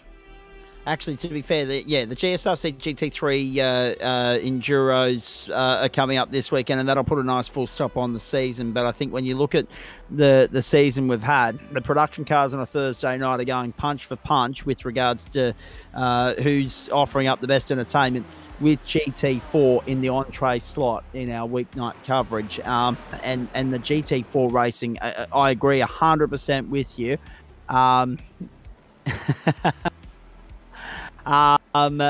Thank you very much, Dave Oliver. I think I'll settle for a little bit of soft drink. Maybe actually there is Canadian Club Cold, but I think I'll have it on Mass on Wednesday night for the State of Origin at Suncorp Stadium.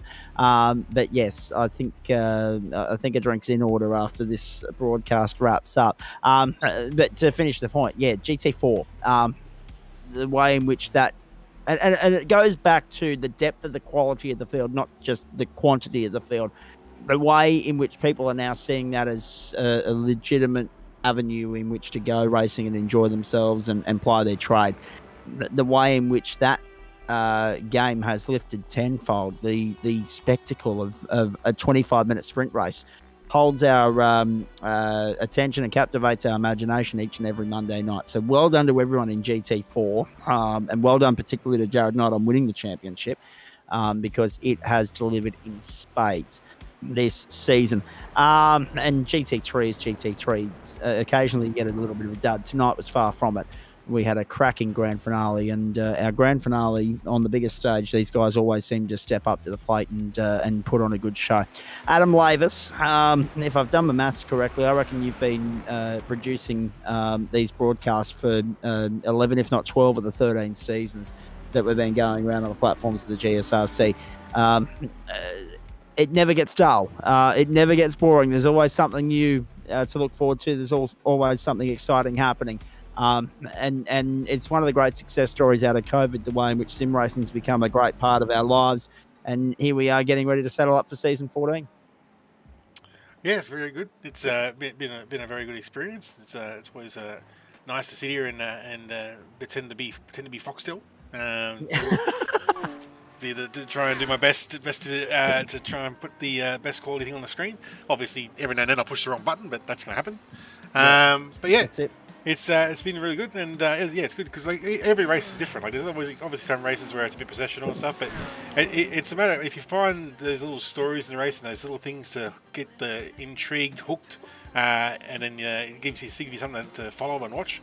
Then it's always a good night out. So, but we haven't had to do much of that this season because they've definitely provided enough for us to have plenty to choose from when it comes to entertainment and talking points. Absolutely. Adam, thank you very much for all your efforts throughout the course of the season on a Monday night, and good luck on Thursday night as well, as we put a full stop on production cars and Porsches for this season. And Liam, we look forward to seeing you after the break as well, mate. Go well.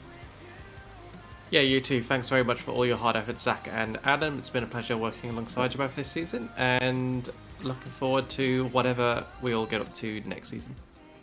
Absolutely. And on the subject of that, can I just stress at this point in time that once the calendar and all that information, what's racing when, where and how, is finalised, we'll then go to work on confirming what nights we'll have broadcasts, both regularly and infrequently throughout the course of the new season. Adam. Well, yeah, so broadcast with the various stuff and lock in, which nights are, like Monday nights pretty much going to be a lock.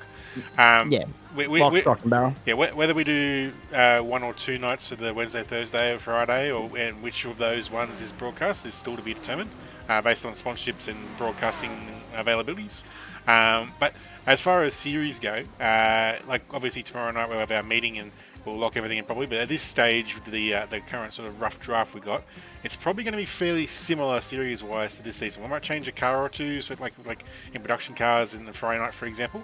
But yeah, like the mainstays for this season. This season's been one of our most even though like the numbers haven't been as high as we've had in the past with the COVID era, they've been the most consistent throughout the whole season. Like we haven't had really big drop-offs in a lot of the seasons. They've been managed to keep the numbers fairly strong, and the racecraft and racing quality in all of the series has been really good. So we'll probably keep fairly similar for the first time in a while. Keep a fairly similar calendar for next season. So the guys should basically be able to run back to back and go for another crack.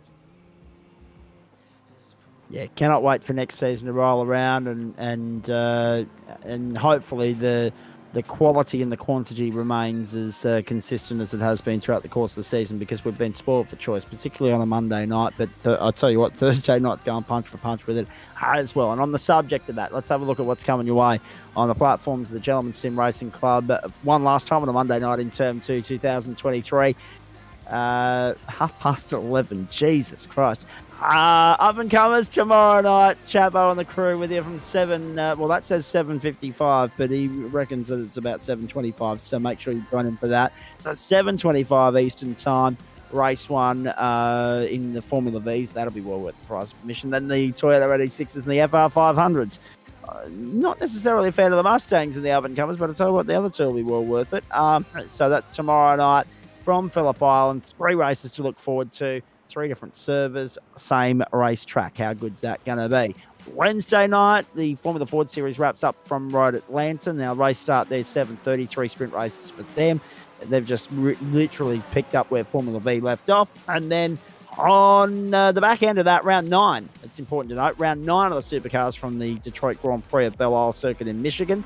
And that's at 8:45 Australian Eastern Standard Time for a 40-minute race, with their grand finale pushed back to next week because of, unfortunately, if you don't mind, an iRacing update that happened a couple of weeks ago that got in the way of them holding, I think it was round 7 or 8. So I think it was round 8. So round 9 became round 8. Round 10 becomes round 9, numerically speaking. And I think the venue for week 10 got pushed back to week 11. So that's all happening in a couple of weeks, over the next couple of weeks, Wednesday night this week. So for the drivers only, because there's no broadcast, for the drivers only, next Wednesday night, you're back on deck. You don't get a full 2-week break like the rest of us do. Thursday night, Grant Gill and I back with you. GSRC Production Car Challenge first up. The Toyota Rd-6s around Sandown. I can't believe I'm about to say this, but this will be my first time calling a TR86 race, a Toyota Gazoo Racing simulation race. The 86s around Sandown. It'll be the first time I've called Toyotas, because Liam, we had to give you I wasn't with you guys doing it last season. Of course, Liam had a full season of it with you, Adam Lavis. And then, of course, I was away when we had them in the production cars on June 1. Sorry, not on June 1. We had, I was away for TCR from Interlagos. We had an internet dropout at Grant Gill's end last time we were meant to bring in the Toyota 86s, so they didn't get broadcast at all in the production cars. So 7:30 Thursday night Eastern Standard Time. We rectify, we rewrite that wrong as well and bring in the Toyota 86s from Sandown. I'm looking forward to that. 2 sprint races there, followed by 3 sprint races from here at the Red Bull Ring. So the menu is the same. The venues are the same. It's just the racing that's different. One make Thursday. 3 super sprint race finale for the Porsches, 15, 20, and it's 15, 25, and 35, is it? Or 15, 20, and 35, something like that. And looking forward to it eventually. The Porsche finale, can Matty Dench complete the twin set of 6? The 2 6-packs. He's got one wrapped up in GT3. He'll go out in pursuit of another one in Porsches, this time 3 nights away, 72 hours time. We could have him winning his 12th GT3 championship. He's 6th in outright Porsches, and of course 6 in GT3 already wrapped up. So title number 12 across those 2 splits alone, irrespective of whatever else he's already run and won and wrapped up. On the line on Thursday night, Corey Lazarus, the one standing in his way. The Red Bull Ring, the venue, should be a tantalising finale Thursday night with Grant Gill. Friday night, the USF 2000s take you to Sonoma, and there's a 2 sprint race format there for you. Saturday, the Aston Martin is the car of choice for the Mountain Men broadcast. Oh, hang on. What's going on here? Broadcast for the Mountain Men on Saturday night. Okay, copy that. I was going to say, hang on, there's a button, there's a word there that I wasn't expecting. No broadcast for the Mountain Men. Sorry to get your hopes up. Bathurst, Aston Martins, 32 laps. Good luck to all involved. Sunday, join Liam, Sam, and the rest of the crew, 11:30 Eastern Time, 8 hours around Mount Panorama. I might see the end of that by the time I get home from the rugby league in Harrisville. June 25, Mount Panorama, the venue, 11:30 the start time, 8 hours the duration. And looking forward to that immensely. The final round of the GSRC GT3 Endurance Championship with thanks to Login Systems. And then, of course, Monday, July 10, the start of Term 3 of 2023. Season 14 for the GSRC, our third season of 2023 alone. So the first semester is done as far as Monday night is concerned. Matty Dench has gone 2 from 2 in GT3 so far this season. He'll look to complete the set when he goes 2 from 2 in the Porsches on Thursday night, if he can get the job done. And it's one of the great lasting legacies and dominant streaks that we've ever seen in sim racing circles. He stands alongside some of the great immortals of this caper. He's certainly an immortal of this club. Hope you enjoyed it. And don't forget, 2 things on the way out. This doesn't happen without the great people at Waste Options, Blackout Electrical Solutions, Login Systems, West Orange Motors, Astute, Finance, Insurance and Wealth in East Brisbane, Fisher and Door Lawyers, and Flash Graphics.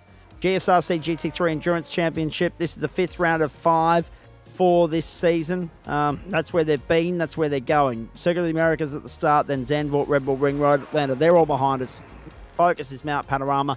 There'll be a new calendar to look forward to in the back half of the season to complement everything that we're doing across the weeknights of Term 3 and 4, a 20-week campaign there, and you'll probably find another 5 rounds of GSRC GT3 Endurance to get you through a couple of lonely Sunday afternoons as well. And of course, the final one, gsrcmerch.myshopify.com or merch.tgsrci.com. Either or takes you to the same place. And that's to get your hands on some of our very well put together, well thought out merchandise, including t-shirts, hoodies, stubby holders, bottle openers, whatever the case may be. It's also where you can sign up if you want to join the club. Yes, or renew your membership if it's about to expire as well. Oh yeah, it is. Yeah, I got like almost 100 renewals to send out for July, so it's gonna be fun. Fun for everybody. Jeez. Looking forward to that immensely. Just quickly updating the Ashes from Edgbaston, because that's where you're going to as soon as you're done here. No doubt about that. Switch the computer off. Go and sit yourself in front of the TV for the next 4.5 hours. The Aussies at the moment, foot to the throat of the Poms, who are 5 for 196 in the second dig. But they've done that in 45.2 overs. So we'll wait and see what they dish up as far as the target for the Aussies is concerned. And remembering, of course, play will continue until 4 a.m. tomorrow morning. And, of course, the final day, there'll be 98 overs, or bad light, whichever comes first, or a result, standing in the way of us and knowing the outcome of the first test of the summer. All right, that's it from us. We're done. Monday Night Motorsport, what a privilege and pleasure it was to bring it to you once more. Matty Dench, a 6-time champion. Jared Knight joins the honour roll in GT4. We've enjoyed it immensely. We hope you have as well. Thanks to all the people who put in tireless hours and hard work behind the scenes to make what we do all the more enjoyable, from our committee members and, of course, also our team that sit in race control each and every night or review the footage in the stewards' room afterwards to ensure that we bring you hard, fair, clean racing, and everything's adjudicated accordingly. And, of course, well done to the committee on putting another great schedule together throughout the course of this season. A big thanks also to all the sponsors of the club who make it possible for us to do what we do across a Monday and a Thursday night. And we'll put a full stop on Thursday Night Motorsport in 3 days' time for this season, and looking forward to your company for that and more.